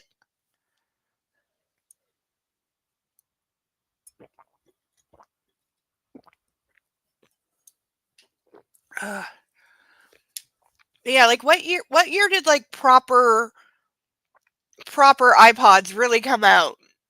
Because it took Apple a few years to really get it right. Because like I've had iPods, a couple, but not till they'd been out for quite a long time.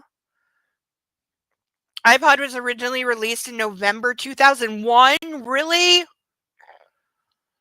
Okay, so it took them quite a long time to get it right. Because wow. Yes, sir, I'm grateful too. Do you want a coffee? Not yet. I'll have some orange juice for Anna. She smiles, coming right up. Is Taylor awake? No, sir. Good, let him rest. She hands me the juice and I leave her to go wake Anna. She's still sleeping. There's some orange juice here for you. I place it on her bedside table and she stirs, her eyes on me, her teeth toying with her bottom lip. I'm going to take a shower. I mutter and leave. What do we think he slipped in the orange juice? I bought one in 2009, which is when they became popular, though it could only load 2,000 songs on it and no video player. That's probably about when I got my first one, too. About that time. Also, that like not that they weren't still stupid expensive, but at least the price had come down to, from like $900 to like $200 for certain versions. Because they were, as with everything Apple, they were ridiculously overpriced, of course. They still are, but excuse me. And as far as I know, they've yet to make an iPod that has really good like wireless playability. Like if you're going to like Bluetooth earbuds and stuff like that, they still suck.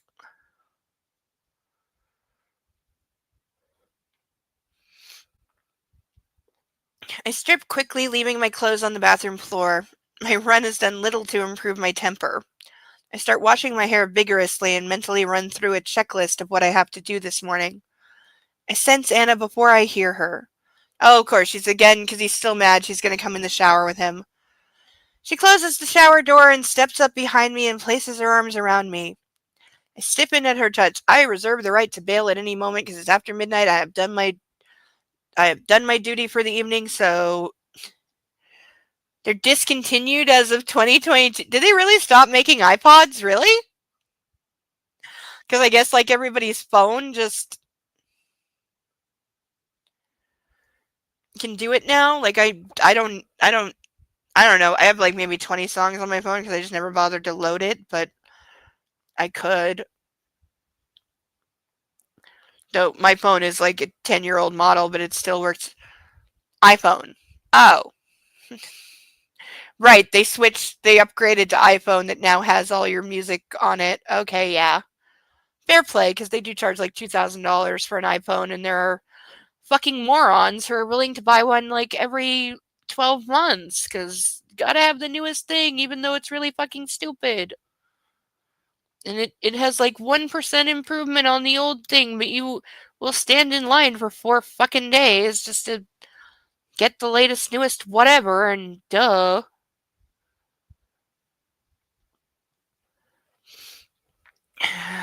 I stiffen at her touch. Everywhere. Don't touch me. In his head, not out loud. Ignoring my reaction, she pulls me closer so I feel her warm, naked body against me. She presses her cheek to my back. We're skin on skin. And it's unbearable. I'm too mad at you right now. I'm too mad at myself. Again, this is in his head. He's not saying it out loud. I shift so we're both under the water and continue rinsing the suds out of my hair. She presses her lips against me in small, soft kisses. No. Anna, I caution her. Okay, I'm sorry. If you just said my name, I don't know what you're implying. Stop. I burn for her, but my thoughts are too dark. I'm too angry. He's not saying any of this out loud! Like, dude, look at her and say, I'm afraid of what I'm going to do to you. I'm too mad right now. Please get out of the shower.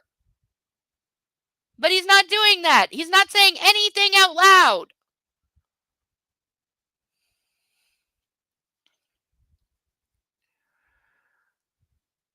Her hands skim down over my belly, and I know what she has in mind, but I want none of it.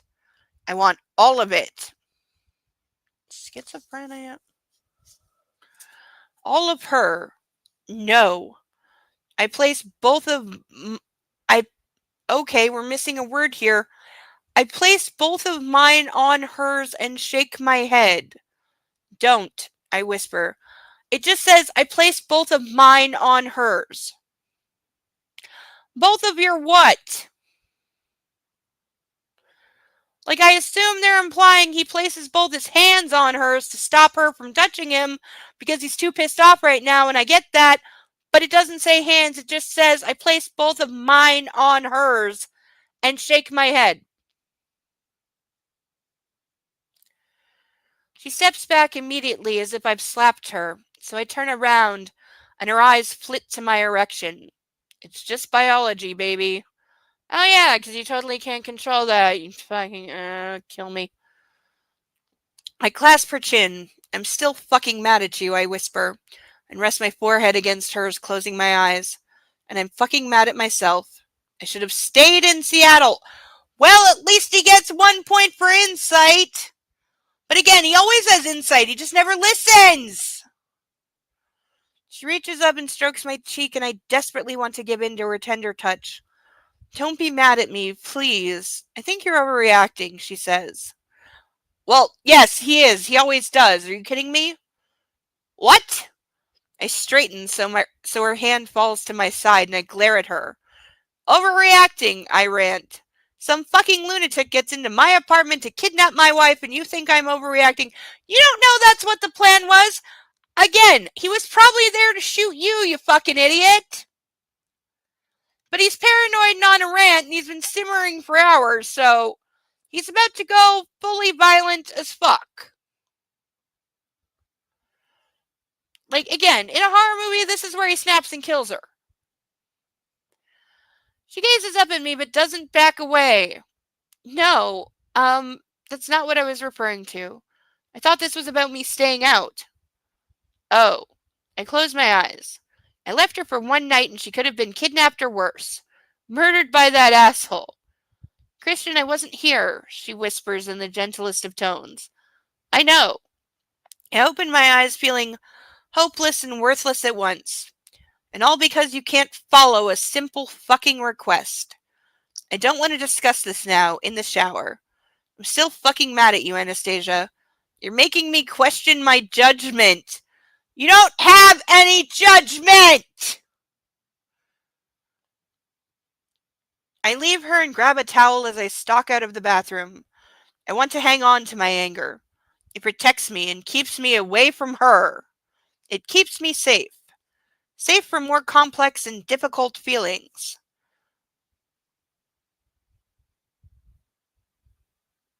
I don't even know what to do with that. I towel myself dry and I'm still damp as I dress, but I don't give a damn. I storm out of the closet and along the corridor of the kitchen. By the way, I'm looking for the first available place to bail because I'm so done. After that fucking line, I'm so done. Coffee? Gail calls after me and I head towards my study. Please. But I also don't want to come back in at a really bad point. At my desk, I look once more through Hyde's background check. There's something here. I can feel it. Gail appears and leaves a black coffee on my desk. Thanks. I take a sip. It's hot and dark. Damn, it tastes good. I call Welch. Good morning, Gray. I hear you're back in Seattle, Welch says. I am. Who told you? Okay, we're only 3 pages off where I said I was going to stop, so I think we can make it. We are on final countdown. We've got technically 4 pages to go. So, last chance to sponsor a duck. Good morning, Gray. I hear you're back in Seattle, Welch says. I am. Who told you? I just got an update from Taylor. So you heard about Hyde? Yes, I put a call into my contact at King County PD. Find out what's going on. Thanks. I've heard from the FBI. There's a knock at my door, and Anna stands in the doorway wearing the purple dress that reveals every womanly curve she possesses. Her hair is in a bun, and there are diamonds in her ears. She looks prim and proper, hiding her inner freak, and it's arousing as hell. I shake my head, dismissing her, noting the downturn of her mouth as she turns away.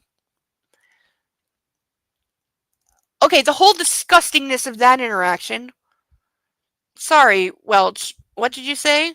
Like, basically, she dressed up and came into his office to, like, service him, and he sent her away, and now she's unhappy. Ugh! The FBI. There's a match. The parcel print in the EC-135. It's Hyde? Yes, sir. The FBI uncovered his convictions as a minor in Detroit. Detroit again. They match, he says. Though those documents are supposed to be sealed, which is why it's taken a few days. What does that mean? They may be inadmissible. Shit, really? Well, there's also footage we have of Hyde outside of Scala that Prescott found earlier this week. It's obvious he was checking the place out. And of course the CCTV from GEH's server room. The police have been wanting to question him about the incident at GEH, but they haven't been able to locate him. They have him now. Indeed, Welch growls, and the two investigations are going to compare Hyde's prints for a match. About time. Did you get anything out of his former assistants? No, they're reluctant to talk. They all say he was an excellent boss. I find that hard to believe. Agreed. Given the hushed-up harassment claims, Welch mutters, I've only spoken to 4. I'll keep pushing. Okay.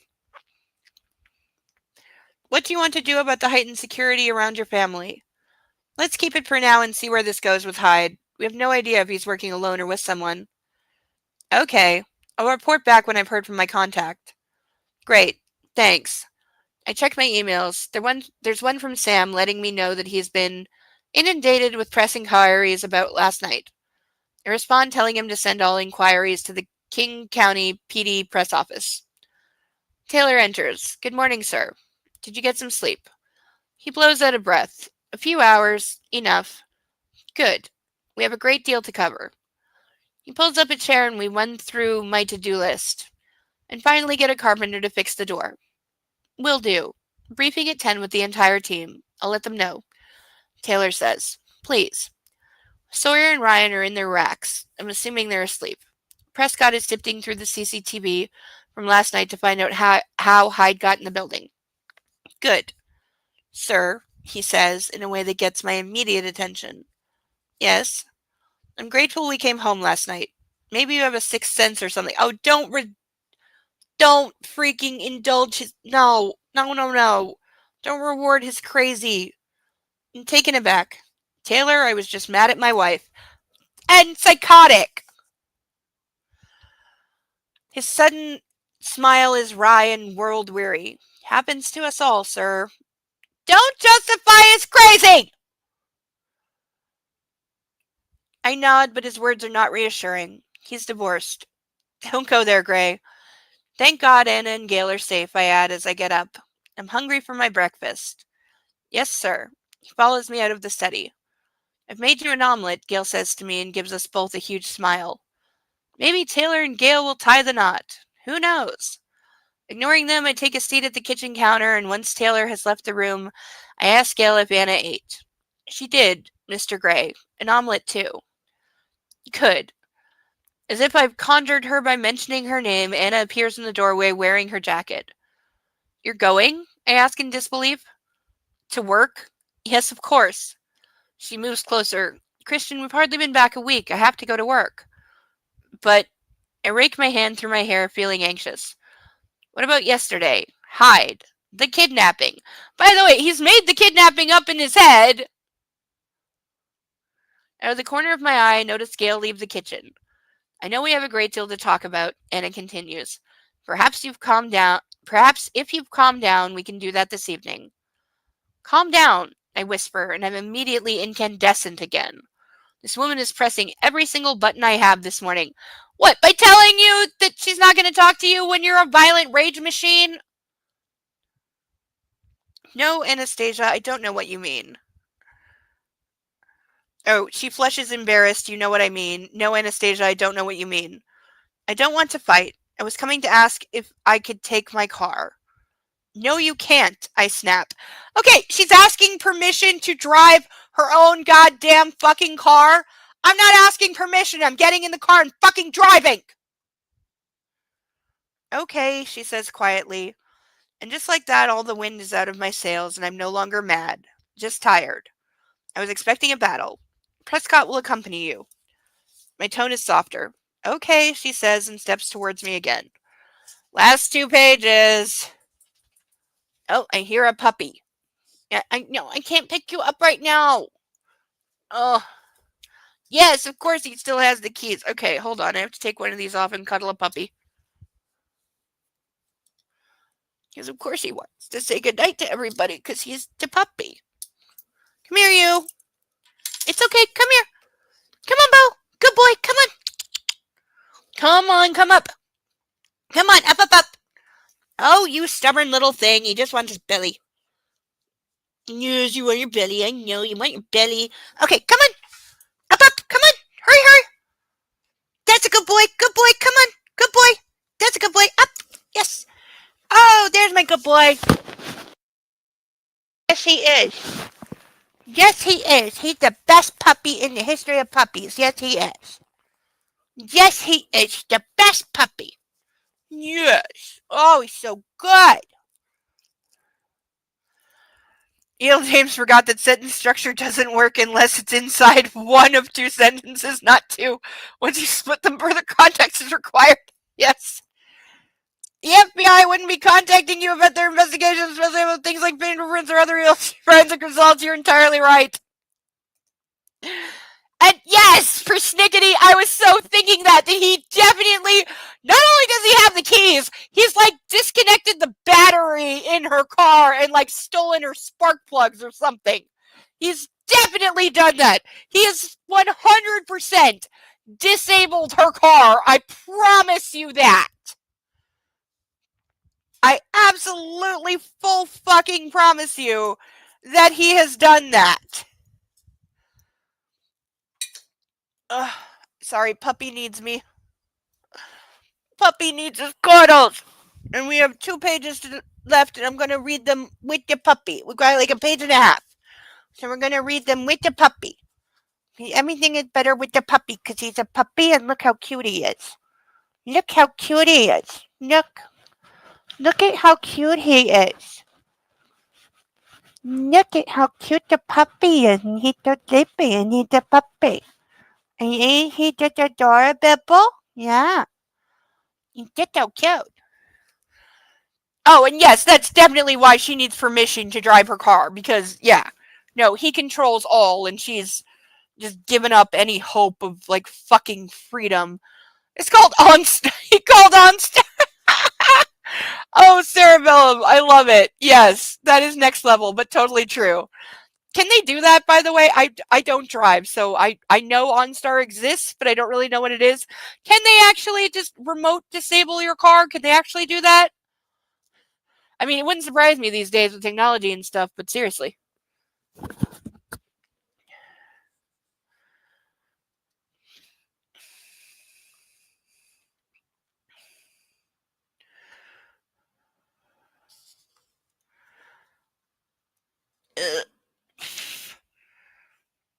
Okay, she says and steps towards me again. Hannah, what are you doing? She leans up and kisses me, sweetly at the corner of my mouth, and her lips press against my skin. I close my eyes, savoring her touch. I don't deserve this. That's correct! I don't deserve her. Also correct. Don't hate me, she whispers. I grab her hand. I don't hate you. Hannah, I could never hate you. He also said the second part in his head because duh.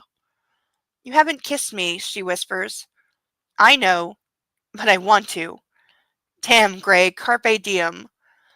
Standing abruptly, I grasp her face between my hands and raise her mouth to mine. Her lips part in surprise and I pounce, pushing my tongue into her mouth, tasting and testing her. So not kissing her out of love, but out of some compulsive bullshit. Yes, OnStar can remotely disable a car, usually the electronic portion, like the connection to the battery. Oh, okay, so that's kind of creepy.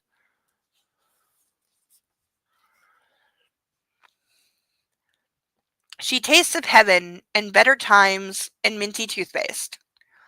Hannah, I love you. You just drive me crazy. All in his head. I release her before she can properly respond. I know she'll never get to work if I don't back away. I'm breathing harder. Taylor will take you and Prescott to SIP. I fight to recover my composure and dampen my desire. Anna blinks at me, her breathing labored too. Taylor! I call. Sir. Taylor is standing in the doorway. Tell Prescott Mrs. Gray is going to work. Can you drive them, please? Certainly. Taylor turns on his heel and disappears. Feeling more myself, I look back at Anna. If you could try to stay out of trouble today, I would appreciate it, I mutter. I'll see what I can do. Her eyes shine with amusement, and it's impossible not to respond. I'll see you later then, I reply. Laters. She whispers and leaves with Taylor and Prescott in tow. After breakfast, I head back to my study and call Andrea. I tell her I'll be working from home, as I wasn't planning to be in the office anyway. She puts me through to Sam, and we have a tedious discussion about owning the message with regard to Hyde's break-in. No, we don't, Sam. Not in this instance. But, he protests, no buts. This is a police matter, all press inquiries about this incident to them, end of discussion. The puppy is completely asleep on top of me. We have half a page left. He sighs. Sam is such a publicity whore. Very well, Mr. Gray. He sounds sullen, but I don't care. I hang up and call my dad to tell him about Hyde. We agree to keep up the security for the next week just in case. Will you tell Mom? Yes, son, you take care. Will do. I hang up and my phone buzzes with a text from Elliot. Yo, bro, you okay? Hyde. Fuck. Seriously, his successful contracting empire running douchebag brother, who is a perpetual 19-year-old frat boy. He's brief and to the point, as ever. He must have seen the news. Or Anna's told Kate. I call to fill him in on events and we agree to meet over the weekend. He wants to talk about something, but not over the phone. Whatever, dude, I say. And by the way, your girlfriend has been leading my wife astray. She should have been here in the panic room. Instead, she was out getting drunk with Catherine. Catherine, eh? Kate, I roll my eyes. Whatever.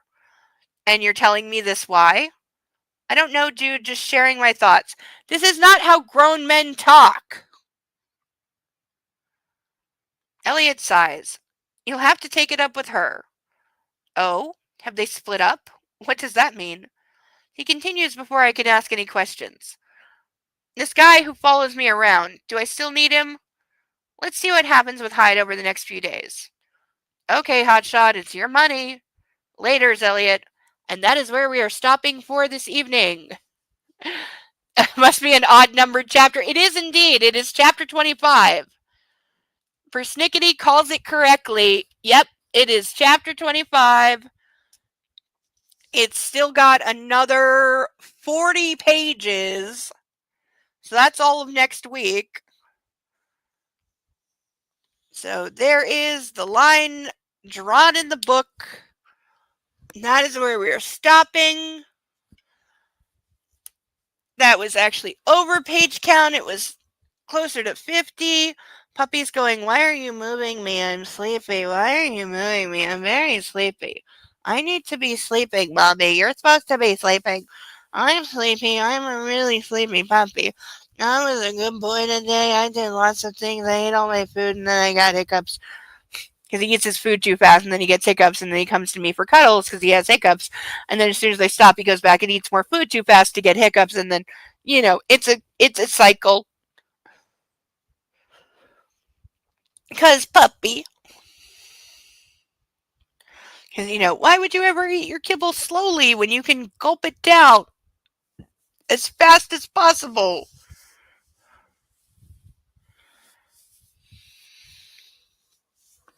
You really don't have to do that. You can eat slowly and not give yourself hiccups. Yeah, he says I'm crazy. But that is going to do it for this evening. Thank you all for being here, and thank you for being here to mourn Thomas Kitty and wish him well. And thank you all those who donated in his memory. You are truly the best, and I will never, ever, ever forget it. And when there is a frame with an appropriate picture of beloved Kitty, I will definitely put a ton of pictures and show it off to everybody that you all helped me do that, and thank you so much. I just want to do a proper memorial to the little kitty. He deserves it for being an excellent kitty. And very handsome and brave and strong and stubborn. But he'd snuggle if you were all alone. He could be cuddly, but, had to be under the right circumstances where none of the other pets could see him being sucky. Because he liked to believe that he was in charge of everyone even when he wasn't. Right? Yeah. He certainly bossed you around. But you kind of let him, because I saw you stand up to him a few times, so you could have. You just didn't always want to. But you two had fun chasing each other, didn't you? Because literally they would go in that way, dog chasing cat. Then there'd be a bang, and then they'd come back this way, cat chasing dog. And back and forth it would go. So that's how I knew you were just playing and you were taking turns chasing each other. And that's how the game works, and you both just like to chase and run. Yeah, it was fun, wasn't it? Yes, good baby.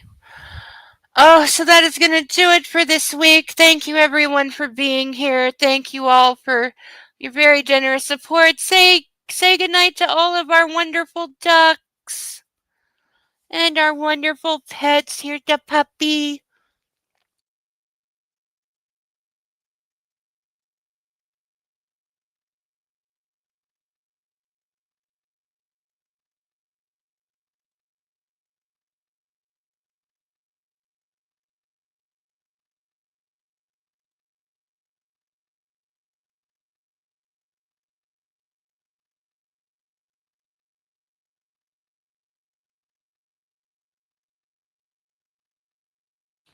Oh, okay. I'll do the outro again because I got muted. As always, we'll be back next week at the same time. Until then, take care of you. And as always, love on a fur baby, especially this week. Love on them twice. Give them lots and lots of treats. Oh, and love and cuddle them and tell them how much they mean to you. Good night, everybody. Thank you all so much for your support and comfort. It really means the world. Take care, everyone. Have a good rest of your weekend. Good night from me and from Bo. Okay. Good night, everyone.